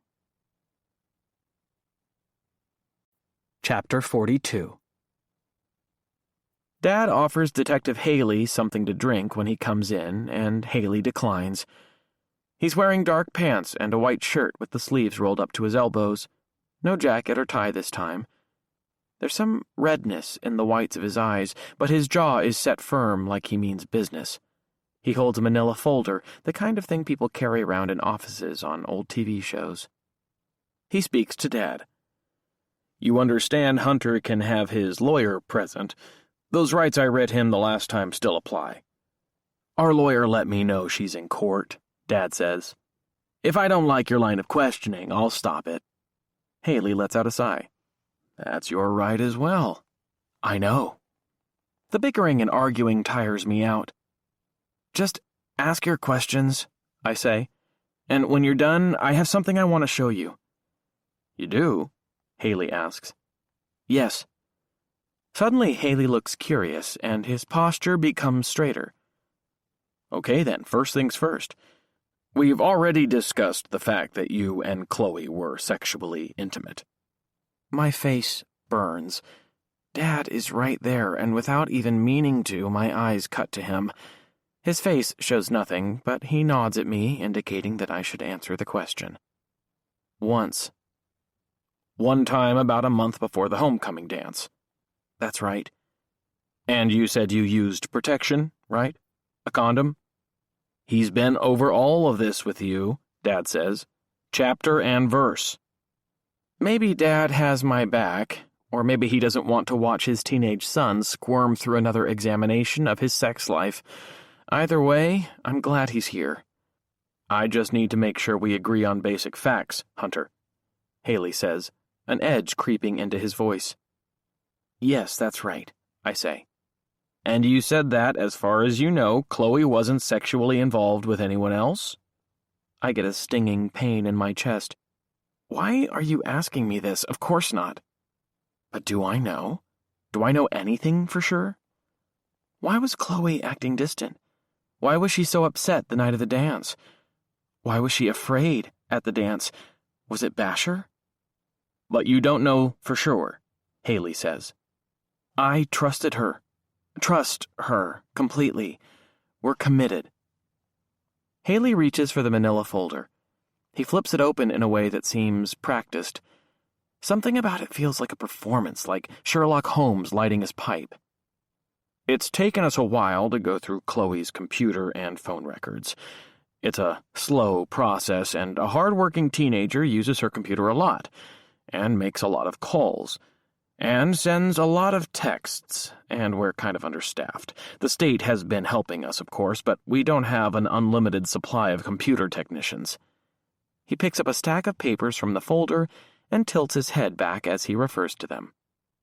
About 2 weeks after what you say is your first and only intimate encounter with Chloe, she did a number of Google searches about pregnancy.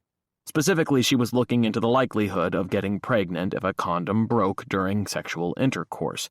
Did the condom break when the two of you had sex, Hunter? Dad's staring at me.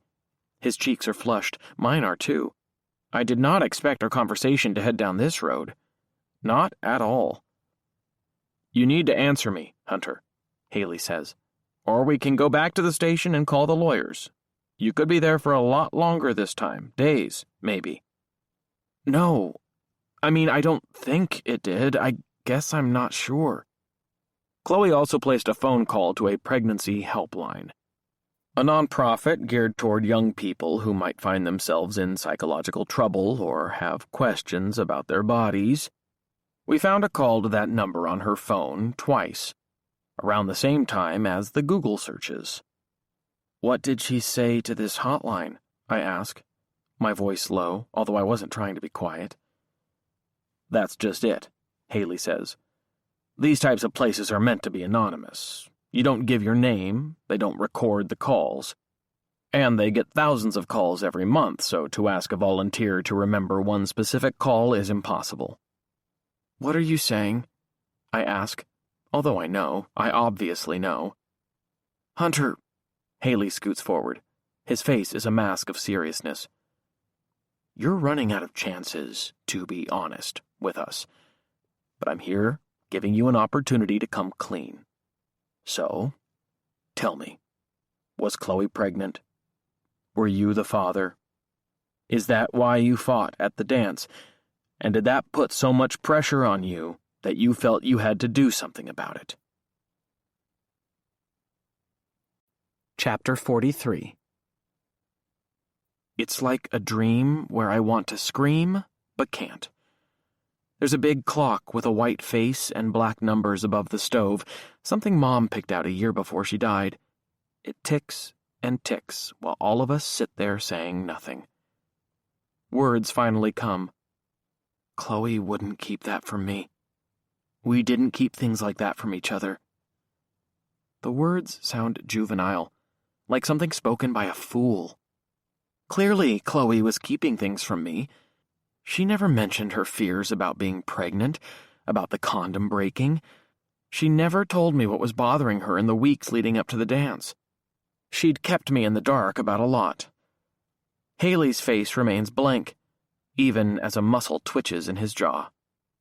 So, you're telling me, Hunter, that you don't know anything about this? My head shakes. Mind blown. Can I ask a question? Dad says. Haley ignores him, so Dad just goes on. Hunter, I can remember when I was young, before Mom and I got married, and I was always worried about getting one of my girlfriends pregnant. I sit as still as a statue. Dad has never spoken so casually about sex, never implied he had a sex life before Mom. My first instinct is to say, please don't go there, but Dad is talking to me like I'm an adult.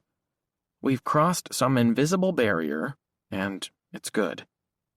What I mean is, sometimes I talked about it with my partners, he says, and sometimes we'd talk about what would happen if she became pregnant. What I'm asking is if you and Chloe ever had that kind of talk. It fits Dad that he wouldn't jump into sex without examining every possible consequence beforehand. He's not the most impulsive guy in the world. Chloe and I talked about everything, over hundreds and hundreds of conversations. And yes, leading up to our first and only time, we did talk about pregnancy. Chloe was pretty clear. She told me she was not going to get pregnant, and if she did, she wasn't going to let it derail her life. She told me about her cousin in Virginia who was at the top of her class, but then got pregnant senior year. She finished high school and had the baby but never went to college. Chloe swore she would never let that happen to her. She has 2 kids now, Chloe said about her cousin, and no degree. That won't be me. I relay all this to Haley and Dad. Haley nods, still showing nothing. So it sounds like Chloe felt pretty strongly, Haley says. If she found out she was pregnant, she intended to do something about it. Are you saying that's what she ran off to do after the accident? I ask. In her dress, and with no money or phone? Does that make sense? Haley looks thoughtful. He taps his chin with his index finger and studies me through his intense brown eyes. If Chloe was pregnant, then it would be in both your best interests to keep that from everyone, parents, teachers. If Chloe thought a pregnancy would ruin her life, then she might be willing to do anything. Run away for a while. Stage an accident. He leans forward. Hunter, maybe the 2 of you got in over your heads. You wanted to make this problem go away, but you got in too deep, and you're looking for a way out. That's not what happened, I say. Maybe Chloe pressured you, he says. I bet she was a persuasive girl. Maybe she turned up the heat on you to help her. Maybe you got scared someone would find out. Maybe the 2 of you disagreed about what to do. Hunter, did you want to have the baby? Is that the problem? I can prove that didn't happen, I say. I can prove how nuts all of that is. I pull out my phone, load the video, Daniel's video, and slide it across the table toward Haley, who pushes his manila folder aside. What's this? He asks. Oh, yes, I've seen it. You have? I hit play anyway. He frowns. Daniel's mother gave us access to his cloud storage. The rough cut of the movie was there. You watched the whole thing? I ask. You actually saw the other car following us? Haley nods, but without much enthusiasm. Of course. The video is at the state crime lab being analyzed. Unfortunately, the initial results have been inconclusive. They can't identify the make or model of the car yet, and they haven't come close to the plate number. These things take time, but we're doing our best. But that's a big lead, I say. Find that car, and you've got the person who ran us off the road. Haley shakes his head. We don't even know if that vehicle was at the scene of the accident. He looks so certain, almost smug. That quick glimpse of the accident jumps back into my mind. The headlights, the tree. Let me tell you what I remembered, I say. Chapter 44. I went out there this morning to the scene of the accident, I say. I hadn't been out there since that night. Why did you go to the crime scene? Haley asks. To see it. I wanted to try to jar something loose in my mind, and it worked. Is this what you were telling me when you came home? Dad asks. Yes. Haley's brow is wrinkled. How did you feel when you went there? Was it exciting to you in some way? Did you get an adrenaline rush? Detective, Dad says. I don't think you... Just hold it, I say to Haley. Please, just hold on and listen for once. I detail the slow drive to the scene, the deer that scattered, then parking and approaching the tree, that brief piece of memory that raced back into my brain like a flash flood. Something happened that night, I say. Something came at the car from the left side. They're both focused on me, and I feel like a fortune teller who suddenly starts speaking in tongues, communicating with the other world in order to solve a mystery, except what I'm describing comes from my own memory, and I'm right here in this world. It had to be another car. Why else would we go off the road and hit that tree? I stare right into Haley's eyes. You've thought all along it was possible there was another car, one that ran us off the road. Well, now you have the video showing the car following us, and now you have what I remember. Haley reaches into his pants pocket, brings out his little notebook and a pen that he clicks open with his thumb. He scribbles some things in the book, but takes his time speaking. I push him. What do you think? Isn't this something? He presses his lips together and leans back in his chair. His eyes look wary, cautious, but also curious. He must see the possibilities here. He has to. Okay, he says. But you said you saw deer when you went driving out there today. 3 of them. It's fall, mating season. There are deer all over that road. Not a night goes by that we don't get a call about a vehicle hitting one. And people sometimes get hurt pretty bad. You may recall a few years ago a woman was killed when she hit a deer. Maybe you saw a deer out of your peripheral. Maybe that caused the accident, and there wasn't another car. Maybe Chloe was hurt in the accident. Maybe she was hurt bad, and you saw that, and you knew you were going to get blamed, so you panicked, and you moved her. Just tell us where she is, Hunter.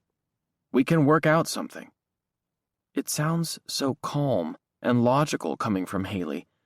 Like nothing could be thrown at the guy that he couldn't bat away, like he's a world-class ping-pong player when it comes to smacking down someone else's ideas. He's baiting you, Hunter, Dad says. Don't say anything. Detective, next you're going to tell us Hunter conspired with a deer to cause the accident. We're talking about wild animals, Haley says. They're unpredictable. Haven't you seen on the news when a deer goes crashing through a store window and then runs around inside, busting up everything? Or how about when someone's out in the woods and a deer goes nuts and attacks them? They're not all peaceful animals. This isn't making any sense, Dad says. Haley leans farther forward. Okay, so that's unfounded speculation. Let's stick to facts, Hunter. You and Chloe were arguing. Witnesses have verified that.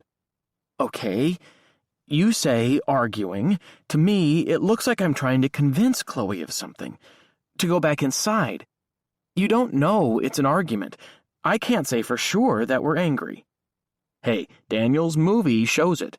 Maybe Chloe was too upset to drive and that's why you got behind the wheel. And maybe you continued to argue or convince as you drove out into the country. So you're arguing. You're saying heated things to each other. Haley shrugs, tries to look more casual. Hey, I understand.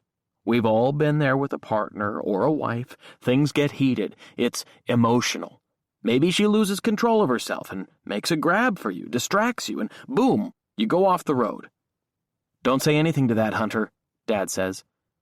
I can't say anything to that because it isn't true. Chloe didn't do that. But you don't remember, Haley says, his words gaining a harsh rhythm as he speaks. You don't remember anything from the ride except that last moment before impact, so you say. But you have the accident. Chloe's hurt, she's bleeding, or she's crying, or maybe she's unconscious, and you panic. This is on your record. An accident. How will that look to the college admissions office at your top choice school? Do they want someone with a record? Okay, don't say anything else, Hunter, Dad says. Haley leans back. He considers me from across the table like a poker player about to place a large bet. You don't have to say anything, Hunter, he says. Your dad's right. But let's imagine for a moment you're correct about what you've said. Let's say that car in the video, the one following you and Chloe out of the parking lot, followed you all the way out to the scene of the crash. Let's say that's true, okay? Dad gives me a look that says, not a word. But let's also say there's something going on with Chloe, something you don't know about. That seems obvious, doesn't it? After all, she was calling a pregnancy hotline. She was upset, distant, crying. She thought you'd be really mad about whatever was going on. You've mentioned her ex-boyfriend, the football player, Mike Basher.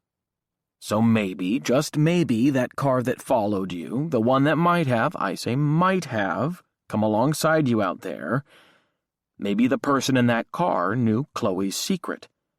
Maybe the person in that car was part of Chloe's secret. They were in on it, and you weren't. Maybe Chloe arranged to meet them out there, and that's why she went off with them after the accident. Haley doesn't frame it as a question. He clicks his pen shut, letting his words hang in the air like a toxic balloon. Then he stuffs the notebook back into his pocket and gets to his feet. He nods at Dad and me. Hunter, Haley says, this has been a useful talk. I think you see more clearly now some of the possibilities concerning that night. I hope you know it will always be better for you if you and I talk about these things, if we keep the line of communication open. You can call me any time if you want to talk more about these possibilities. He turns and goes, leaving me more confused than ever. Chapter 45. Once Haley's gone, Dad says, he's just trying to shake you up. That's a cop's job. Then Haley's a very good cop, I say. Because he shook me. Hunter, why don't you... Dad, can I think I want to go to my room. Sure, okay. If you need me, I'll be down here, grading. My room feels off, a little strange. My thoughts rev like a NASCAR engine. Haley has taken up residence in my brain. Did Chloe plan to meet someone out there? Was she just using me to drive her away from the school? I text Hector and Cameron and Chad, seeking human contact, just asking how they're doing, what's up at school. Hector claims he misses me in physics because now he's the dumbest guy in the room. Cameron complains about having to buy his own French fries since I wasn't there to steal from. Our conversations linger for a few minutes, then die out. Chad doesn't answer. Soccer consumes them all. Haley's bombshell about Chloe possibly being pregnant thumps in my head, making it ache again. It's such a private thing. If one person found out, then everyone would know. And when Chloe comes back, she's going to have to face all the people who know her most intimate business. But what if telling the right person makes the difference? But who is the right person? The next text I send sounds super casual. Hey, how are you? Natasha writes back immediately, as if she was waiting for me. She asks how I'm doing. She says lunch is boring without me because Chad is off with Hannah and Cameron and Hector act juvenile. The exchange seems to have run its course. We almost never talk one-on-one. I know you talked to the police already, but can you think of anything going on with Chloe? Then I add, anything weird? Those 3 little dots appear, and they sit on my screen forever. They taunt me, torment me. She must have a lot to say. No, not really. That's it? Nothing about our sex life? I mean, she told me you were going to try to do it again. Even though I'm alone, my face flushes, but Natasha keeps going. She was worried about going on the pill. I told her to go for it. I've been on it for a year and don't have any problems, but Chloe was worried. Chloe shared more with Natasha than I would have guessed. The conversation seems finished. A long time passes without Natasha texting back. My calculus book waits for me. Burning would say something like, "Do you think being a suspect in your girlfriend's murder means you don't have to do your homework?" The phone dings again. Natasha. "Chloe said she could tell you wanted to try again at Hoko, but she didn't think she wanted to. She felt weird about it." Natasha has my attention. Weird about what? Trying again. Why? I don't know. She just said sex felt weird to her. She wasn't sure she wanted to do it again. I don't think you did anything. She legit loves you. She loves me. But she might have been keeping the biggest secret of her life. Chapter 46.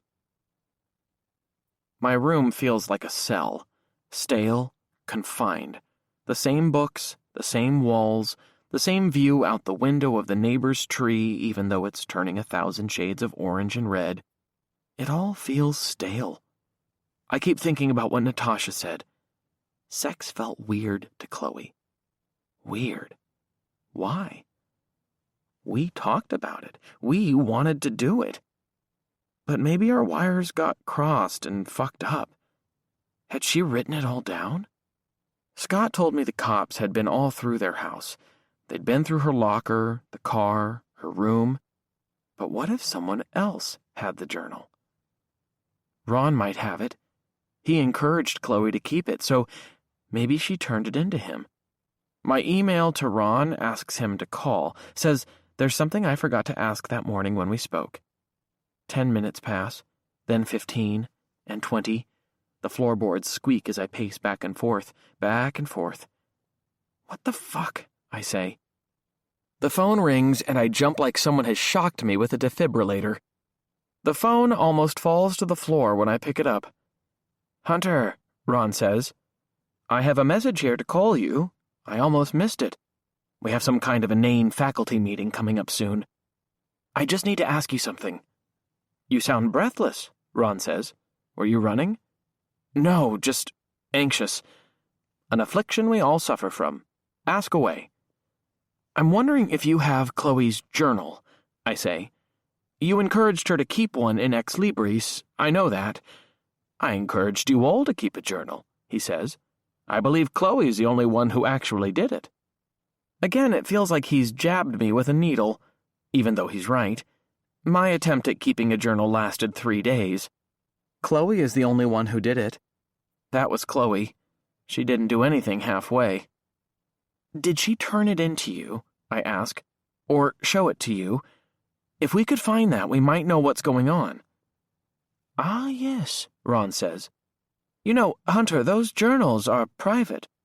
A way to work through feelings and ideas." "That's not the question," I say.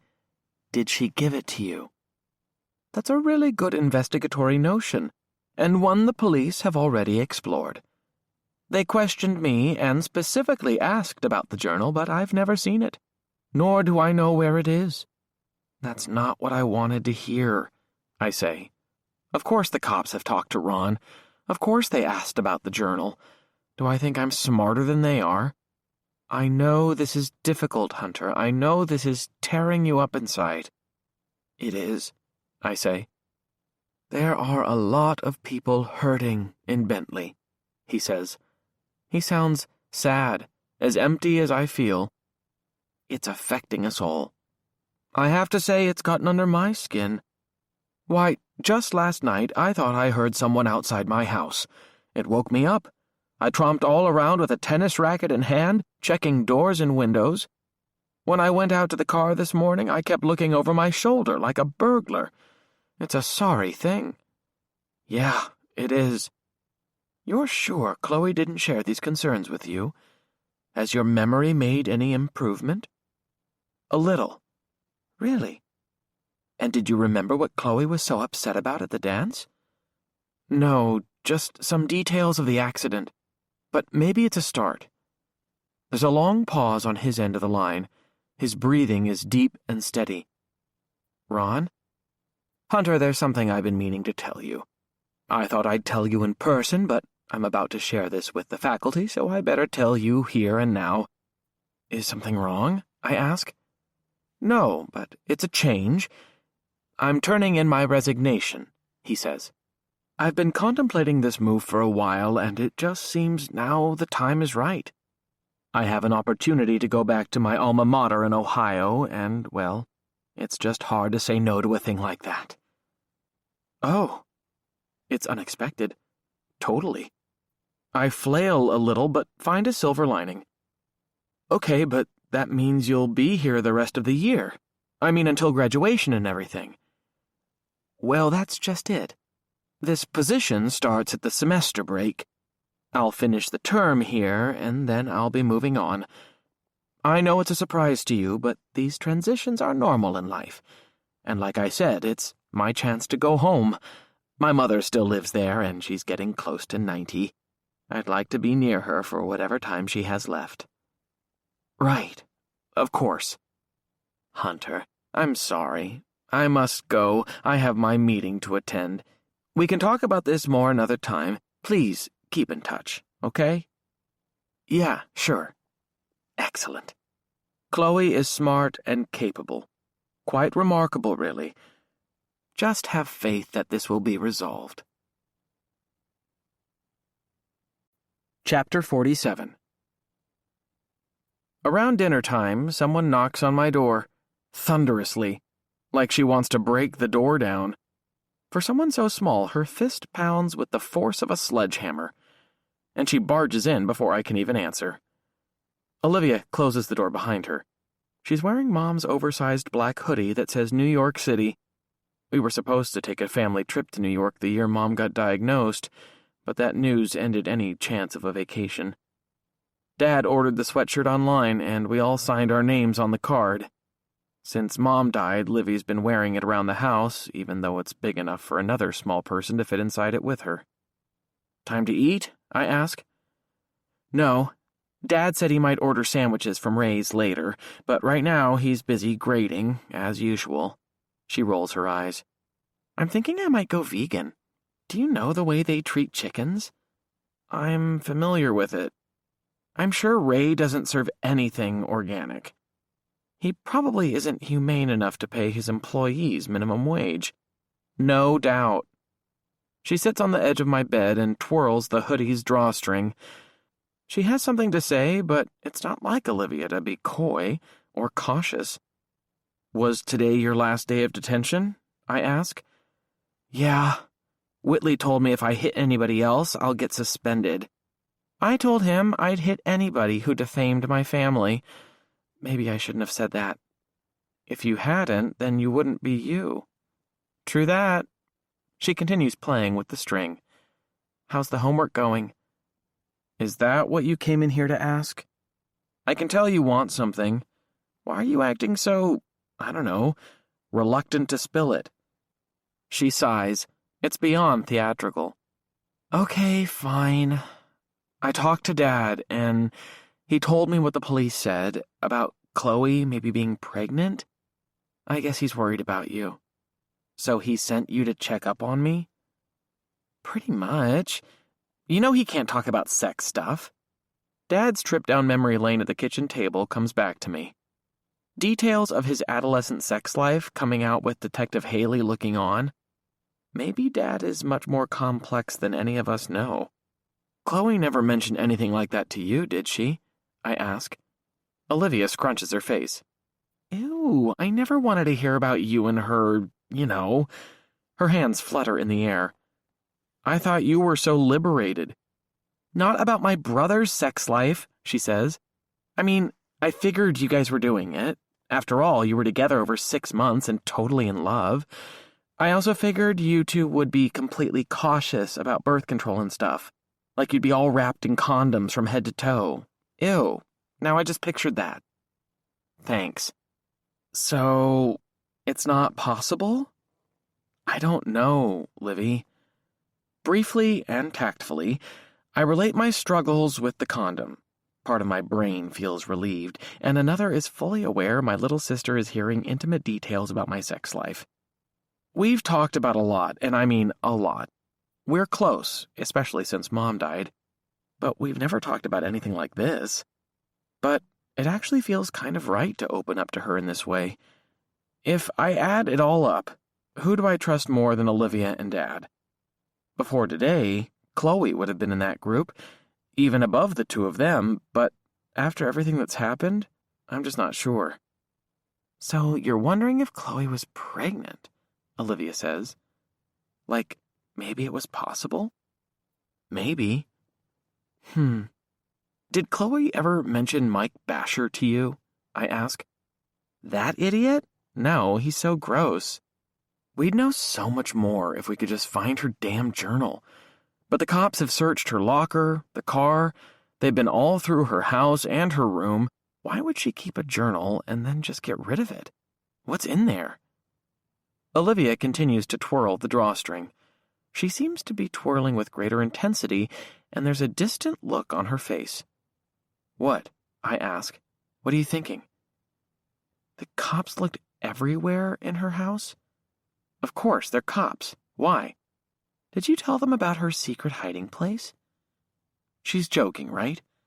But the look on her face says something else. Olivia, what the hell are you talking about?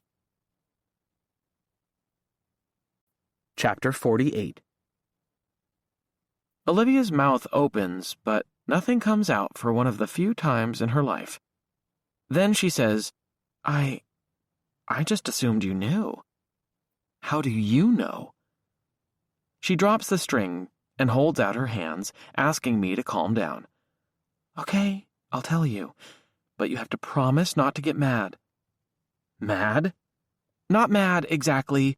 Just that overprotective big brother shit you do sometimes. You know, where you act like you know more than I do just because you're older, but you really don't because we all know I'm the smart one. Livy. Okay. So right when the school year started, Gabby's cousin came to visit. You know, the one who was here from San Antonio? Anyway, when she was leaving, she gave Gabby a joint. Just one, and she said we should try it sometime. Well, Gabby couldn't keep it in her house because her mom is so uptight and checks her room all the time, and I didn't want to ask you if it was okay to hide it in here because I knew you'd be all condescending and overprotective. I'm supposed to be that way. Yeah, I know. But anyway, I was talking to Chloe about it one day at school, and she said she'd hold it for us.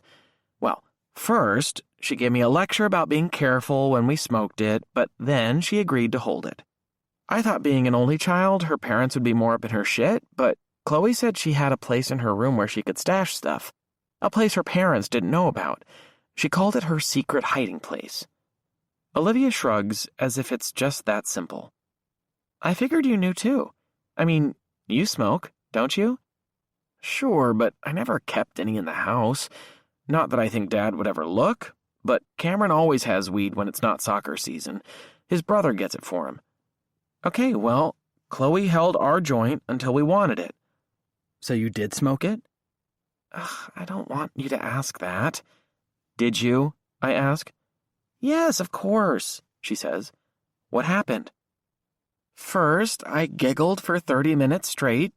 Then I just got really hungry. I mean, hungry like I've never been hungry, and you know I'm always hungry. Then I curled up in a ball and fell asleep on the floor. Gabby threw a blanket over me and went to bed. But you don't know where Chloe kept the weed? No. She just said in her room. Damn it. The sun slips away outside the window, leaving the sky orange and red along the horizon. The street light out front is coming on, casting a blue glow across the front yard. You could just tell the police to search again, Olivia says. They could really dig in and find the spot. Yeah. My breath steams against the window. I turn around, grabbing my chair and moving it closer to the bed so I'm within a foot of Olivia. There's just one problem with that. If the cops find that journal, then it might tell everyone what was going on with Chloe. And what if it makes you look bad? And by bad, I mean guilty. I mean more guilty. Yeah. Olivia shrugs. I don't know, Hunter. Isn't that the risk you take? Her mom and the whole school already think I'm guilty. Her mom seems pretty bizarre, Olivia says. What a fake bitch. She's worried about her daughter, it's understandable. Sure, you're right. Well, she'll get the chance to trash you again tonight. What do you mean? Oh, yeah, I forgot you weren't at school. The church Chloe's parents go to is having some kind of dinner tonight. It's a law enforcement appreciation thing, and I guess they're using it to make sure people don't forget about Chloe. The cops and volunteers are searching again this weekend, massively. They want to get a ton of people out, and they're worried they can't get enough. Dad always says people have short attention spans and start to lose interest. I think he's right. If they let her mom have a microphone again, she'll probably start railing against you. Talk about people I'd like to punch. What time is this thing? I ask. I don't know, 7, I guess? Why? Do you want to go and get roasted in person again? I can't believe I'm about to say what I'm thinking, but I say it anyway. No, of course not. But it means their house is going to be empty. Chapter 49. We run into Dad in the kitchen. He comes out of his office, a red pen stuck behind his ear. He looks surprised to see the two of us leaving. Where are you going? He asks. Not only is Olivia the most honest person I've ever known, she's also the world's worst liar. On the rare occasion she tries to lie, she stutters and mumbles and ends up sounding exactly like someone who is lying. If she tries to tell Dad a story, we're doomed. Over to Hector's, I say. The lie appears in my mouth like magic. They invited us. His mom is making fajitas. Fajitas? Dad says the word like he's never heard it before. I was going to order Ray's. Oh, yeah, I say. Sorry, we won't be gone long. How are you doing on that homework? Dad asks. It's slow, I say, telling the truth. But I made a little dent. Dad nods. His eyes roam over the two of us, settling on Olivia. She shifts her feet and twirls a strand of hair. Why are you going together? Dad asks. I figured you wouldn't want me out alone, right? Dad nods at this. And your sister can punch someone if there's trouble? Dad, Easy, Olivia, Dad says. Dr. Whitley told me about your little dust-up with the lacrosse player. He was actually pretty understanding given the circumstances. Just don't deck anybody else, got it? Sure, Dad, I was just going with Hunter because it's Hector's grandmother's birthday, I say, cutting Olivia off. That's why they're having a little party. And Olivia is really close to Hector's grandmother. Right, Dad says. They want a lot of people there, I say. She's turning 80. Okay. Dad studies Olivia for a moment. She presses her lips into a tight line. Drive safe. Stay together and keep an eye on each other, you hear? And don't stay out long. I don't want you falling so far behind on homework that you can't get out of the hole. I know you have a lot on your mind, but you also need to get back to those college applications. Of course, Dad. And with that, we're out the door, in the car, and free. I drive slowly and carefully, taking my time. Olivia is texting in the passenger seat. I'm going to drive by once we get there, I say. The cops might be watching the house or something. Good idea. She puts her phone in her lap. Have you ever lied to Dad before? That was pretty badass. Does Hector even have a grandmother? I don't know. Have you ever not talked back to Dad before? Never. It's so unnatural. I guess I did lie about stuff I did with Chloe sometimes. You know, where we were going and what we were doing. It's none of his business if you're having sex. That's private. I thought you hated that word. Don't argue with me, Hunter. I didn't know talking to you was the same thing as arguing. It's none of Dad's business, okay? It's certainly his business now, I say. Everything about our sex life came out with the cops, and with Dad right there. For real? That's the most awkward thing I've ever heard. I think Dad gets it. We're not little kids. You have a girlfriend now. Still, it's so weird. Chloe lives in a subdivision called Brighton Mews. It's about 30 years old and has a lot of winding streets. The houses are all brick ranches, the yards green and perfectly trimmed. Despite having a lot of trees lining the streets, stray leaves and branches never land in anybody's yard. It's like they all magically disappear before they hit the ground. Haley mentioned not feeling comfortable in certain neighborhoods. Brighton Mews would be one of those places. It's awfully, awfully white. It's just turned dark, and most of the houses are lit up inside and out. Chandeliers over dinner tables, TVs in family rooms, computers in home offices. Everything glows. There are matching pumpkins and cornstalks on nearly every porch, the occasional bedsheet ghost hanging from a tree. I turn down Chloe's street and take my time, expecting to see a cop car parked right out front, maybe more than one. What if Chloe came home and no one was there to greet her? What if whoever took her came back? We cruise by her home, but there's no one out front. A few lights burn inside, but there are no cars in the driveway or at the curb. Are you sure they're going out tonight? I ask Olivia. Her dad has a gun, you know. He keeps it in a safe, but still, I don't want to get shot. Her mom tweeted about it. Laura's on Twitter? All the time? Olivia starts tapping her fingers against the door. All the time. Livy, what is it? Well, she's just on there a lot. Saying things. About the case. About me? I ask. Is that what you're not saying? Yeah, she's keeping your name alive, and let me tell you, I want some credit. I've managed not to mix it up with her. I really want to go after her, but I don't. I just don't. That's good. We don't need any more gasoline on the fire. I know that's what you prefer, but sometimes you just need to light the match, Kaboom. We go around the block and check the Summers' house from the back. No cops there either. No one on foot or any cars. We go around 2 more times and still see nothing. You're sure her window will be open? Olivia asks. It always is. The lock's been broken for years. That's how Chloe used to sneak out, or how I would get in. Her parents even know about it. They might have fixed it after she was gone. I guess so, I say. But if your daughter disappeared without her keys, and you knew there was a way for her to get back in, would you get it fixed? Maybe you'd leave it broken just in case. Chapter 50. We park 2 blocks away. We sit in the car and go over the plan one more time. If you see anybody coming, I say, and I mean anybody, then you text me or call right away. I'll have the phone set to vibrate, okay? You already told me this, she says. I get it. You're sure? We're not landing at Normandy, Hunter. Okay, if you're sure. And if you want to back out, you're my brother, so we're in this together, okay? And the cops have to read you your rights and let you call a lawyer if there's trouble, no matter what. Do you understand? Yes, I say. I've seen Law and Order. We walk back towards the Summers' house. Someone is burning leaves, and there's a smoky scent floating on the light breeze. The stars are out, like crisp and clear pinpoints in the dark sky.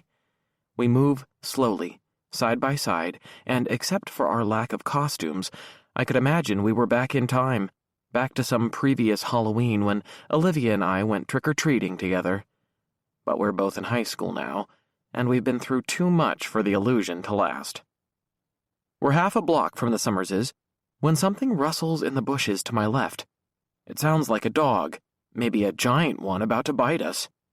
But then a person climbs out wearing dark clothes, and I jump back, not sure if I should run or prepare to fight. Easy, a familiar voice says. The figure steps forward and gives Olivia a hug.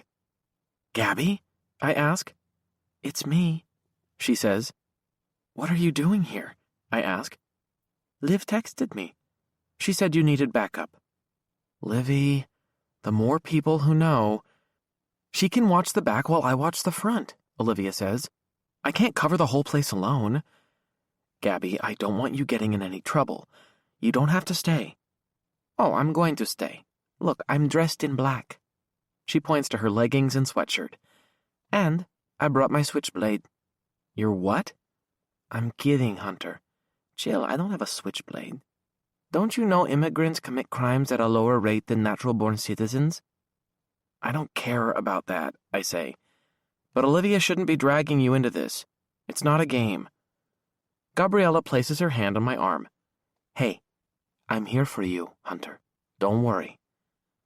Okay, I say. Thanks, but if there's any trouble, if the cops come or whatever, then just run. Forget about me and get out of here, both of you. You got it, boss, Olivia says. Then she leans in and kisses Gabriella. I'll miss you, my love. Gabriella rolls her eyes, and they head to their posts. I give them a few minutes to get positioned, and then I cut through the next-door neighbor's backyard, heading toward the window into Chloe's bedroom. The same window I've climbed through dozens of times when she was waiting on the other side. Chapter 51. I cross the yard, crouched down, moving like a soldier in a war movie, except I'm no soldier. My way of ducking across Chloe's property might make me hard to see, or it might make me stand out like a firework in the night sky. I reach the back of the house, and the windows to Chloe's bedroom. There are two of them. They're fairly large, side by side. Chloe always said she was glad she didn't have any siblings to fight her for the bedroom with the big windows. She also liked that her parents' bedroom was on the other side of the house, separated from Chloe's by the kitchen and the living room. She, and we, always had a lot of privacy on her end of the house, which was something I liked too. The left window is the one with the broken lock. I've opened it dozens of times, so I don't even have to think. Using my fingers, I push the screen up as high as I can. I place my hands on the wooden frame and start to push it as well. At that moment, a shout comes from next door. I drop to the ground like someone has fired a gun. I lie there, frozen, the grass tickling my nose, the rich scent of damp earth filling my nostrils. Was it Olivia? Gabriella? But why would they shout? The person yells again. Trevor? What, Mom? Get in here right now! My held breath escapes. Just a kid getting chased inside by his mom. Although I never knew his name, I've seen that kid, Trevor, playing in his yard many times. I pick myself up, brush the grass and twigs off my clothes, and return to the window. I get a good grip on the frame again and push. As the window moves up, it makes a squealing sound I never noticed before. It's a surprise because the window used to have the opposite problem. It was so loose it would just slide closed behind me without anyone touching it. Or is it possible I never noticed the squeak because the stakes were never this high? How would it look if I got caught inside Chloe's house now? What would everyone think? I push the window farther up, even though it sounds like a chorus of banshees howling in the night. Now, the hard part. The part I'm not really sure I can do alone. Every other time I came over, Chloe was there, waiting for me. And when I boosted myself up, she would grab me by the arms and help pull me in. Chloe is strong. She's almost as tall as I am. She's lean and fit. When she'd grab my arms as I pulled myself up, I could feel the strength in her grip. Conversely, when Chloe snuck out of the house to see me, it was easy. She'd just jump out, and I'd steady her when she landed. All of a sudden, I wonder, had she been sneaking out of the house to meet someone else? Had she helped someone else in to see her? It doesn't matter now. Tonight, I have to do it by myself. I have to jump up, pull myself in, and swing all my body weight over the sill without anyone helping me. Olivia or Gabriella could give me a boost, but they can't be that close to the house. If something goes wrong and the police come, they can still avoid them. This is my mess and my plan. I let out a deep breath like a diver on the high board and leap for the opening. Both my hands grip the sill. My forearms hit the frame. My feet push against the brick to try to propel my body up, digging for purchase, my sneakers scraping, gaining some traction. My body moves up slowly, and I arch my back like an inchworm and keep going. Once I'm over the sill, I take hold of the small end table just below the window inside Chloe's room with a lamp on it and use it to pull myself forward. But, just as I make some headway, the table slides toward me across the hardwood floor and my body weight goes backward. The lamp tips over and crashes. Thank goodness it's not ceramic. My heart jumps and I grab for anything, but I only get air, and I'm starting to go back out the window again like a falling piano. Chapter 52. My arms go out and catch the sides of the window frame. My biceps scream in protest as I hang there, suspended like a poor imitation of Spider-Man. Crap, I say. Holy crap. It's not far to fall, but I don't want to have to start all over again. I'm not sure I can get myself out of the position I'm in either, and I've now made enough noise that if anyone is listening, they'll definitely know something is up. Then the mom from next door starts again. Trevor? Oh, shit, I say. Don't you dare, Trevor, the woman says. I'm going to the Summers' house, Mom. My legs pump, my shoes searching for some traction, but it's not enough. Trevor, come back here this instant. Go away, Trevor, I think. Go the hell away. Okay, Mom. I dig with my feet and then pull harder against the edges of the window frame. I reach out far enough to grab the leg of Chloe's desk. It's solid oak, made by her grandfather, and there's no way it's going to move. It's like gripping an anchor. I pull and pull until my body slides over the sill. When my waist hits the frame, I know I'm home free. I slide the rest of the way and tumble onto the floor of Chloe's bedroom with a loud thump. If anyone is home, it's all over. I might as well prepare myself for handcuffs. But I'm too tired to care.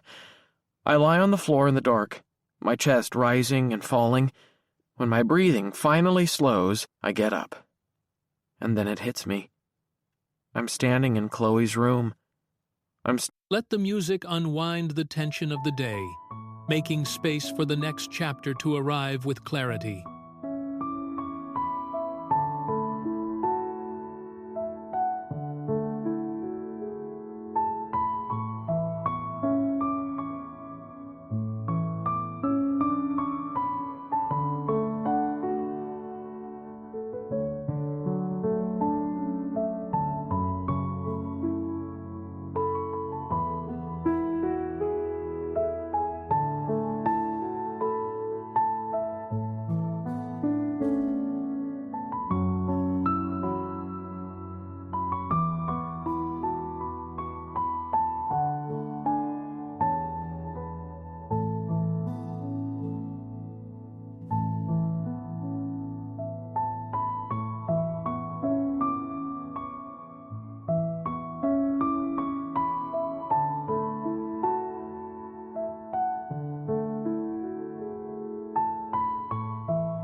standing in Chloe's room, but no one knows where she is.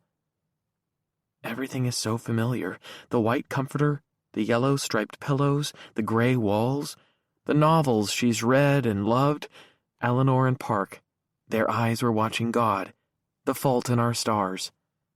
A photo of her parents on their wedding day, a photo of us at the lake, the one on my phone, a pair of black Converse sneakers by her closet door, the familiar scent that can't be found anywhere else in the house, something soft, almost fruity, something that let me know I was in Chloe's room with Chloe.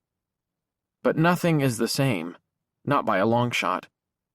I want to soak it all in, get in the bed, pull the blankets and pillows around me, and pretend she's there with me like so many times before. The space holds so many memories. The word shrine jumps into my head, but I push it away. No shrines, no memorials. Those are for dead people. And Chloe isn't dead. I tell myself to focus and get to work. Time is short, and I can't just stand around in a house I've basically broken into. Okay, I think. The secret hiding place. It can't be in the closet, under the bed, or in one of the drawers. Those places are all obvious, and the cops would have turned them inside out right away. It has to be someplace else, someplace more obscure. I spin in a slow circle, searching. It's dark, but my eyes are beginning to adjust.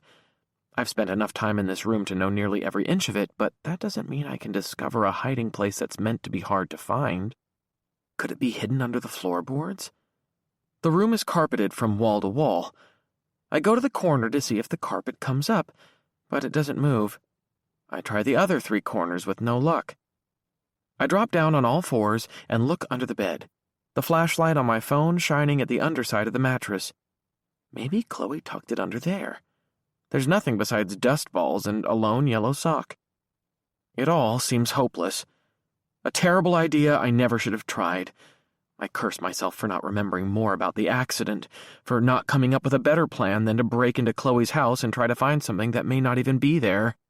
But then it gets worse. Much, much worse. I'm still under the bed, cursing myself, when my phone vibrates. A text from Olivia. Chloe's parents, pulling in now. Get the F out. Chapter 53. When I stand up, my head bangs against the edge of the metal bed frame. It's a sharp, jarring pain, one that causes starbursts to appear before my eyes. No more head pain. I wince. The pain eases, so I start around the bed for the open window.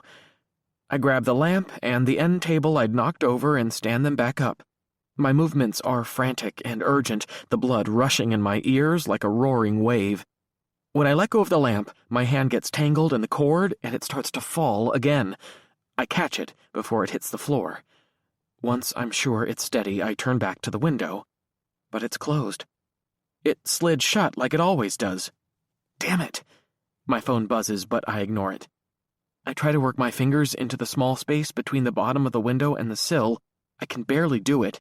A splinter pierces my index finger and I pull my hand back. Shit. My phone buzzes again. And again.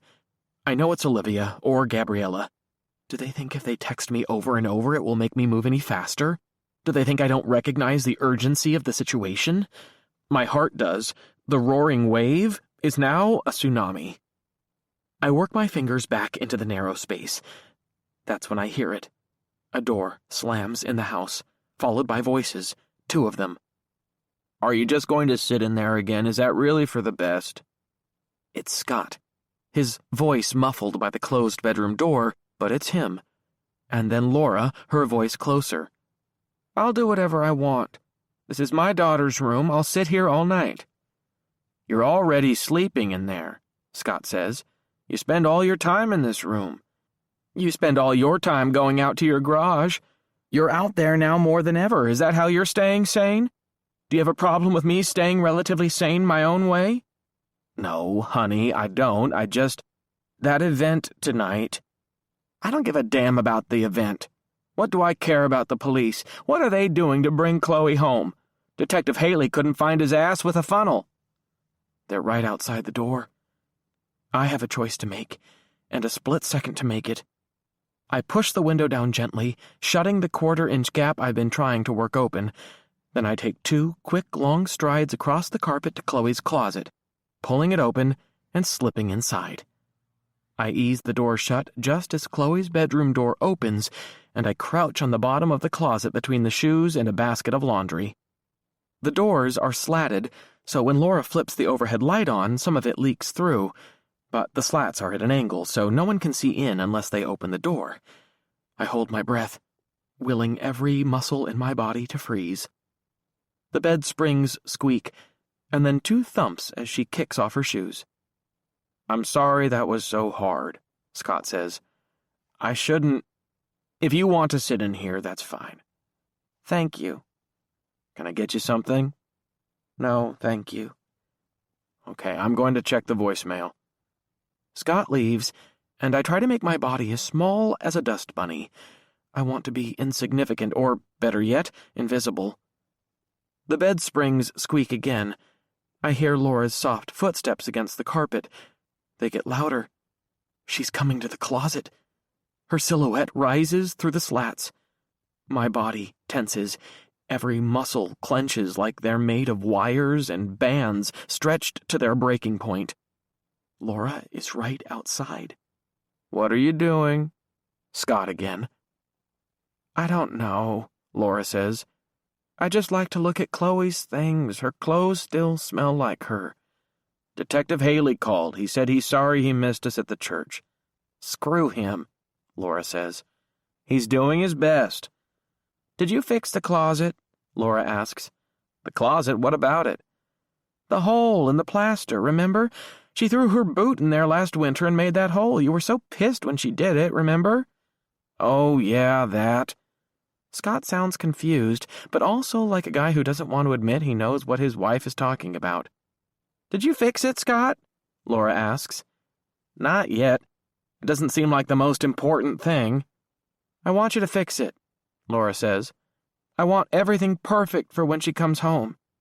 Maybe we should get new carpeting, too. She wanted the room painted, but why wait until she goes to college? And you know what else? She needs a new winter coat." Laura's hand reaches for the door and starts to pull it open. Chapter 54. I squeeze my eyes shut like a little kid, as though she won't see me if my eyes are closed. Scott says, No, honey, stay out of the closet. Come on, don't worry about that. Don't go in there. Why don't you lie down?" "I want to look at her coat and see what size it is. She needs a new one. Something nice for college visits. We're going to be doing those when she gets back." "We'll get her a new coat, I promise. But she can pick it out herself." "Will we?" "You want to move. You keep talking about leaving town and starting over. We need to be here, Scott, in this house for when she comes back." "I know. You're right." They move away from the closet. Just as they do, my phone vibrates again, over and over like someone is calling. I cup both my hands around it, hoping they can't hear it. "What was that?" Laura asks. "What was what?" "Didn't you hear that?" Scott doesn't speak. Then I hear the noise too, not my phone, but a distant chime. "It's the front door," Scott says. Who could be bothering us now? It might be the police, or maybe the neighbors with more food. Someone brings a casserole or a cake every day, you know that. Scott's heavy steps leave the room, and the bed springs squeak again. Everything is quiet. Dead quiet. Then, sniffling from Laura. "Oh, Chloe, my little Chloe, where are you, little girl? Where are you?" This gets to me. Tears burn at my eyes, and I choke them back, trying to keep them from spilling over, trying to keep from making a sound. Laura continues to cry softly until Scott comes back. "Honey," he says. "Yeah." "You okay?" "No." "Well, there's someone at the door who wants to see you." "Who?" "A girl from the high school. Someone who knows Chloe. She wanted to go to the church tonight but couldn't, so she came here." Do you know her? Laura asks. No, she says her name is Maria. She's a Latina girl with purple hair. A Latina girl with purple hair? Gabriella. I don't know if I'm up for it, Laura says. Come on, Scott says. Just say hello. It will do you good to see how much these kids care about Chloe. There's a long silence, one that feels like it stretches for days. Then Laura lets out a long, loud sigh. Okay, I'll say hi. But Scott, then I'm coming right back here. I might sleep in here again tonight. What if Chloe comes back and I'm not in here? That's fine, Scott says. That's really a good idea, Laura. Their footsteps slowly leave the room. I wait, but not so long I miss my chance. And when it's safe, I stand up, my muscles aching now from being squished down in the closet for so long. I slowly push open the door and peer around the edge. The room is empty. Just the bed and the furniture and the window I need to get through. I start across the room, but freeze in my tracks. I remember the hole in the closet wall. I go back and look around the closet. I clearly see Chloe's shoes, clothes on hangers, the sweaters neatly folded on the shelf above, and down on the lower right-hand side, there's a hole in the plaster. Like Laura said, smashed with a boot. I go right over, and the opening is just large enough for me to put my fist in. I half expect to grab a dead mouse or a wire that will shock me into unconsciousness. It doesn't seem big enough to hold a journal. But the space opens up, and it's larger than it looks. My hand scrambles through dust and grit, and then I feel something leather and smooth. I grip it and pull back, but the only way to get it through the opening is to roll it over like a tube. When it's out, I don't even bother to look, but just dash back across the room. I face the challenge of the window. I put the journal in my armpit and slide my fingers under the window again. With the light on, it's easier for me to see and get my fingers into the space right away. I push up, and the window slides open, squeaking as it did before. But I have to go. I have to get out. I throw the journal out the window and follow it, landing on my feet in the grass, my knees buckling with the impact. I reach back and up and pull down the window, hoping Laura isn't in the room. Then I turn, grab the journal, and run like hell across the yard in the direction of the car. Chapter 55. I dash toward the car, my legs pumping and pumping, but no one is there. There's no sign of Olivia or Gabriella. I flop into the driver's seat and sit for a moment, unable to move. My breathing is heavy and sweat runs down my forehead and into my eyes. Did I leave some trace of myself behind? Did I shut the window?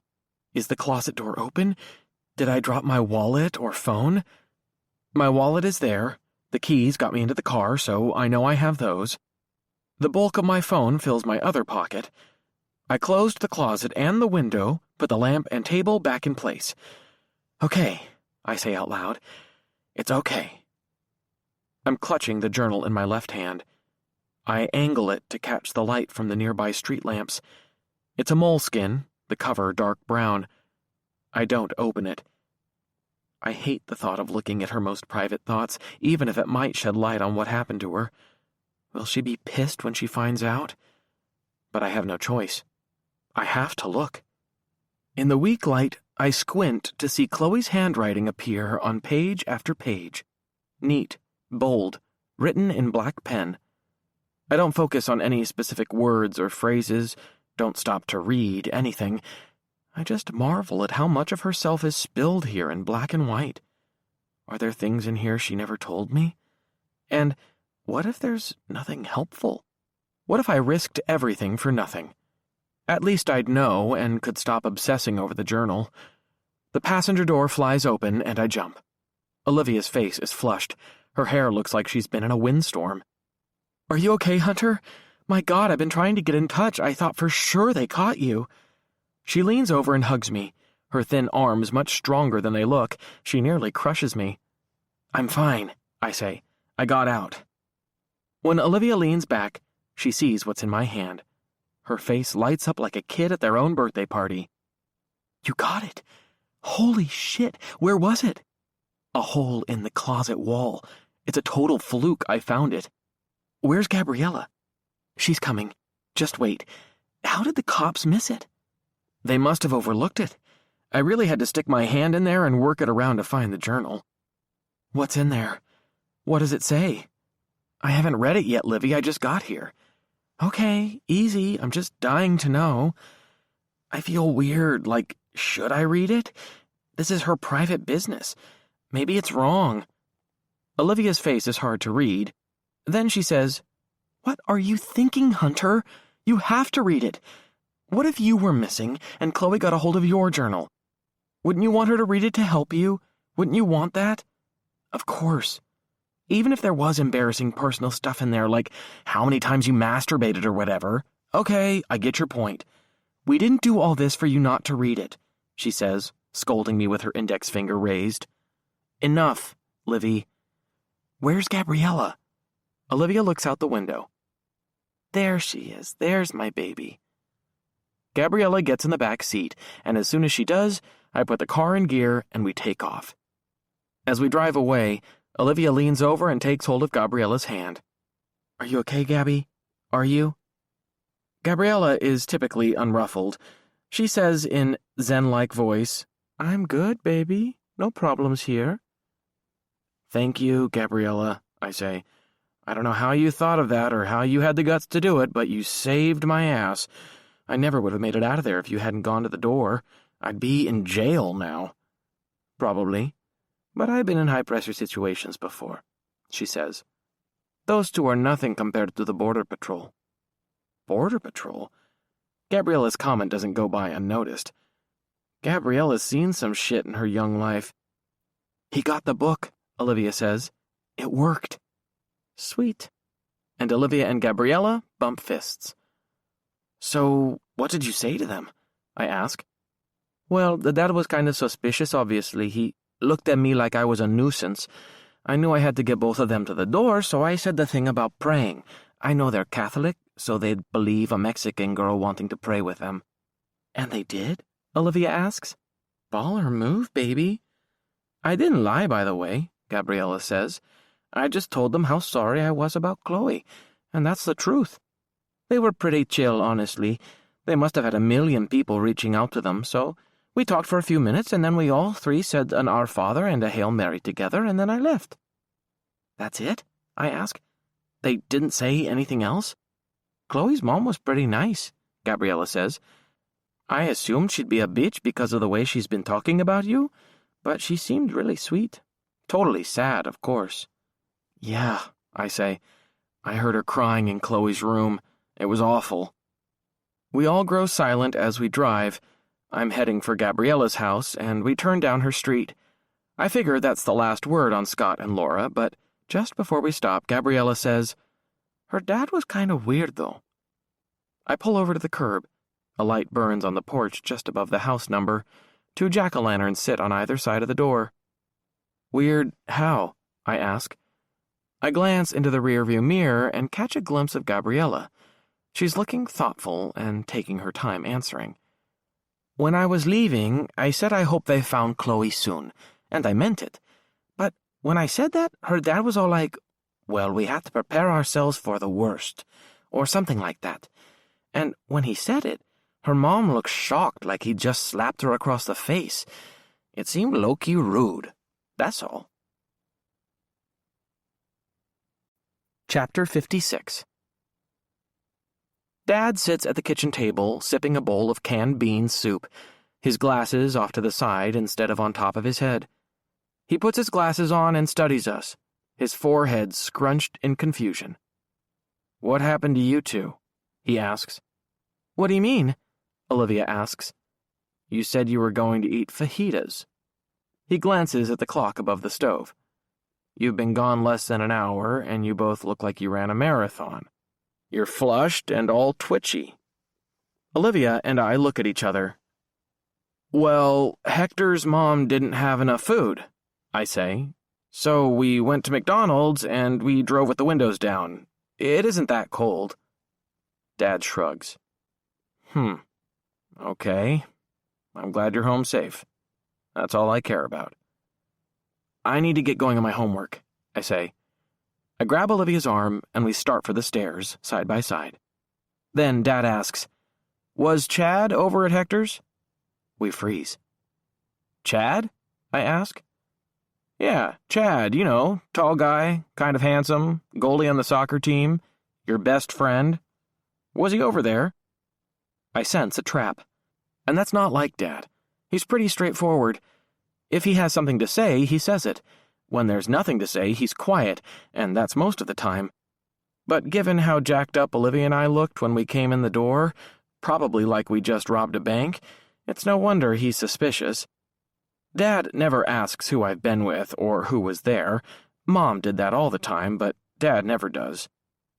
I have a 50-50 chance of being right if Dad knows something I don't, so I play both sides. "Well, not when we were there. We didn't stay, not enough fajitas." Dad watches us. His eyes move from my face to Olivia's. She grins like a store mannequin. It's the most still I've ever seen her. That's when I think of all the things that could have gone wrong. Do Chloe's parents know I was in the house? Did they call the cops? Did they call Dad and he was right now catching me in a lie? Then he says, "Well, Chad came by while you were out. You might want to get in touch with him." My lungs release all the air I've been holding. Great. Sure, Dad. Olivia and I don't wait for more questions. We both run up the stairs and remain quiet until we go into my room. Olivia flops onto the bed and puts a pillow over her face and starts laughing. And, despite everything going on, I laugh too. It's not because we're happy. It's just because of all the tension of the past hour and the strange feeling that comes when you get away with something you shouldn't be getting away with. I cover my mouth so Dad doesn't hear. When we both calm down, Olivia takes the pillow away from her face. "I can't believe you lied so well. You're turning into quite the criminal, Big Brother." "That's what I hear," I say. "Oh, Hunter, I was just kidding. You know I don't really think that." "You and Dad might be the only ones." "And Chad, and Hector, even obnoxious Cameron." "I guess you're right." Olivia points to my stomach, changing the subject. Before we came inside, I had tucked Chloe's journal into my pants and pulled my shirt over it in case Dad was waiting for us. I pull out the journal, expecting it to glow like the Holy Grail. Instead, it's just a regular moleskin journal, nothing special, the kind of thing anyone could buy in a bookstore. It feels as light as a feather in my hands. "Are you going to read it?" Olivia asks. "You better." "Yeah," I say, but my voice is kind of low and distant. I guess I'd better open it. Again, I'm hyper-aware of the problem, digging into Chloe's personal thoughts without her knowing. Maybe I should just take it back, or lock it up. "You should do it alone," Olivia says, standing up and stretching. "I have homework anyway." She goes to the door. "But if you need anything, let me know." "I will." She pauses at the door. "You did ruin one thing for us tonight." I look up. "What?" "You told Dad we went to McDonald's. I haven't eaten, and now if I do, I'll blow our cover." She laughs when she says it. I smile too. "Thanks, Livy." "See you, brother." And then, I'm alone with Chloe's journal. Her thoughts. Her secrets. Chapter 57. My hands shake, a faint tremble like a leaf in a light wind. I flip open the journal, starting at the beginning. Chloe's familiar large script, the one that decorated silly notes and just because cards she'd given me over the past 7 months, ones that told me she loved me or wanted to kiss me, fills the pages. Just seeing her handwriting gives me a lift, a touch of her essence spilled across the pages. The first entry is from July. "I'm really going to keep this journal. I've tried before and it never worked. I didn't stay with it and stopped writing after a few weeks. I'm hoping this time is different since this can be a way to practice my writing, and a way to put down all those things too weird to share with anyone else. But I know myself. Sometimes I'll write things and then just tear them out right away because it's so bad. Disappointment courses through me like cold water. Chloe and I were dating when she started this. We were close when she started this. We told each other, "I love you," every day, as many times as we could. We shared everything. What did she have to put in her journal that she wouldn't share with me? A few days later. The most amazing night with Hunter last night, under the stars and under a blanket in Ryan Park. I'll never forget it. I love him. That night, we went to a movie alone and then the park. It was late, so the park was closed and we were in danger of being chased away by the cops. Unlike me, Chloe didn't worry about being caught. She grabbed the blanket and spread it on the ground. We stared at the stars for what felt like hours, identifying the constellations. My full attention shifted to her, and now I wish the moment had consumed me the whole time, that I'd never let 1 second slip by without appreciating being with Chloe. The pages flip by. Chloe says she loves me. Chloe says she cares about me. Nothing is wrong. Then, an entry in which Chloe talks about the future. God, when I think about all the work ahead of me and trying to get into a good college, the kind of college Mom and Dad want me to get into, I just really don't know if I can do it. It's like a giant weight pressing down on my shoulders every day.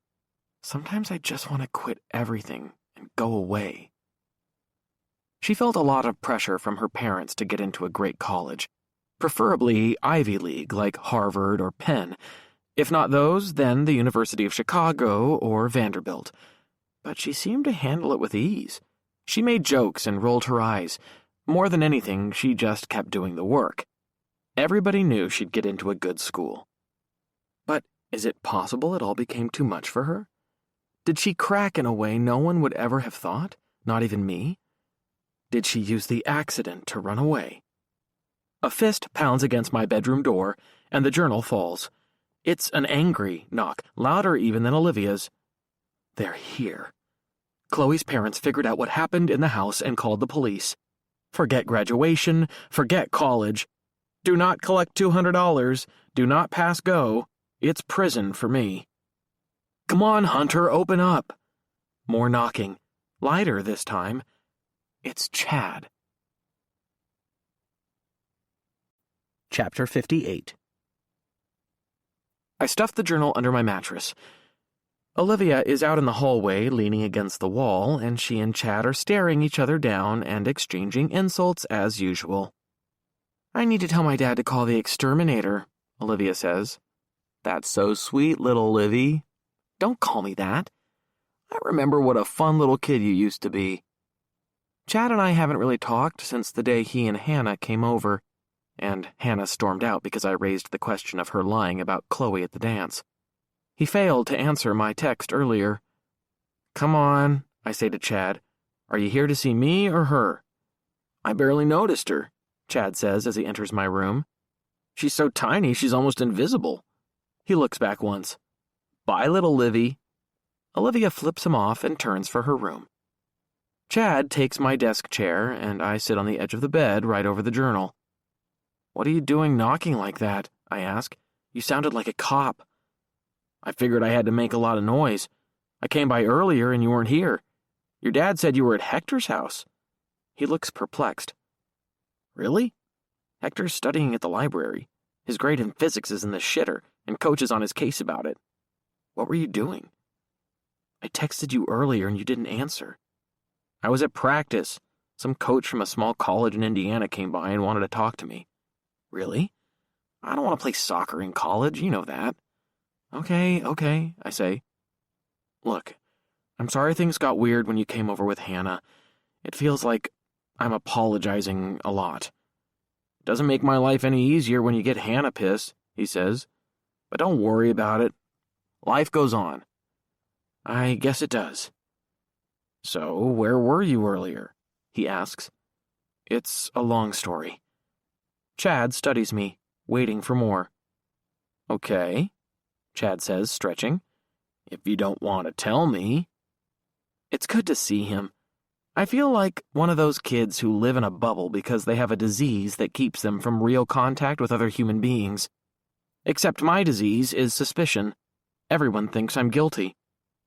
So, what are you hearing? I ask. About the case. Oh. Chad looks a little disappointed. Well, I guess the gossip at school is the same. Just wild rumors. Like what?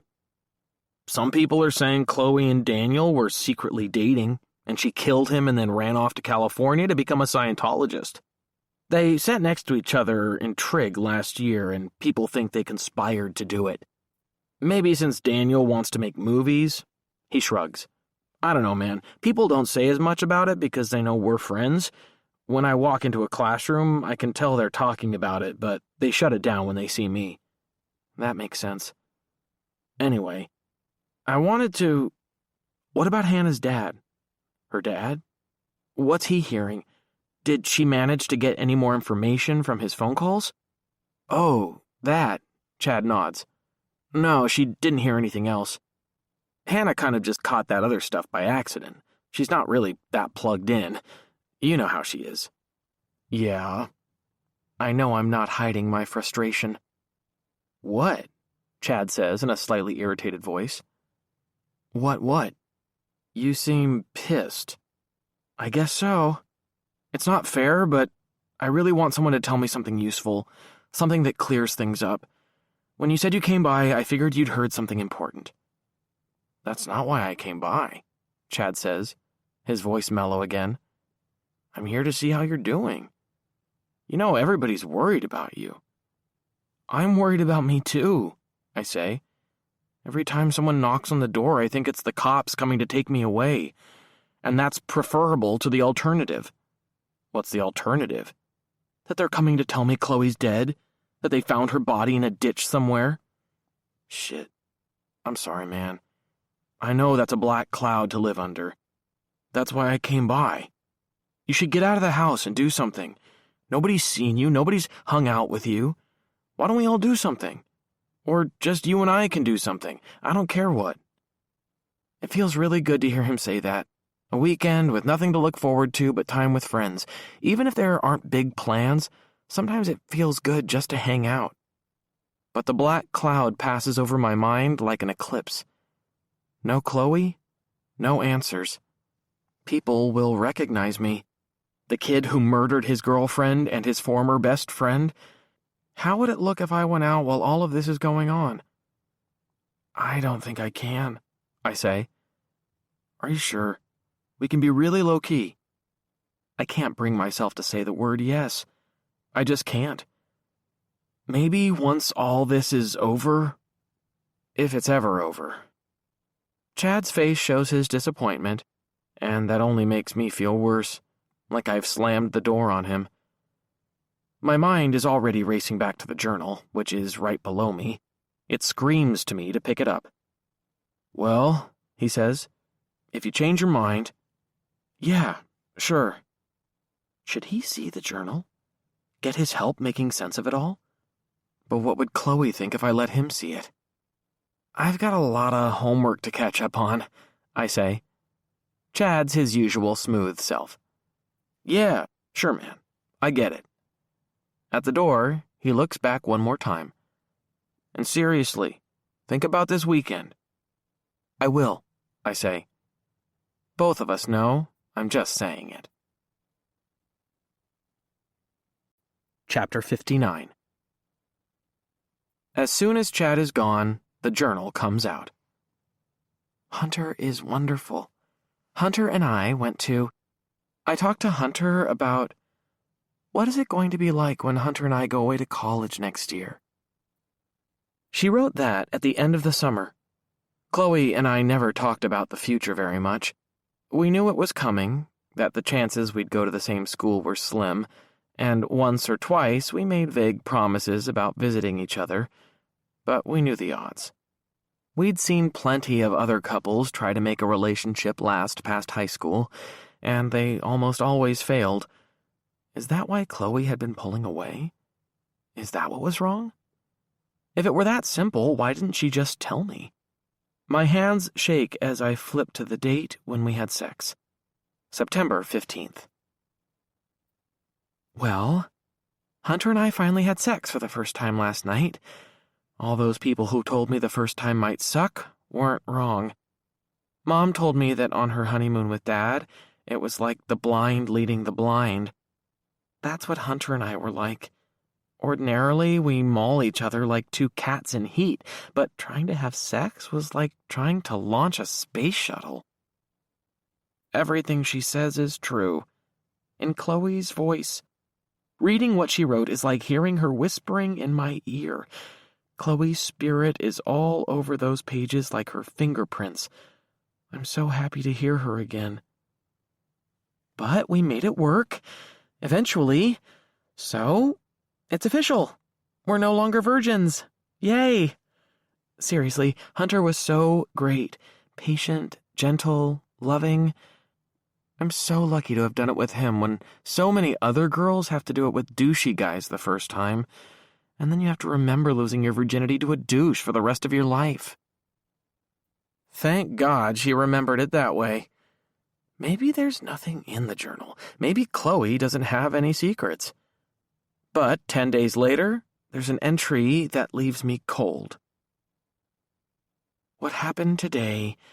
There are no words.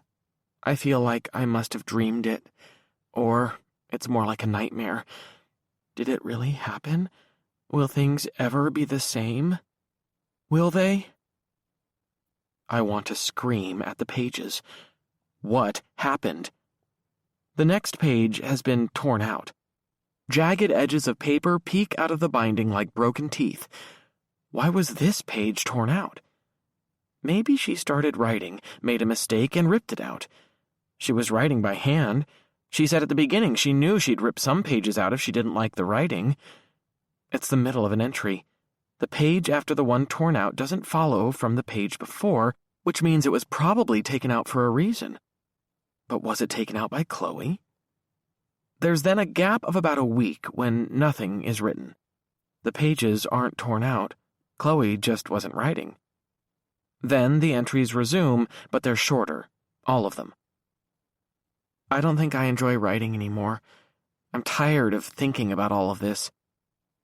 And then she wrote, I need to tell Hunter what's happening, but not sure how he will respond. Not sure at all. Chapter 60. Respond to what? The entries aren't coming every day. Sometimes she skips a day or 2 or 3, but a feeling of doom has settled inside my gut like a rock, heavy, dense, uncomfortable. And then, I'm just not sure who I can tell. A counselor? Should I tell my mom and dad? Would they even understand? Would anyone?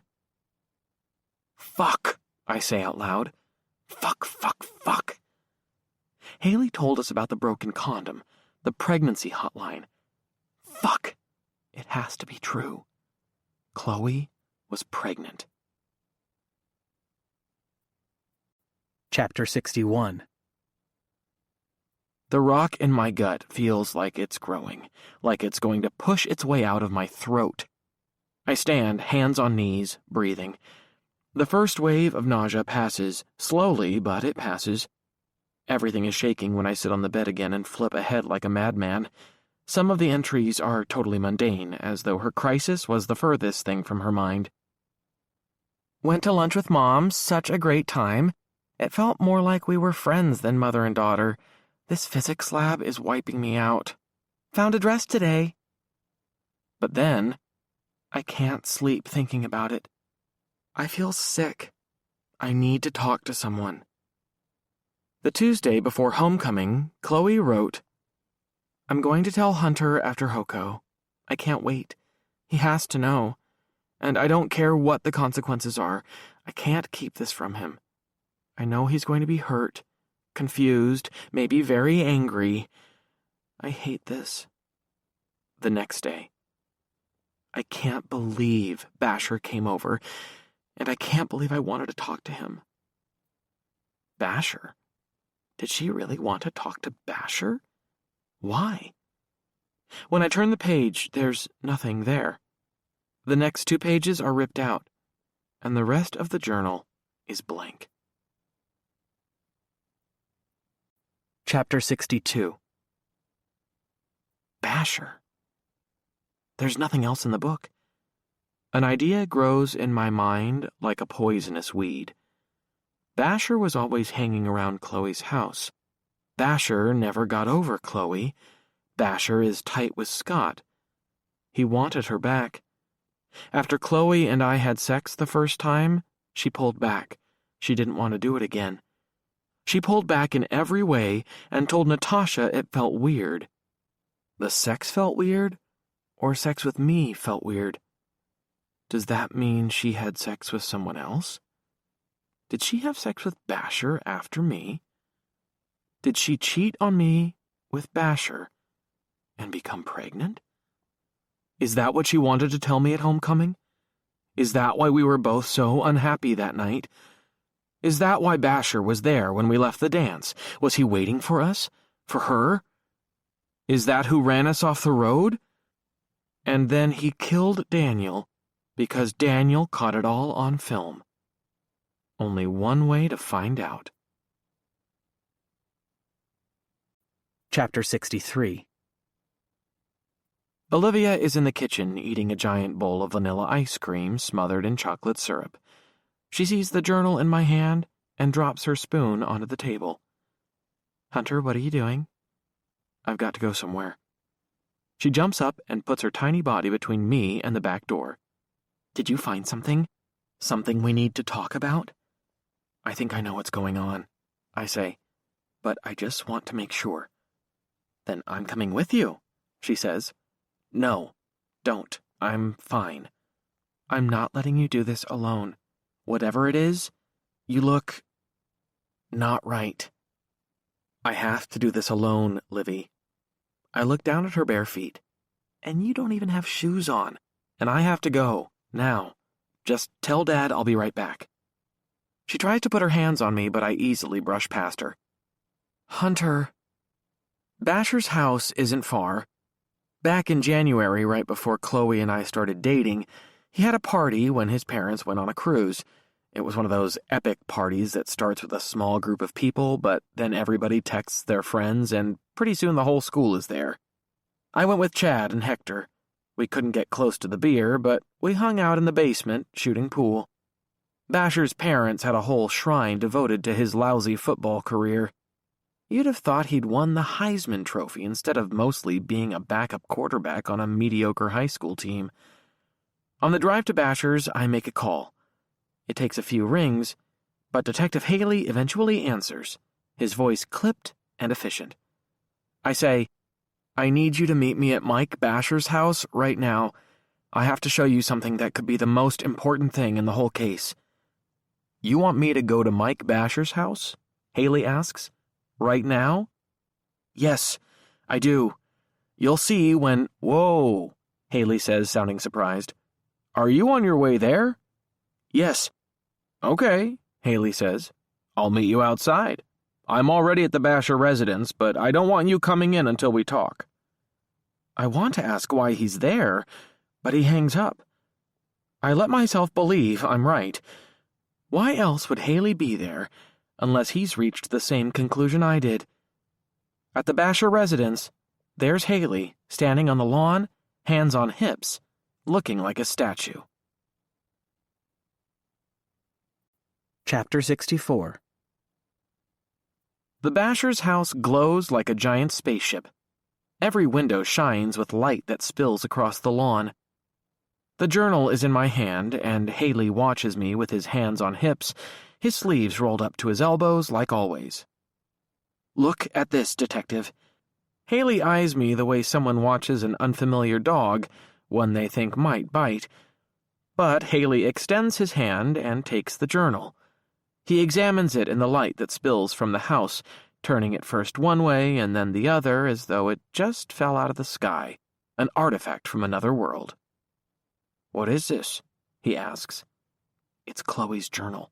Remember you couldn't find it? Haley looks up at me, his brown eyes tough to read. Oh, I remember, but how did you come up with it? Did you have this in your possession the whole time, Hunter? That's obstruct. Can we just hold off on that for a moment? I ask. What matters is what's inside.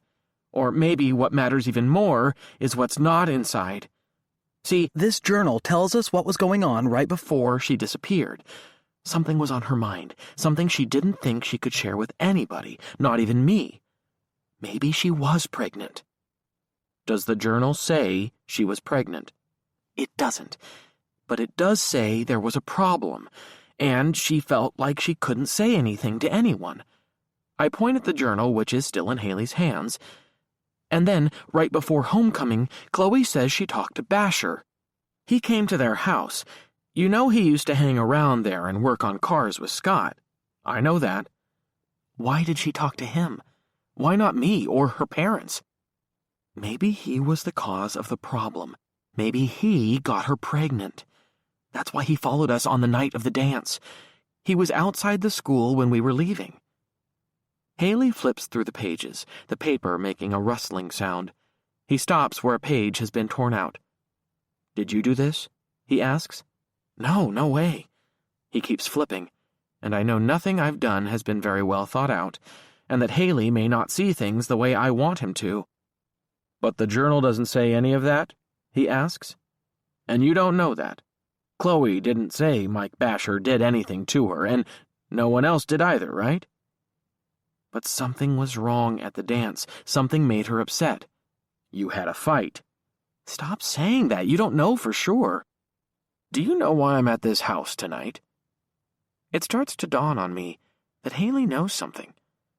This has happened to me in class before. I think I know more than one of my teachers, only to find out they possess knowledge I hadn't even anticipated. I feel that way now, standing face to face with Haley. He seems to know more than I do, and he's just waiting for the right moment to prove it to me. That moment is now. I'm here, Hunter, because we've been investigating. The front door opens, and Basher steps into the rectangle of yellow light on the porch. He wears a smirk on his face, the kind guys like him always wear. It's a look that says, "You can't touch me. No matter what I do, you can't touch me." Hunter, stay here. No, someone's going to touch you. I run past Haley and across the lawn, heading for the front door. Basher struts out into the yard, still wearing the stupid smirk. He's almost a head taller than me and twice as broad. He may be a terrible football player, but he lifts weights and runs and stretches and does all the athletic things I don't. But I don't care. What did you do to her? I ask. What did you do? Basher crouches, ready for battle, shaking his head as if I'm the strangest thing he's ever seen.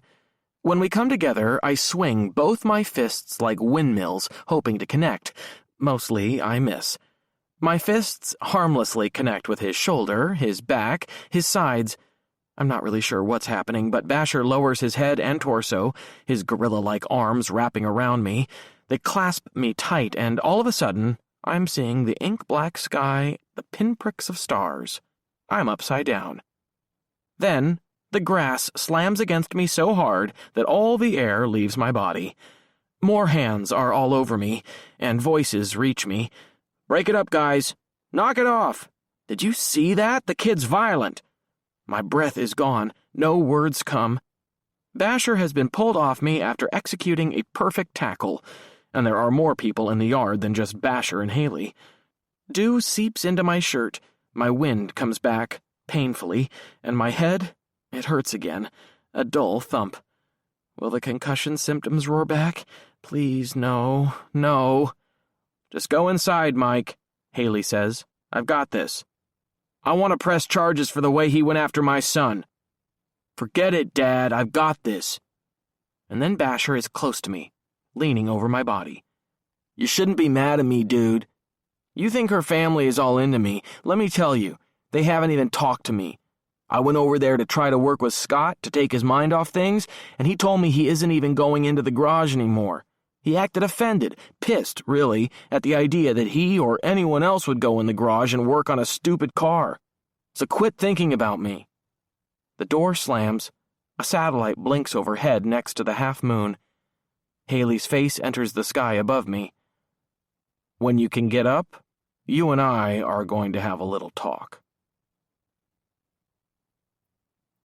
Chapter 65. We are in the front seat of Haley's car, and my breathing returns to normal. Haley is holding the journal again, rifling the pages with his thumb. He says, "You never let me finish. I was going to explain why I was here when you ran off like Usain Bolt and got dumped on your ass." "I don't know why I'm the one in the car," I say. "I know I shouldn't have gone after him that way, Detective. I should have let you handle it, but why aren't you questioning him?" I point to the journal. "It's all in there." "In here?" Haley asks. "In this book you gave me, which you still haven't told me how you got?"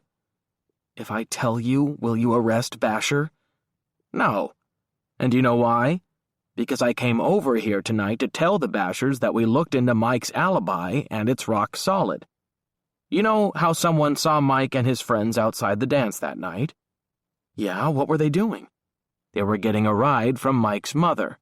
She picked up those guys because they had a little to drink and she drove them back to this house. All 4 of them, and they met up here with some other friends." "So she's lying for them." Haley shakes his head. "She's not. There are texts, and the other 3 guys, Mike's friends, they all tell the same story. So do all the parents. They came back here when they left the dance. They weren't anywhere near where Chloe disappeared." I slump back against the seat. "But in the journal, he was still hung up on Chloe. He was at their house a lot." Haley tosses the journal onto the dashboard. "Where did you get it, Hunter?" A car pulls up behind us. The headlights blind us for a moment, and then both doors open and close, one on each side. Haley rolls down his window, and Dad's face appears, leaning down to see inside the car. What is he doing here? "Mr. Gifford," Haley says, "your son put on quite a display tonight." Someone taps on my window, and I lower it. Olivia. She looks a little worried and a lot embarrassed. "Are you okay, Hunter? This detective guy called the house and said you were coming over here, so Dad was worried you were going to do something dumb, like get in a fight." "It wasn't much of a fight," Haley says. Dad looks concerned, really concerned, and I'm the cause of it, again. "Can I take him home?" he asks. Haley shakes his head. "Not a chance. You see, Hunter here was just about to explain to me how he ended up with a journal the police haven't been able to find since Chloe disappeared. So if you'd like to stick around for that revelation..." "I did it." My head whips back to the window. "Livy, no." "I did it," Olivia says again. "I knew about Chloe's hiding place, so I went into her house and found the journal. I gave it to Hunter. It was me the whole time." "Livy," I say, "just stop. Don't say anything else." "Well, it kind of was my idea." Haley pretends Olivia isn't here and says to me, "Are you saying you went into the Summers' house without their permission and stole this journal?" It sounds a lot worse when you say it that way. But yes, I did go into their house and find the journal, and I always intended to bring it to you, Detective. Dad's face still fills the driver's side window. His mouth hangs open, and his forehead is more wrinkled than I've ever seen it. But he doesn't say anything. He just looks at me like he doesn't know me. "You'd better tell me the whole story," Haley says. Video number 3. The red light glows. It burns like an angry eye, one that sees me and judges me. Unlike the other times, I have no idea what I'm going to say. I'm not even sure I want to make the video. But something compels me to do it. Something makes me want to say something, anything, to tell my side of the story. Dad and the lawyer will be pissed again, really pissed. By now you know what I've done, and it's true. I did go into Chloe's house and take her journal. I didn't break in, which is what everyone else is saying. I knew her bedroom window would be unlocked because Chloe and I had used it before. Maybe I'm splitting hairs, or maybe I'm admitting I could get into their house anytime I wanted. Some people say that proves I'm the one who kidnapped Chloe, even though that doesn't make any sense. Everybody knows Chloe was with me at homecoming and that we left together, but I guess I'm done trying to make sense of everything. I shift in the chair. The red eye still examines me, making me feel awkward. I turned the journal over to the police because I want them to find Chloe. That was my goal all along. That's why I went right to Detective Haley once I read it. And I know I made a wrong assumption about what I read in the journal. I know I was wrong about Mike Basher. I nod my head, certain of something, more certain of this than anything else. I do want to say something clearly. I'm sorry, Mike. I'm sorry to you and your family and your friends. I was wrong, and the police know that. And I know everybody makes fun of the way you play quarterback, but if you decide to change positions, you should think of linebacker. You tackle very well. I don't smile, but maybe somebody will think it's funny since everybody knows I went after Basher and he slammed me to the ground. Anyway, I'm still a person of interest. That's what the police say. And I'm being charged with trespassing for going into Chloe's house without permission. They're threatening to charge me for tampering with evidence, too, but I don't know if that's for real or just a threat. But I know they really want to charge me with kidnapping and murder. They really want to get me for the big stuff, and they're just hoping something comes up that allows them to do that. Then everyone in town will be happy. My throat feels dry. I swallow and decide to go on, even with a mouth that feels like I chewed on cotton balls. From reading Chloe's journal, I know something was wrong in her life, something she felt she couldn't tell me. She says she wanted to tell me on the night of homecoming, and maybe she did. I can't remember, but even if she did tell me, I'm guilty. I'm guilty of not doing enough to get her to tell me what was wrong before that night. Whatever was happening, she didn't feel right telling me, and that's a failure on my part. If not being able to hear what she had to say meant causing something awful to happen to her, then I'm guilty of that as well. I should have been there for her, and she should have felt safe telling me. I clear my throat. If she'd done that, then maybe none of this would have happened. I feel like I'm finished, and reach to turn off the camera, but then something else occurs to me. Tomorrow morning is Daniel's funeral. I can't go. The police told me it wouldn't be right, and my dad agrees. I guess I do too, even though we were once very good friends.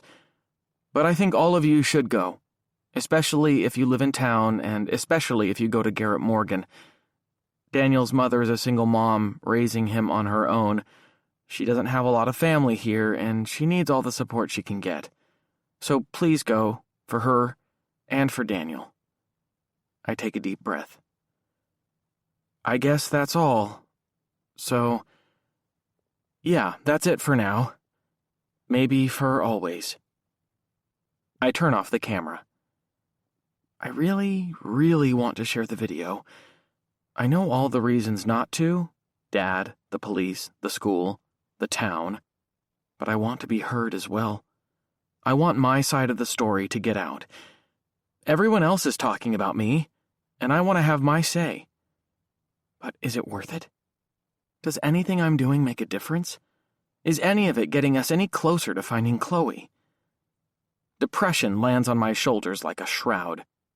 My finger hovers above the phone, ready to share, but I can't summon the energy now. I drop my hand and leave the video unposted. Chapter 66. Dad orders pizza, and the three of us eat our half pepperoni, half mushroom, mostly in silence. Olivia does her best to cheer us up. She tells a long story about Gabriella's cousin's Halloween costume. Gabriella's cousin is 4 years old and obsessed with Frozen, so she wants to dress up like Elsa. Her mother had the kid try on the costume just to see if it fit, but then she refused to take it off. She's been sleeping in it ever since. Olivia laughs like it's the funniest thing she's ever heard, and even Dad, who usually refuses to act like little kids are funny, manages a small smile. The story strikes me as pointless. I'm going to do my homework, I say. There's ice cream, Dad says. Vanilla and pistachio. Oh, Olivia says. I kind of demolished the vanilla yesterday. I bought more on my way home, Dad says. Besides, we all know Hunter's favorite is pistachio. I'm okay, I say. Maybe later. Are you feeling sick? He asks. Your head? Haley said you hit the ground pretty hard at Basher's house. That really isn't bothering me much, hardly at all. Dad's worried about me. He's held off on a lecture about the trespassing charge. He knows every dead end means we're further away from finding Chloe, and every dead end means I look guiltier and guiltier. So he tolerates my moodiness and lets me go to my room. But what do I do there? I'm sick of homework, sick of studying and never getting to talk about any of the things I've read, sick of emailing my work in and then getting emails back from my teachers. I don't feel very motivated to write college essays either. I sit in front of my computer and open Daniel's movie, skipping ahead to where the homecoming footage starts. Chloe. Even though I've seen it so many times, backward and forward, her image fascinates me. We talk, argue. We get into the car and drive off, knowing that only minutes remain before the mystery begins. There's a break in the filming like the camera was turned off, and then it comes right back on. Again and again I watch. My brain feels locked and unable to look away. Again and again, the same thing. After that break, I always stop before that second car comes up behind us. Maybe that car means nothing. Maybe it was just some kids who grew bored with the dance and wanted to get high or drunk or just get the fuck away from the smothering crowds in the gym. Maybe it was someone not connected to us at all. An Uber driver turning around. An old guy out for an evening drive. A teacher leaving his or her office. The chair squeaks as I lean back, thinking. The movie continues to play. The other car pulls out, and then Daniel cut the film poorly here. It's a rough cut, but everywhere else his cuts were precise and smooth. He seems to have the tech side of things down, but he still needs help with his storytelling. But this is the only weird cut. After the car drives off, the camera drops quickly, as though Daniel is lowering it. It's like he put the camera down but didn't stop recording. The sudden movement causes a swirling like on an amusement park ride. Everything on the screen blurs, the landscape sweeping by. It passes over a row of parked cars and then drops to the ground before it cuts away. Just a rushing blur of images. But why is that blur there when the rest of the movie was edited so precisely? Was that an accident? A mistake? 5 times. 10 times. I watch that blurring sweep of the camera so many times I feel motion sick.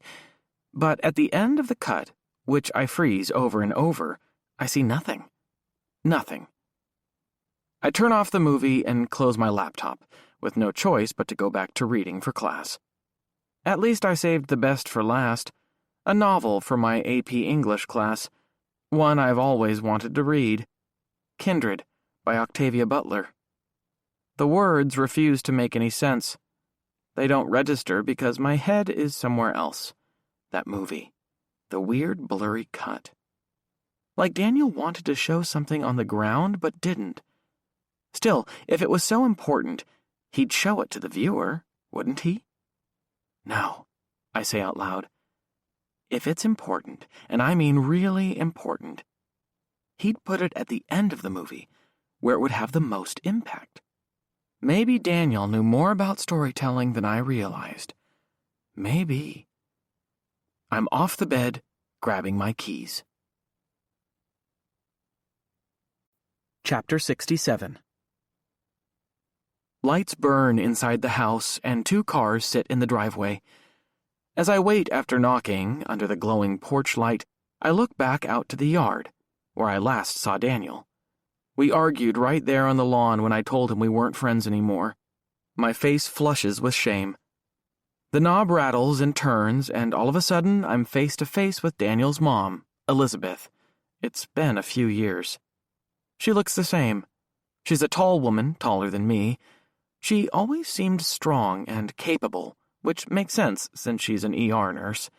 Her reddish hair is a little grayer, and she looks tired. Her eyes are red, her skin pale. She buried her only child just this morning, and if she's mad at the world and wants someone to take it out on, that person is probably going to be me. She stares at me for a long time, sadness on her face. And then she says, "Oh, Hunter," in the saddest voice ever, and she's squeezing me tight. I start to cry. She's crying too. Then we're next to each other on the couch. Her arm is around me, and we both wipe our faces with tissues that appeared out of nowhere. Another woman is in the room, lingering in the doorway to the kitchen. She smiles at me. "This is my friend Kelsey," Elizabeth says. "She's been my rock through all of this. We've grown really close over the past year. I was so scared to be here after what happened to Daniel, but she stayed with me, and I wanted to be with all the good memories. Kelsey, this is Daniel's friend, Hunter. They grew up together." The woman nods and asks if I want anything. Elizabeth tells her to bring me a glass of water. I say, "I'm sorry, Elizabeth, and I want you to know I would never hurt Daniel, never. We had an argument, but that's all." "I know, Hunter," she says, pulling me closer. "Shh. I don't pay attention to all the things people say on social media or anywhere else. None of that matters. This has been a struggle for me. A lot of complicated feelings, but I decided I know who you are. I've known you a long time." "Well, I'm still sorry." "I know you are, and I'm glad you're here. They told me not to go to the funeral. Someone told me that. I knew I'd see you sometime. I just knew. When someone knocked on the door, I thought to myself, maybe that's our Hunter. I came over in case you wanted to talk about Daniel, in case you needed something." "Thank you, Hunter. I've been talking a lot about Daniel, with friends and family." She looks away and nods her head at a private thought. "Yes, I have." Kelsey hands me a glass of water, which immediately makes me feel better. I ask Elizabeth if the police know anything more. "They don't," she says. "Oh, they talk a big game about working every lead, but they don't know.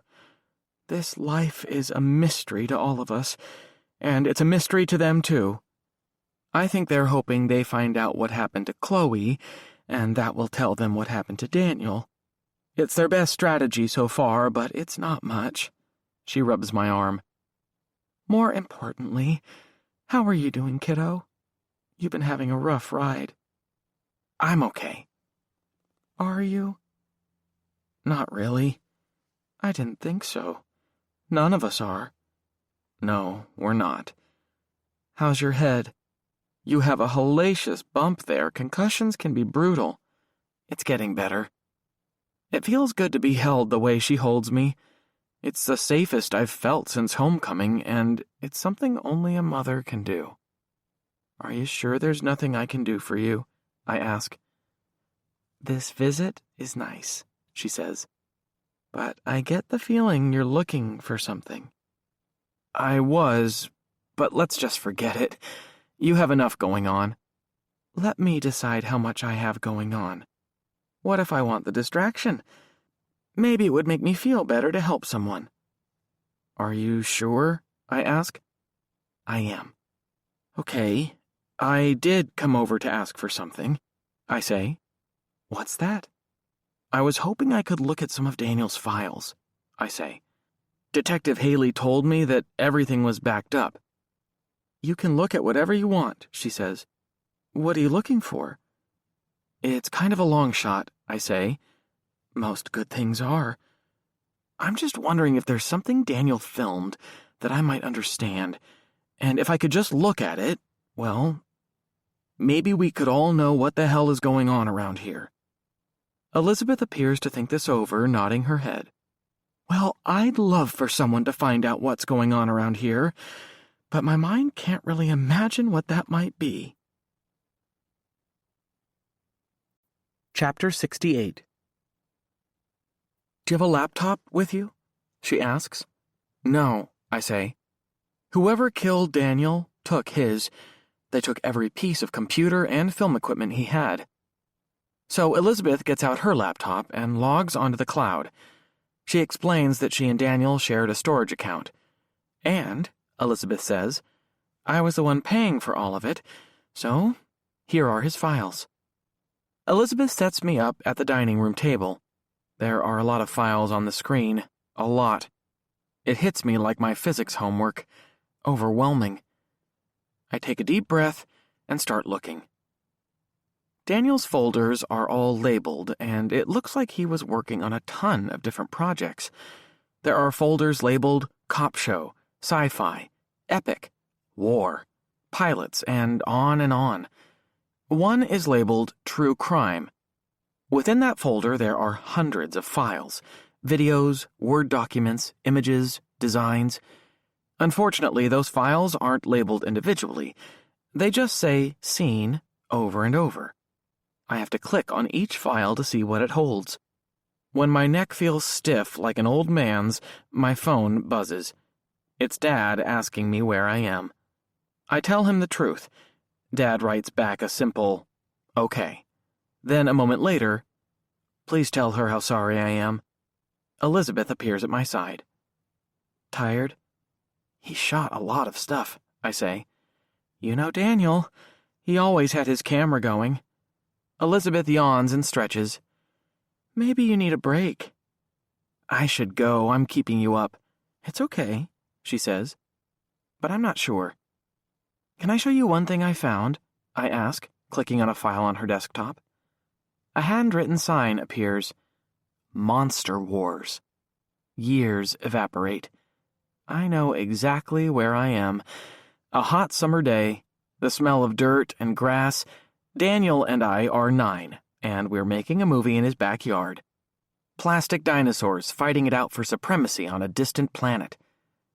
It all comes back when I open my eyes and watch. A T-Rex is the king of one group of plastic dinosaurs. A Brontosaurus is the king of the other.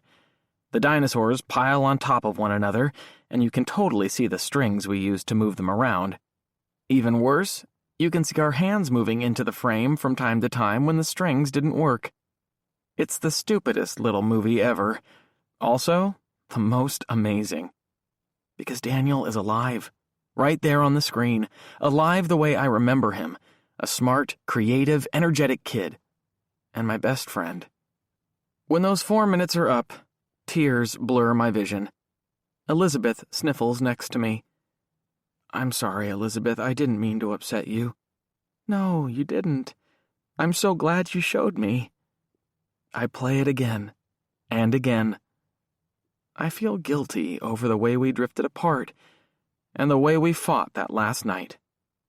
And I also want to roar along with it because it feels so good to see Daniel again. Chapter 69. Another hour passes, and my eyes are even blearier. My neck is killing me, and now my back hurts too. A thought starts to take root. Maybe there is nothing to find. If the cops haven't found anything, why would Daniel? Elizabeth comes back into the room. She and Kelsey have been in the kitchen talking and making plans for a trip to Florida. She places her hand on my shoulder. Do you think I can help you figure out what you're looking for? I wish you could, but I don't know what it is. I tell Elizabeth about the shot in the parking lot, the way the camera drops as though it's going to show the viewer something on the ground. I just don't know what could be on the ground that's so important. And there's so much footage to get through. He wasn't the most organized kid, she says. Did he talk about the movie? Did he talk about anything? Who he wanted to interview or what he still wanted to add? Elizabeth sits next to me. She has reading glasses pushed up on top of her head, resting in an unruly pile of her red hair. He didn't say much. One of my big regrets, Hunter, is that I had to work so much. Daniel spent a lot of time on his own, and when I came home from work, I was tired. That's just the way it is as a single parent. Your dad is getting a taste of that. Yeah, he works all the time. I remembered Dad's text. Oh, my dad says to tell you he's sorry. He always really liked Daniel. They talked at the vigil. Elizabeth smiles. That's good to hear. But as far as your question, all I really know is that Daniel told me he was excited about this new project he was working on, and he said it was about Chloe. He mentioned that he wanted to interview a lot of people, cops, Chloe's parents, if they were willing, teachers and students from the school. I told him that might be a hard sell. I'm sorry, I should leave and let you get back to your life. You know, Daniel was lucky to have found people to fill the gap after his father left. Mentors, friends, teachers. She points at the screen. Daniel was getting a lot of advice from Mr. Hartman, the creative writing teacher. I think Daniel said you were close to him. I am. I searched back through all the conversations I've had over the past few days. But Mr. Hartman said he didn't know Daniel.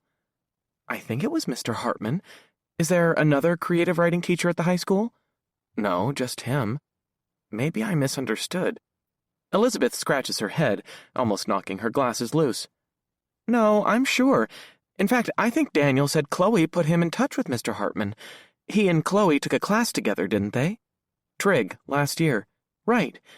And I guess Daniel mentioned to Chloe that he wanted to be a filmmaker, and she suggested he talk to Mr. Hartman. I think Mr. Hartman has a friend who was a screenwriter. I guess I really didn't talk to Daniel about it. Elizabeth reaches over and pats my arm. I hope you don't feel guilty about that, about you and Danny not being as close as you used to be. I kind of do, I say.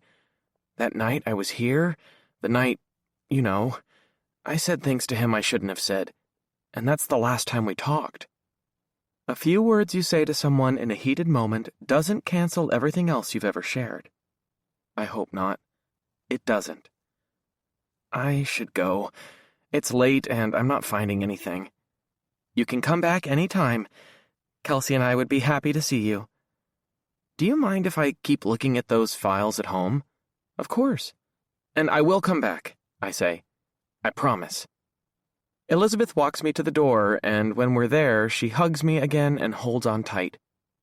A parent never gets over losing a child, she says. That's just a fact. But you're young enough to move on from all of this. I hope you remember that. I'll try, I say. Be careful out there, she says. Chapter 70.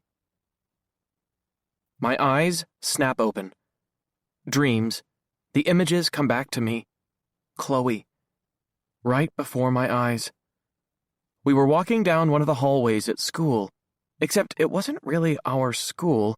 It was some school I'd never been in before, with giant ceilings and palm trees growing out of the lockers.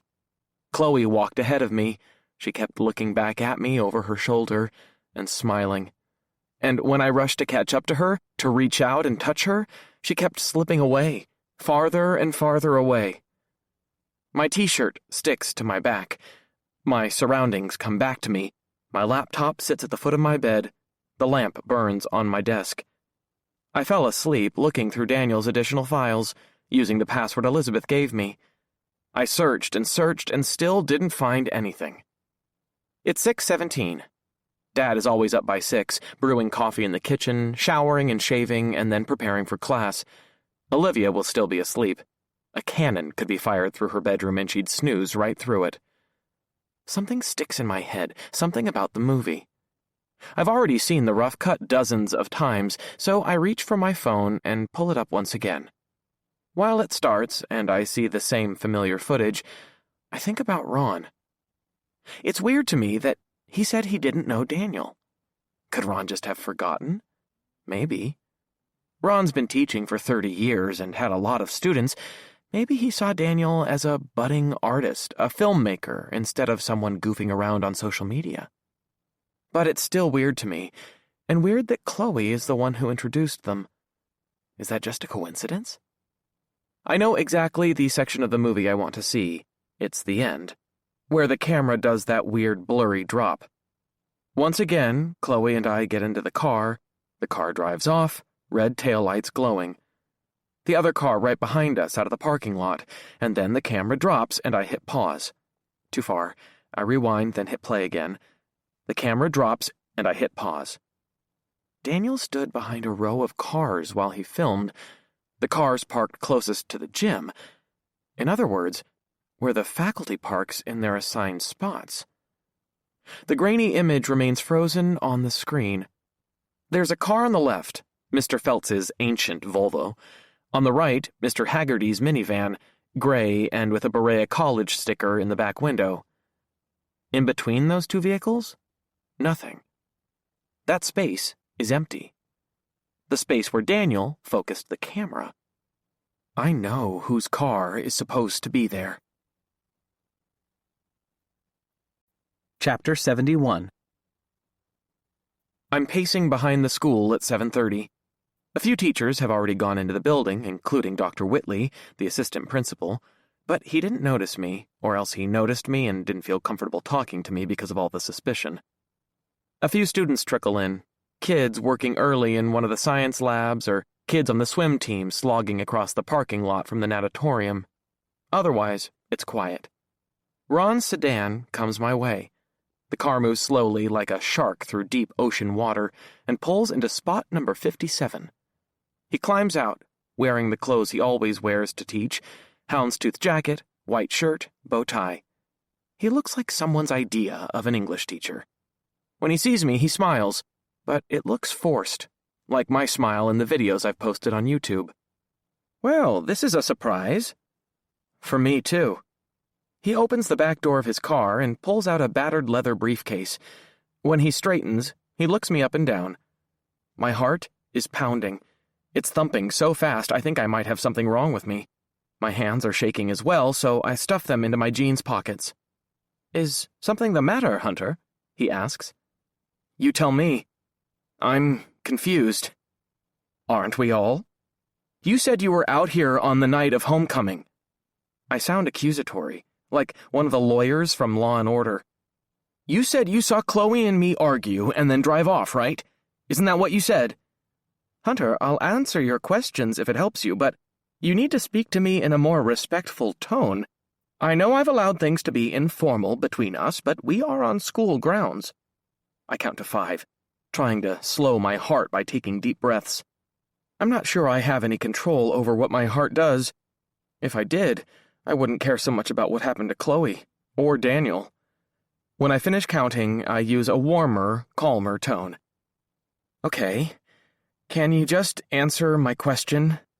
If there's a simple answer that clears up everything, I'll leave and let you get on with your day. Fair enough, he says. What I told you is true. I was out here in the parking lot. I saw you and Chloe having a rather intense discussion and then leaving. I told you that. I told the police that. Is there something else you want to know? I have a stack of poems to grade before first period. Did you drive this car to campus that night? What? My voice rises a little again. Did you drive this car that night? I nod toward his sedan. Of course. And you parked here. Hunter, where else would I have parked?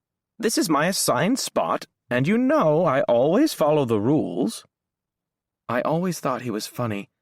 I always laughed at his jokes and admired his irreverence, the part of him that enjoyed poking fun at the administrators who made all the rules that governed everything we did, but right now, he doesn't seem so funny. You were out here with Daniel Nevin, weren't you? I told you I didn't know the unfortunate young man. I only learned who he was when he died. That's bullshit, and you know it. Hunter, don't forget where you are and who I am. You can't talk to me that way. You were out here with him on the night of homecoming, right? You wouldn't be asking me this question if you didn't know. A good lawyer never asks a question they don't know the answer to. I feel like you're cross-examining me. So you were with Daniel while he was filming, even though you said you really didn't know him?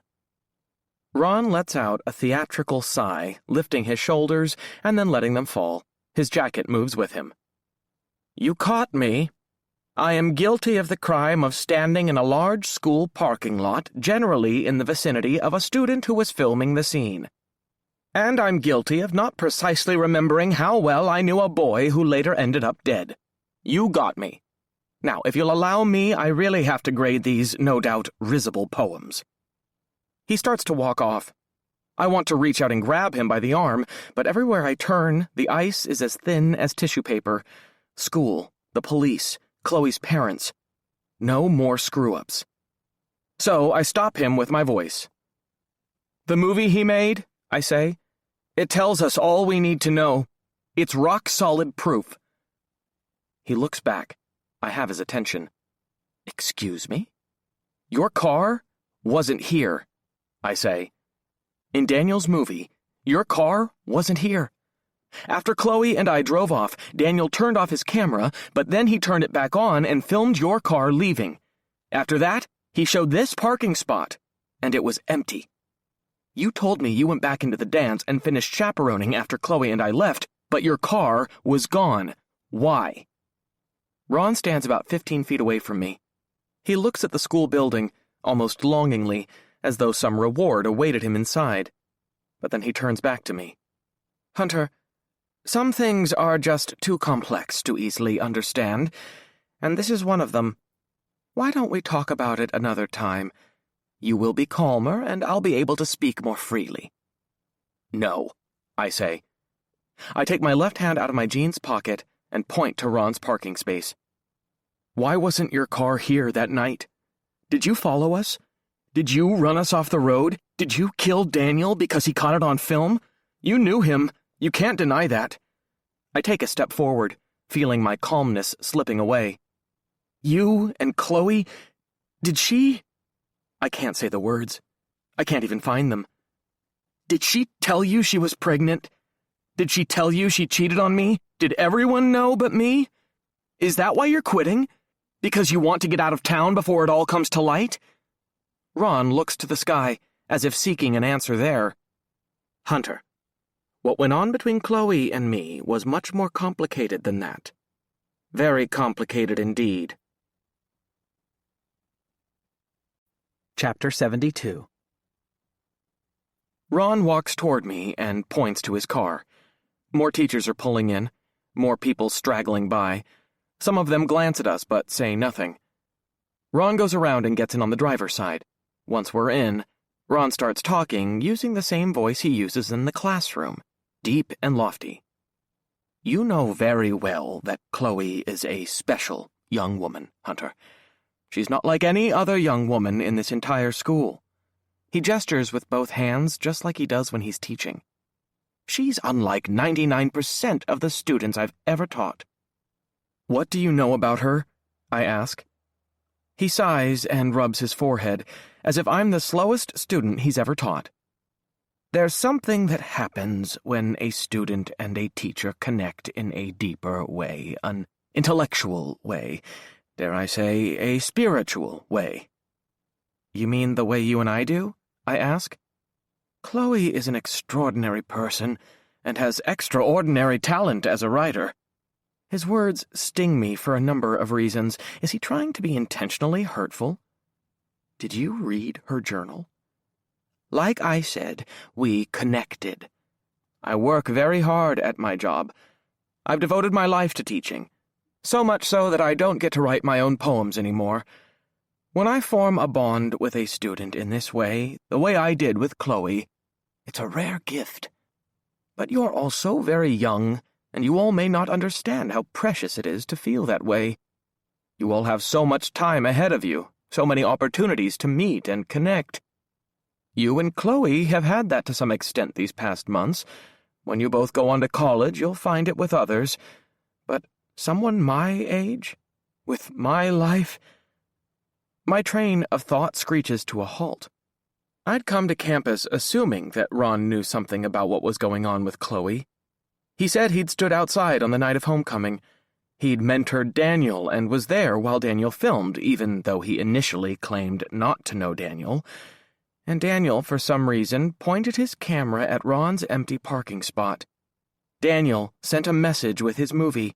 He let us know Ron drove off when he said he was, and was supposed to be at, the dance. Ron and Daniel must have known Chloe's secret. And Daniel was going to put it in the movie, and it was going to be that Chloe was pregnant, cheating on me. But Ron is talking about something else. Something I really don't want to hear. Something I couldn't have imagined. What are you trying to tell me? I ask. You're saying that you and Chloe... We connected, he says. Didn't you hear me?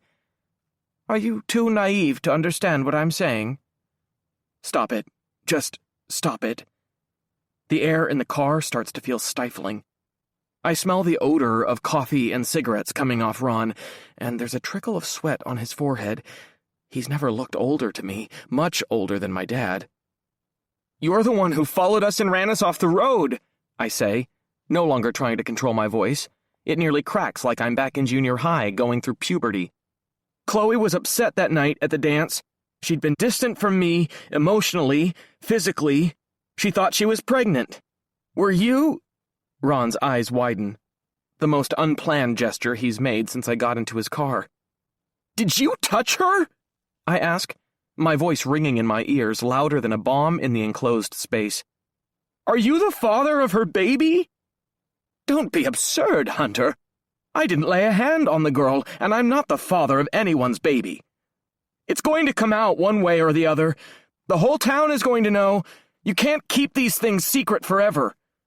Ron lifts his hands, but this time he's not lecturing. His shoulders slump, and his hands look like they're surrendering more than anything else. I'm so tired of this, he says. Everywhere I go, this narrow, conventional morality derails things. No one understands. What happened? He runs his hand through his hair. Why is it that people don't understand what I've been trying to explain to you? They don't understand it at universities or in high schools. I may have to go back to Europe again when all of this is over. You said you were going to Ohio. Is that a lie too? He looks almost sad. Hunter, I don't want to see you in trouble with the police, or in personal turmoil. That was never my goal here. And you may not believe me, but it's been tearing me up inside that you didn't know, and that you've been suffering as a result of this. I am very fond of you, Hunter. The truth is, your friendship has meant a great deal to me as well. He clears his throat. But you deserve to know.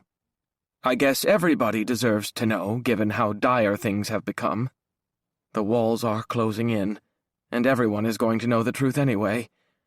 You might as well hear it from me. Chapter 73. But, Ron says, I didn't do anything wrong. That can't be true. Unless you're saying you just accidentally followed us when we left the dance, which I don't believe. Did you do it because you were worried she was going to tell me about your relationship, and you wanted to stop it? Is that why you ran us off the road? I've got to give you credit, Hunter. You're a smart young man. You've got about half of it right. Unfortunately, it's the most important parts you've got wrong. Mr. Phelps pulls in next to us. He gets out of his car, and as he's locking the door, he glances over at us. Phelps studies us for a moment with concern on his face, but then he shrugs and walks off. Here I'd always thought Phelps was the odd duck, the guy who didn't quite fit in. But had he ever done anything to a student like Ron has? I behaved inappropriately with Chloe, Ron says. I see that now. And my behavior may have contributed to what happened on that road, but I didn't touch her. We didn't have any romantic or physical involvement. And I didn't kidnap her or anything else. Quite the opposite. Chloe repeatedly made it clear she wanted nothing to do with me beyond my mentorship. He swallows, hard. And I tried. I tried to do more. I pursued her, knowing she'd be graduating this year. I thought about her all the time, and I wanted more, but I want to assure you she never reciprocated. She didn't want what I wanted. To be honest, the girl was hopelessly in love with you. I don't know if I feel better or worse. You were harassing her? I ask. That's such an ugly way to put it. Like I said, We had a connection, an intellectual connection that I wanted to explore further. What happened at homecoming? Why was she so upset? Was she going to tell me about what you were doing to her? Ron nods. She was. She insisted. She warned me more than once to stop pursuing her. She told me if I didn't stop, she'd have to go to the administration. At the same time, she assured me no one knew, not even her parents, not even you. She knew how much you admired me, and she wanted to keep you out of it for that reason. But she wanted me to leave her alone. She was under too much pressure. She didn't want to have to deal with me, too. That night at the dance, I made one more attempt to convince her. I was heavy-handed in my approach. I tried to kiss her. I came very close, but she pushed me away. That's all that happened. And that's when she told me she couldn't keep it from you any longer. She felt it was hurting your relationship, that she hadn't been honest with you, and she couldn't go on that way. She was going to report me to everyone. To you, to the school. Report all of it. And you told her not to tell. Of course. I didn't think you could handle it. You'd be angry, not at her, but at me. And hurt as well. He waves his hand as though dismissing those emotions. But Chloe had a mind of her own. That's why she was so upset that night. She knew it would devastate you because she knew you hold me in such high regard. Held. I held you in such high regard. A smirk spreads across Ron's face. You haven't heard a thing I've said. No matter. She must have told you that night after my failed attempt at a kiss, and so you must have grown upset at the news. I can only assume the two of you had a difference of opinion on how to proceed with her news. Maybe you wanted to confront me right then and there, and maybe Chloe didn't. I'm not sure. But you debated it in the parking lot and then left. How did you know I wouldn't remember what she told me? I asked. I didn't know. Not at all. I gambled like you wouldn't believe.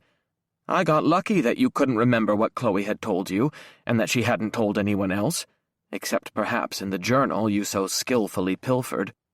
I was prepared to lose everything then, and then again when you came back to school after the accident. That's why I was out that day, the day you came by the office. I was avoiding what I believed was about to land on me, and looking for another job, a safe harbor to jump to. But the call never came. Your memory remained a black hole, and no one knew what I had done to drive Chloe to that point. That's why you kept asking me whether my memory was coming back, I say. You were worried I'd remember what Chloe told me, and then the whole world would know. He doesn't deny it. How could you do that to her? I ask. Treat her that way, put that pressure on her, try to... She was so unhappy that last month. She must have felt so alone and hurt and scared. That wasn't my intent. And me? You did that when you knew I loved her so much. You didn't care about either one of us. That's not true. Ron raises his index finger in the air. He sounds more passionate, more emotional than at any time during our conversation. You can't say that. I did care. You used us all. Especially Chloe, like she was a toy. I cared. I still do. He shifts in his seat, turning to face me. You say I don't care, but you've never figured out who took you to the hospital that night, have you? It was me. I brought you there and made sure you were looked after. He turns away and stares out the windshield at the slowly filling lot. I found you and I brought you there. Don't forget that. Don't ever forget it. Chapter 74. The small space of the car is confining. I want to smash my fist through the window. Instead, I slam it against the dashboard, which feels totally unsatisfying and stingingly painful. You took me to the hospital? After you ran us off the road? What did you do to Chloe? Where is she, and why did you only help me if you wanted her so much? I didn't run you off the road, and I don't know where Chloe is. But I did follow you that night, that's true. I believe that is my car behind you in Daniel's movie. Did you kill him? Daniel? What? God, no. Why did you lie to me about knowing him? His mom said you were helping him. I was. He must have told the police we saw each other out there that night. When I was questioned, the police showed a great deal of interest in my movements in the parking lot and where my car was. I lied and told them I wasn't parked in my usual spot. But only someone who didn't want the movie to come out would kill Daniel. I don't give a damn about the movie, and I didn't kill him. I wouldn't kill anyone. Look, I kept expecting the police to show up at my door, either because they found the journal or because Chloe had told someone, or because some security footage showed my car following you out of the lot. Hunter, if I really had something to be afraid of, some deadly legal jeopardy, would I still be here, living and teaching in Bentley? No, I'd be long gone already. I planned to leave at the semester break because I feared all of this would come out eventually, but I didn't break the law. I'm going to call the police and let them decide. But I can't even sit in this car anymore. I fumble for the door handle. I can't believe you did this. You let us down. Ron reaches out and places his hand on my left arm. Wait. Fuck off. Just wait, Hunter.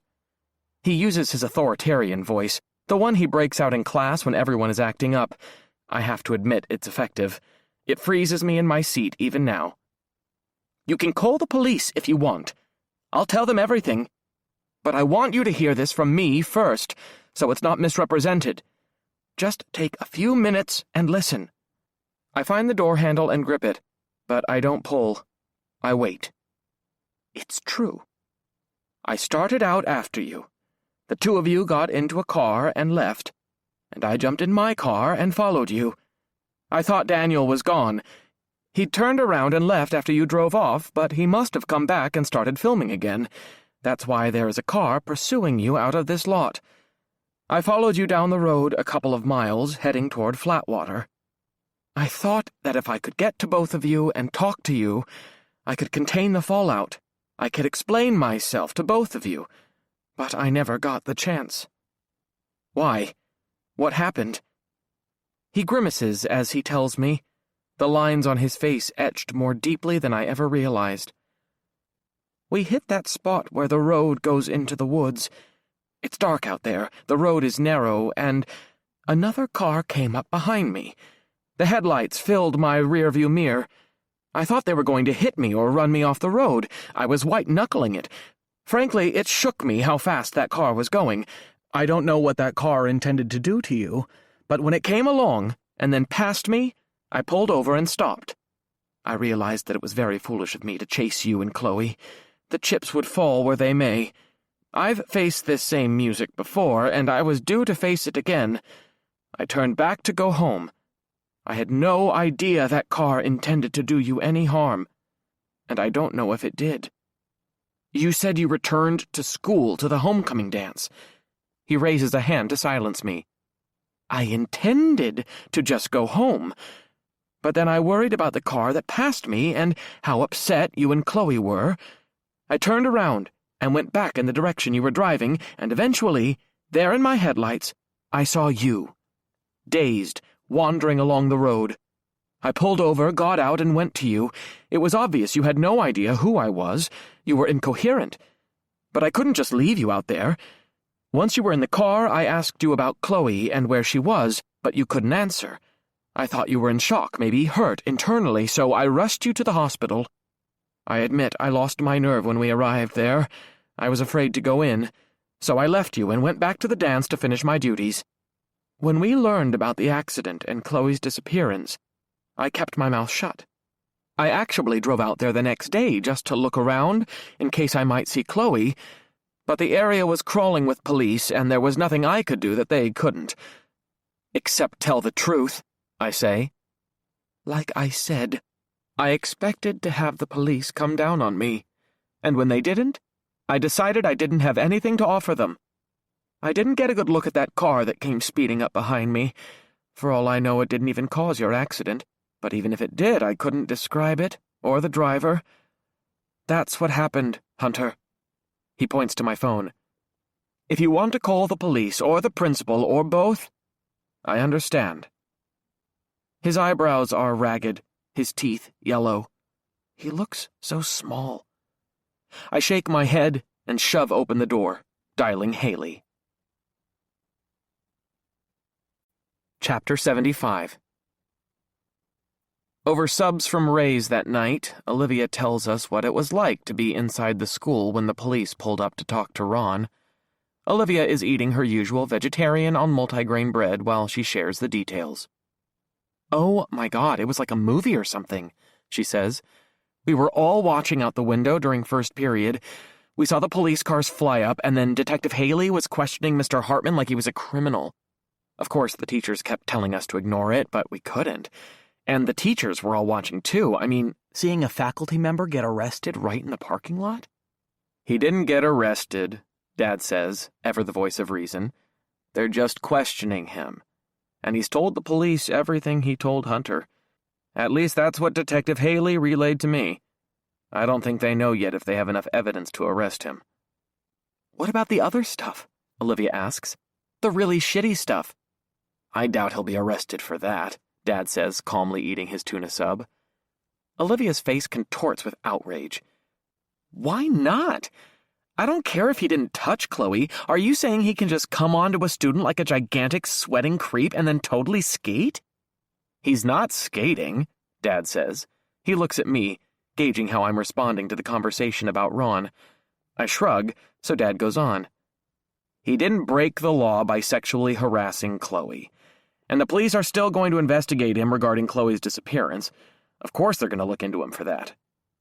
Olivia starts to argue, but Dad holds up his hand and she stops. "He's in a lot of trouble at school, Livy. They sent an email to all the parents this afternoon. He's been suspended and will probably be fired. Apparently, he's been fired for this kind of thing before." "Oh, gross," Olivia says. "That's just—" She puts her sandwich down. "I might vom." "And the school hired him anyway?" I ask, even though it's clear they did. "Sadly, it happens. It happens at colleges and universities all the time. But he won't be teaching in Bentley anymore.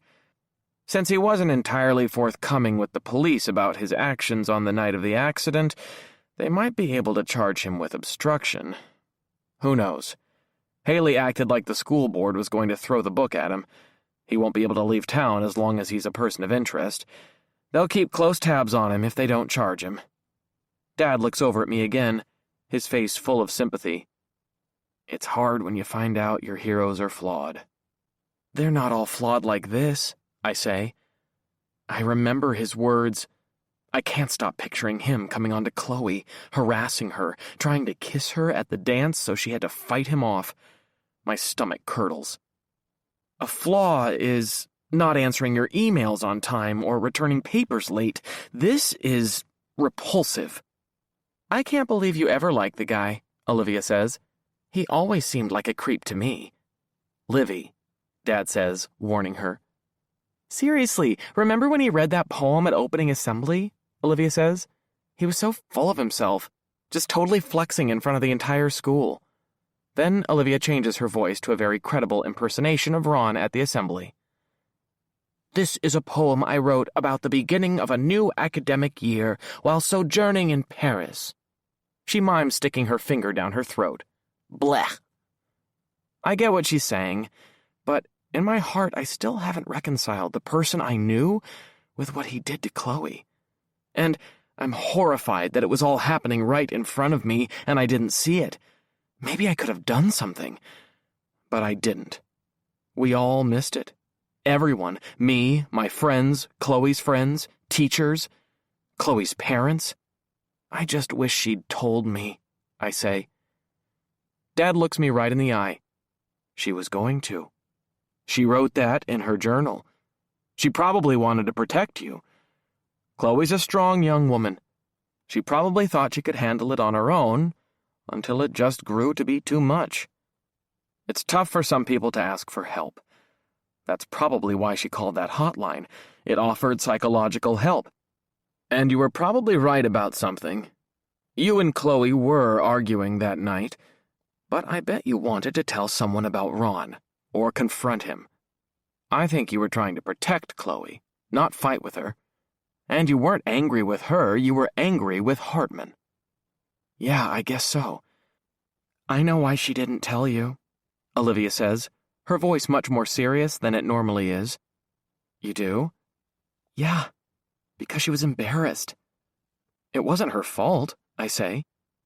Not because it was her fault, but a creep like that harasses a woman to make them feel small. It's a power trip. And then she wants to handle it on her own to prove she isn't small, and then it gets to be too much for her, and she nearly cracks. That's why she waited so long to tell you. That's probably why sex felt weird, right? Yeah, I say, staring hard at my sister. That would make sense if she was being harassed. Dad looks concerned, really concerned. Is someone harassing you, Livy? I've told you that people have said shit about me and Gabby. That's them trying to make us feel small. I haven't told Gabby about every comment, and she's probably kept stuff from me. We don't want to bring the other person down. Livy takes a big, deep breath. I hope Chloe knows she's not small. She's a fucking giant. I squeeze Livy's hand. Thanks. Then Dad reaches out and puts his hand near mine without actually touching me. Ron Hartman has done one thing that is very helpful for you. The story he's telling confirms your version of events, and the piece of your memory that came back. There was another car, and it's pretty likely that car caused the accident, not you. Yeah, but you heard what Haley said. How do we know Ron didn't read what I said about the other car in the media and just repeat it? Wouldn't that be the perfect way to get yourself off the hook? Dad is trying to be optimistic, trying to act like a big part of the mystery has been resolved. It's just a wish. It feels to me like we're right back at the beginning. Who was driving that other car? Why did they run us off the road? Where's Chloe? Chapter 76. An hour later, Dad shows up at my bedroom door. He always acts like he's invading my space and needs special permission to be here. He sits down at my desk. Is something wrong? I ask. Yes, it is. My body tenses. What is it? I'm disappointed in myself, he says. Here you're faced with this big problem, and everybody in town is thinking about it and trying to figure it out. I'm your father, and I'm supposed to be smart, but I don't have any answers for you. I feel like I've let you down. I don't expect you to solve everything, I say. You're not a cop, and you're working. I know all that. Still, my most important job is taking care of you. And Liv, Olivia. And my other job, the one I get paid for in actual dollars, is using my brain to think through things. I've been sitting downstairs trying to think about your problem in the same way I think about my work. This isn't the Civil War, I say. It's bad, but it's not that bad. I guess you're right, he says. But whatever happens to you or Olivia feels that important to me. Thanks, I say, and I mean it. When I try to solve a problem and something just doesn't add up, there are certain things I look for. Like what? Okay, let's break it down. A lot of things are pointing toward Ron Hartman. He was harassing Chloe, he admitted that. And it makes sense that if she was being harassed in that way, she would be distant and distracted in the weeks leading up to the dance. Hartman was in the parking lot that night, so he knew about Danny's movie and how it might make him look guilty. He'd have reason to go kill Danny and take the movie. He wanted to keep Chloe from telling anyone about the harassment because he knew he'd get fired, or worse. All the arrows point the same way. So it was him. He just needs to admit it, and... The words stick in my throat like pieces of broken glass. He has to tell the police where Chloe is. That would be the end of it. Yeah, the end of a lot of things. Dad studies me. His glasses are once again pushed up on top of his head, reflecting the light above. There's more gray in the stubble on his chin than I've ever noticed before. I thought you might be struggling to accept that all of this is the answer, Dad says. Is it because Ron was your friend and mentor? Of course it's that. But it's also... I'll say it, but I'll sound like a fool. I doubt it, Dad says. He sounds so confident, so much like he believes in me. I'm willing to sound stupid. Okay, I say. I believed Ron when he told me his story. When he said he didn't take Chloe, and I thought he was telling the truth when he said he went after us, but then another car came along. I believed him, so... You're saying, why would he admit to all those horrible things but not admit to the rest? If he really knows where Chloe is, why keep it a secret? Exactly. He admitted a lot. He's going to get fired at the very least. He's going to lose his new job. Am I wrong to think that makes it look like he's telling the truth? There's no way to know. Some people will say anything to save their hides, and this guy was clearly trying to fool everyone. And he succeeded. Maybe you need to just sit back and think about all this more. Look for the things I mentioned before. Look for what? Contradictions, for one, he says. Places where there are two facts that seem in contradiction to each other. If two things contradict each other, there's tension. It's a pressure point. He purses his lips and folds his arms. Press on that point. Maybe something will shake loose. None of it makes sense, Dad. Sometimes I think there's not enough information to put it all together. All we know are scraps I can remember, and now what Ron has admitted. Other times, I think there's too much information. Too much? Dad asks. Too much, I say. If we know so little, then the answer could be an infinite variety of things. Chloe could have been kidnapped. She could have run away. She could be pregnant. She could be living in the woods like Tarzan. She could have been taken by aliens. Anything goes because we don't know anything for sure. It all makes me want to bang my head against the wall. I understand. I'm sure the cops feel the same way. But if everybody just keeps... Dad, I'm sorry, but I don't see how any of this is helping. No one has figured out anything. We're no closer, and... The words linger at the back of my mouth. If I give them voice, then they might become true. But more and more, it seems like that is the very thing happening right before our eyes. Dad, I'm starting to think Chloe isn't coming back. That we'll never know what really happened to her. No one will ever know except for the person who took her. Dad looks disappointed. He frowns, and some of the light goes out of his eyes. It's disappointment at the truth of what I've said, but also disappointment that I might be ready to give up. What else can I say or do? First, I thought it was Basher. Then, I thought it was Ron. I've got nothing. Well, Dad says, if you want to talk, just let me know. And if you don't, that's okay too. He stands up and walks to the door. As he's pushing the door shut again, I say, Thanks, Dad, but I'm not sure I speak loud enough for him to hear me. Chapter 77.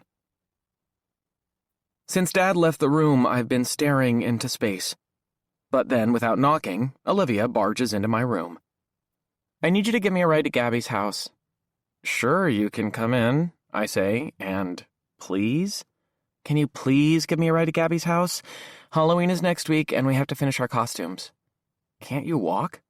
Dad won't let me, remember? There's a kidnapper on the loose, and now we're pretty sure it isn't you. Nice. Sorry. She smirks at me. Not really. It was funny. But can you drive me? I don't want to bother Dad. When I ask him for a ride, he acts like I want $1 million. Are you ready to go now? I ask. She nods enthusiastically. I got ready because I knew you'd say yes. I'm glad you think of me as your chauffeur. I grab my keys and wallet. Can I just say... I hold up my hand. No, you can't. Shut up. I know you want to hear every thought I have. I think I do hear every thought you have. She goes on, barely pausing while I tie my shoes. I never thought Basher was guilty. Do you know why? Why? Because he told you he kept wanting to go over to the house and work on cars or whatever stupid masculine shit he did over there. Why would he want to go over and hang out with Chloe's parents and work on cars and stuff if he'd hurt her? I mean, how much of a psycho would you have to be? I went to her house and into the house. And you're not guilty either. Why would Basher want to go over there if he was guilty? See? He's a jerk, but not a killer. I finish tying my shoes, but don't get up. How did you know Basher wanted to hang out with Scott? I ask. You said... That night you tried to kick his ass and failed epically? He told you. Don't tell me you don't remember this either. How scrambled is your brain? No, I do. I remember lying in the grass, waiting for my breath to return. That's when Basher said he offered to spend time with Scott and work on the Mustang to distract him from Chloe being missing, but Scott told him no. Scott said he hadn't been out in the garage at all. In fact, Basher said that Scott acted offended at the suggestion, like the last thing he wanted to think about was going into the garage. I can't give you a ride, Livy. What do you mean? But I'm already up and heading for the stairs, ignoring Olivia, who is following along and calling my name. In the kitchen, Dad sits at the table with a thick book about Ulysses S. Grant open before him. He's using a highlighter to mark significant passages, but when he sees me, he pushes the book aside and caps the marker. What's the matter? I've got to go somewhere, and Olivia wants a ride to Gabby's. Can you take her? I'm in a hurry. He steeples his fingers against his lips, nodding his head. Olivia comes rushing down the steps and stands in the doorway, watching. What are you in such a hurry to do? Dad asks. I have to talk to someone about one of those contradictions. Why don't I go with you, or why don't you call Detective Haley? I'm worried that there's someone out there. Thanks, but no. Hunter, this is dangerous. I've got this, Dad. I'm not doing anything dangerous. Okay, he says, clearly not satisfied. Is there anything I can do to help, besides driving your sister to Gabriella's house? I don't know, I say. Do you have any advice? What's going on, Hunter? Olivia asks. Will someone tell me what's going on? But I ignore her, and so does Dad. Dad's brow furrows, his lips purse. This is what he looks like when one of his students asks him a particularly vexing question during office hours. Finally, he says, Be careful, and don't take any shit. Chapter 78. Once again, the Basher's house is lit up like a light bulb factory. Little tremors of anxiety flood through my body. The chime of the doorbell echoes inside the house, followed by the high-pitched barking of a small dog. I hope Basher answers, but luck isn't with me tonight. Basher's dad looks at me through the side light. He yanks open the door and steps outside. He's a shorter, squattier version of his son, but there's a resemblance in the heavy brow, the broad nose. What the fuck are you doing here? Are you looking for another ass beating? I promise this time no one's gonna pull him off you. One step back, and one only. I refuse to yield too much ground, even though it's his porch. I just want to talk to Mike. I want to ask him a question. Well, you can't. Now get out of here before I call the police. Can you just...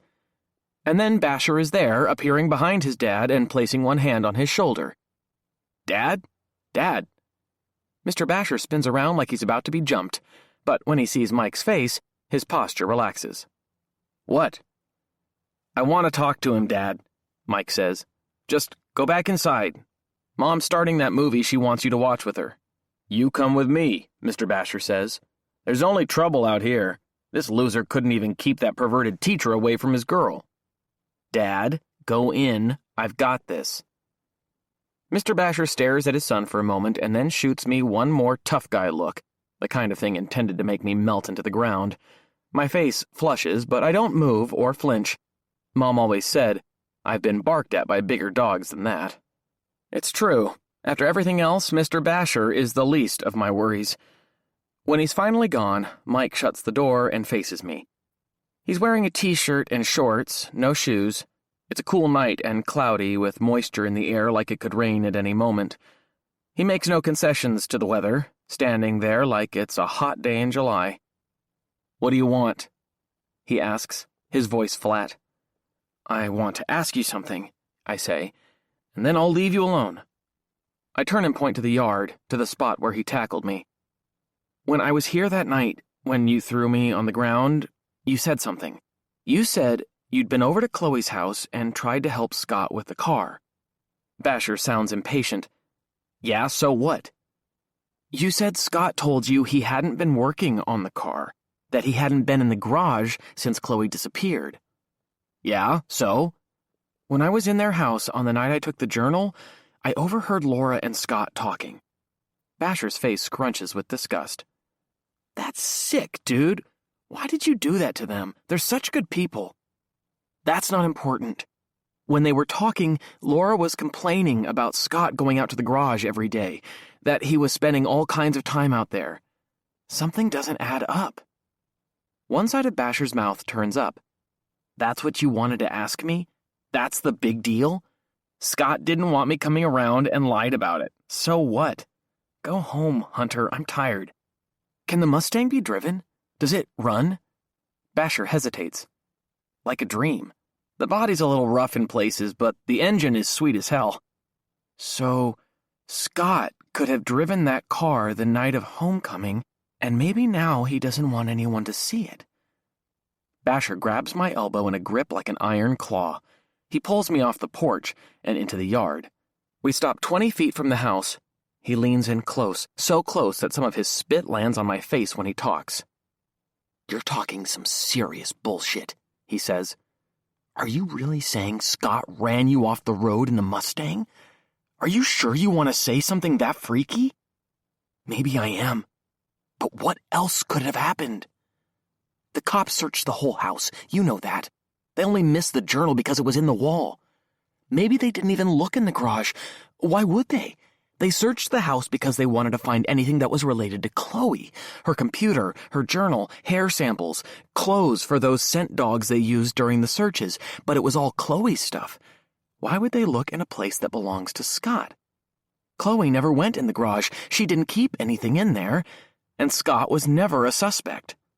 No, Basher says, shaking his head. No, not this. You can't say this. Just tell me how you get into the garage, Mike, I say. I know there's a code. I've seen Scott use it. If you tell me that, I'll leave. You're going to break into their house again? I didn't break in, and this is just the garage. I want to look at the car and then leave. How do you know I wouldn't give you the wrong code? Or maybe Scott changed it. He changes it every couple of months. How do you know I won't give you the code and call the police? I don't know any of that, I say, but I'm willing to risk it. He studies me in the darkness, his eyes looking down on me. Look, I know you care about Chloe too, I say. I know that. You wrote that poem about her. You want to know what happened. All I'm doing is trying to eliminate this contradiction. Once it's cleared up, I'll never think about it again. I'll move on.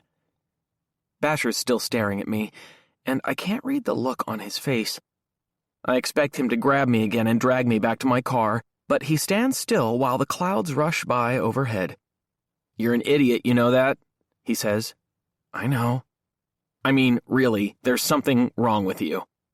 There is. You're right. Basher turns and starts back for the house. Is that it? I say. You're not going to help? Get in your car, he says. I have to get my shoes. Chapter 79. We park in the same spot as the night of the great journal heist. It's getting close to 9, and the neighborhood is quiet. Our mission is easier. We're just going into the garage, not the house. Basher and I dash across the grass like overgrown trick-or-treaters. We move through a few neighbors' yards until we reach the Summers' property. Mike is ahead of me, and he presses his body against the side of the garage, so I do the same. There are 2 lights on in the house, one in Chloe's room and one in the kitchen, but we can't see anyone. Both cars are in the driveway, Laura's and the rental I saw at the accident site. The door's on the other side, Mike says, gesturing with his head. I say we go around the back instead of crossing in front of the garage. I give him a thumbs up. We walk the perimeter, first along the side of the garage we're on, and then around the back. We move carefully. 3 garbage cans and an old wheelbarrow make it an obstacle course for us. At the far corner, I peek around at the house. Still no movement inside. There's a light above the door to the garage, but it's turned off. A brake. Why don't I go and open it, I say. Then I'll signal you. Okay, Jason Bourne. What's the code? Mike's eyes get bigger. Oh, it's Chloe's birthday. 0218.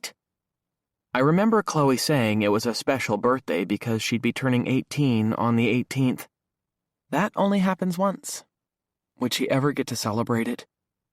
I crouch again and slink along the side of the garage, keeping my eyes on the house. I reach the keypad and take another quick glance at the house. I drop flat on the ground. Scott is in the large kitchen window. He's wearing a Garrett Morgan sweatshirt and carries a mug of tea or coffee. He pauses, presses his face against the glass, and looks outside. Right at me. I'm frozen on the ground, pressed as flat as my body can get. The grass is wet against my face. Scott continues to stare out at the night. Then he turns and walks away from the window. Relief surges through me like cool water. I push myself up, my fingers shaking, and enter the code. The knob doesn't budge. I check the window, looking for Scott, and see nothing. I enter the code again, being more careful than ever. No go. I look down the length of the garage. Mike's head appears. I shrug. He shrugs back. If it's not Chloe's birthday, it could be anything. It could be Scott's best friend from kindergarten's birthday. It could be 4 random numbers. Laura's birthday was in August. I went to the party along with a million other relatives and friends, August 16th, so I try that. 0816. Nothing. I look at Basher again. He leaves his position behind the back wall of the garage and rushes over to me. We speak in whispers so low I can barely hear him. "What's Scott's birthday?" I ask. "How the hell do I know?" "I say we leave. Abort mission." "No, Mike. Think. When's his birthday?" "I don't know." His forehead wrinkles. "Wait. He went to a car show on his birthday last year. He offered to take me, but I had practice." "April, then?" I ask. "Yeah, April 4th. Or maybe it's the 20th. Shit. One of them is my mom's birthday, and one is Scott's." I try the first one and enter it. 0404. The knob turns easily, and we're in. Chapter 80. Basher closes the door behind us. There's one window on the back wall of the garage that lets in a little light. It's even darker inside the garage than outside. The air smells like oil and grease and rubber. I sense, more than I see, the Mustang in front of us, a dark, sleek presence in the enclosed space. Basher speaks in a hissing whisper. "Okay, do your thing, Gifford. You said the car came at you from the driver's side, so that means any damage would be on the passenger side of the Mustang." The front of the car faces the large garage door, so we squeeze our bodies around the front bumper and reach the far side of the Mustang. We both crouch down next to the fender. "I can't see a thing," Basher says. "I'll use my phone's flashlight.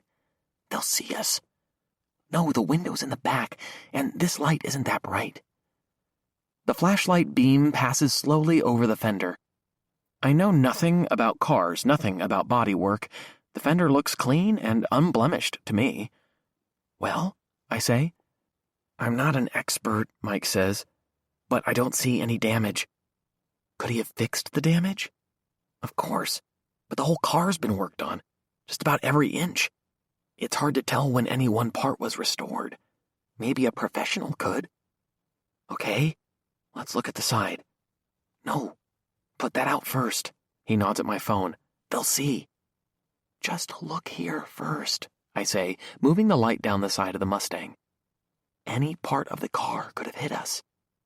We crouch along the side of the car with my light glowing the whole way. Some small dings and scratches, but nothing big, nothing that would have come from a collision. But the police haven't said that they know the other car hit us or just came close enough to force us into the tree. I straighten up and click off the light. It feels darker now than ever. "Okay," Basher says. "That's it. You did what you came to do. Now let's get out of here. If I get arrested, Coach won't let me start on Saturday, and there are going to be some college scouts there. I have to play." But I don't move, and wait for my eyes to readjust. Basher puts his hand on my arm. "Come on." "What about the trunk?" I ask. "You think Chloe's in the trunk? It's been almost 2 weeks. It would stink. Come on, Gifford, we need to go." Something has to be there. Something we haven't thought of. But Basher's right. Every moment we're in the garage is another moment of greater risk. And if we get caught, it's not going to be good. Not for me, anyway. But my eyes are seeing more. Tools on the wall, shelves and cabinets, saws and hammers, and something in the corner. something I didn't know was in the garage. "Hunter," Basher says, pleading. "Now." "Wait," I say. My mind hears the door opening, but doesn't process it fast enough. "Shit," Basher says. "Holy shit." The overhead lights come on, freezing us in place like a couple of scared kids. Chapter 81. The light is blinding. Laura stands in the entrance to the garage, her eyes moving from Mike to me and back again. I can't tell if she looks calm or angry about finding two people in her garage who aren't supposed to be there. "Laura," Mike says, "let me explain what we're doing here. We were walking by and we thought we saw someone trying to break in." Laura reaches behind her and eases the door shut. We're still standing at the rear of the car, its entire body a buffer between Laura and us. "Don't lie to me, Michael," she says. "You're not very good at it." "Don't blame him," I say. "This was all my doing. I brought Mike into this. I'm the one who wanted to come here." Laura takes a step forward. "Why? Would a lie do us any good? I wanted to look at the car, to see if it had damage on it. Mike said Scott didn't want to work on the car, but I overheard the two of you talking about how much time Scott's been spending out here, so I thought, I'm just trying to figure out where Chloe is." "What did you see when you looked at the car?" She lifts her chin as she continues. "Did you see anything?" "Nothing," Mike says. "I mean, Scott's still restoring it, but the fender on the passenger side looks great. No damage, nothing." "And does that satisfy you, Hunter?" she asks. "Do you now believe that Scott isn't the guy who ran you off the road?" I'm about to step onto a tightrope, and I'm not sure there's a net to catch me. "I guess I'm just wondering—" "Easy, dude," Basher whispers. "Chill." "I'm just wondering if Scott found the journal and read it when he went to fix the wall. Maybe he saw what Chloe wrote." "You found it when you broke into our house," Laura says. "But there were pages missing, especially at the end," I say. "Maybe Scott tore them out to cover up what happened. Maybe he learned what was really going on with Chloe." I swallow hard and say it. "Maybe he found out Chloe was pregnant." Laura's shaking her head. "She wasn't pregnant." "How do you know?" I ask. Laura shakes her head with more force. "Because I'm her damn mother. And I helped her dress for homecoming, and I know what time of the month it was. She wasn't pregnant." "You claim to know Chloe so well. You know she was a perfectionist. We saw the journal. She said she ripped out pages when she didn't like the writing." "Yeah, I know. But maybe there was stuff about Ron. Maybe she named him, and when Scott went to fix the hole, he found it and read it." I take a step forward. I feel like I'm on firmer ground now.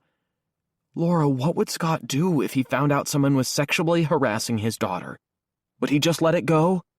Basher's staring back at me, his eyes as big around as grapefruits, but he doesn't say anything. He doesn't move a muscle. "Or would he confront the person?" I ask. "Would he go after the guy?" "He'd absolutely have the right to," Laura says. "Yes, he would." "So is that what you think he did?" Laura asks.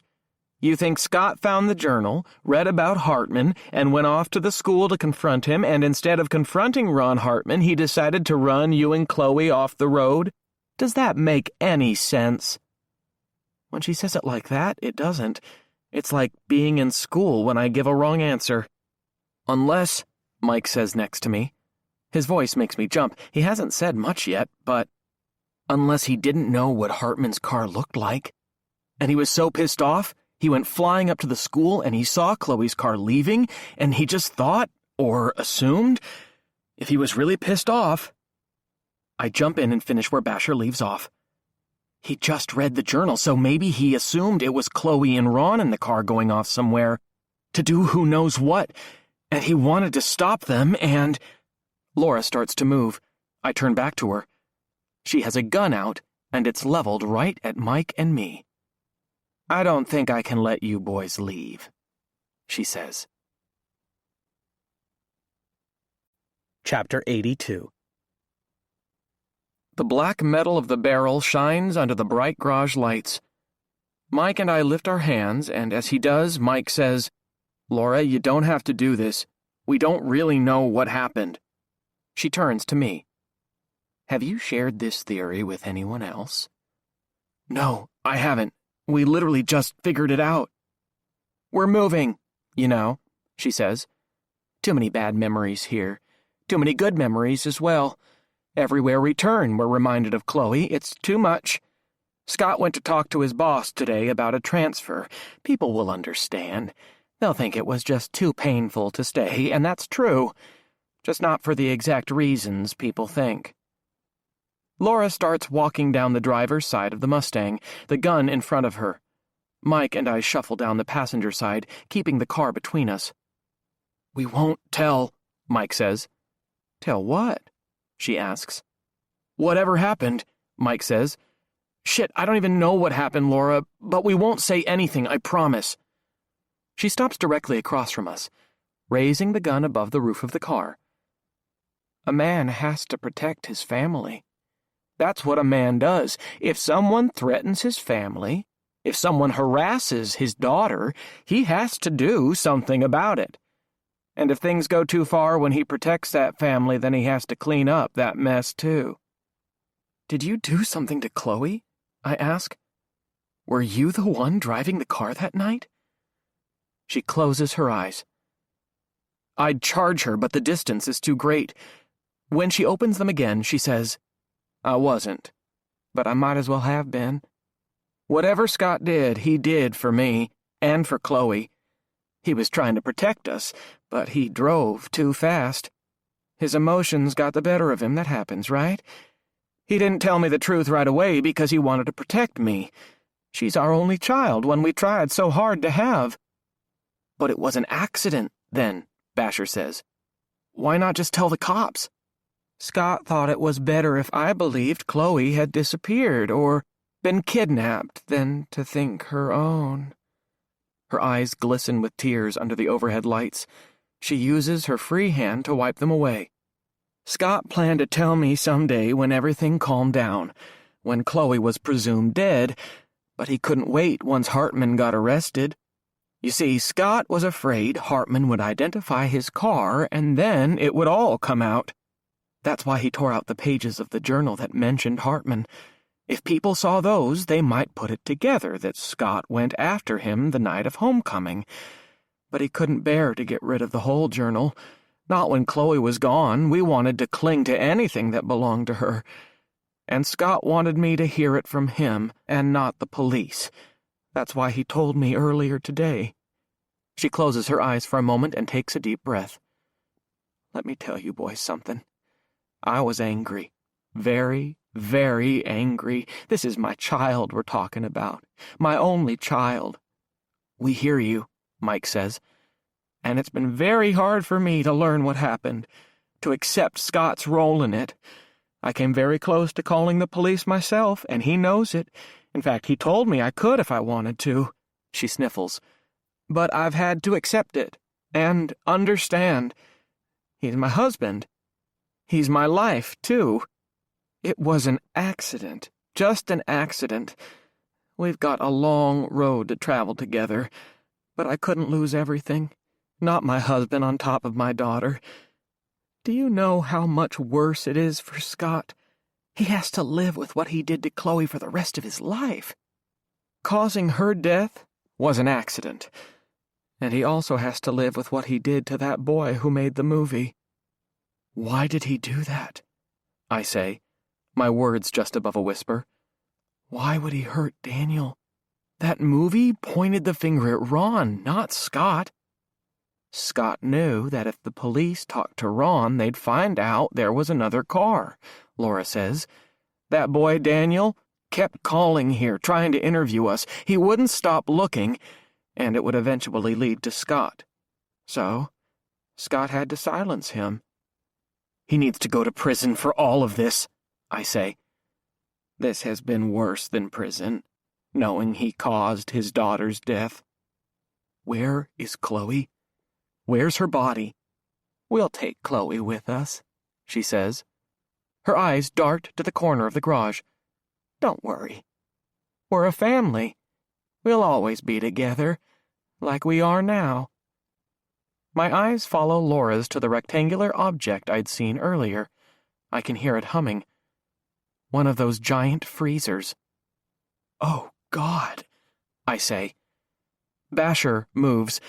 He grabs a metal gas can from the floor and throws it over the Mustang at Laura. It flies right at her head, and she ducks and fires the gun at the same time. Chapter 83. Mike grunts as I drop to the floor. My face presses against the smooth cement. Mike falls to the floor next to me, moaning in pain. I can see underneath the car to the other side. Laura is on the floor, too. The gun is out of her hand. It slid under the car about 2 feet, leaving it closer to her, but not too far from me. I scuttle, crab-like, slipping my body under the car. My left hand extends as far as it will go, reaching for the gun. Laura grabs for it from the other side, but I get it first. Laura's hand clamps over mine. I try to pull away, but she's surprisingly strong. I pull and can't seem to shake her. Laura uses her free hand to start clawing at my face. Her nails rake against my skin like talons, and I tuck my head down to protect my eyes. Blood trickles down my face.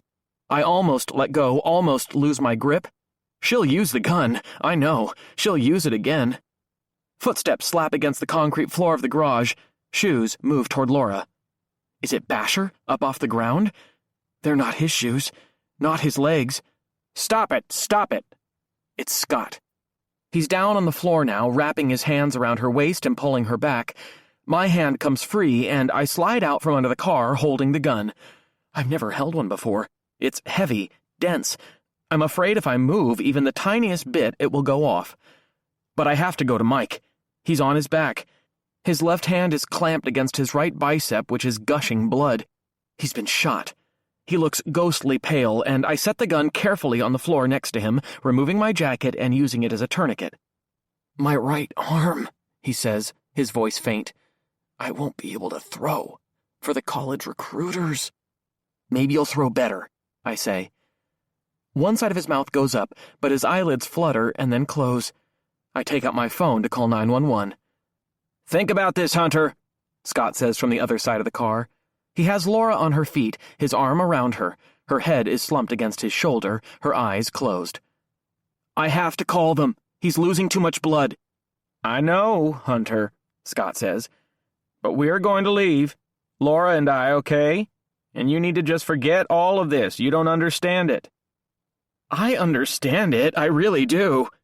Scott starts toward me. Just listen, Hunter. But Laura places her hand on Scott's arm. Stop, she says.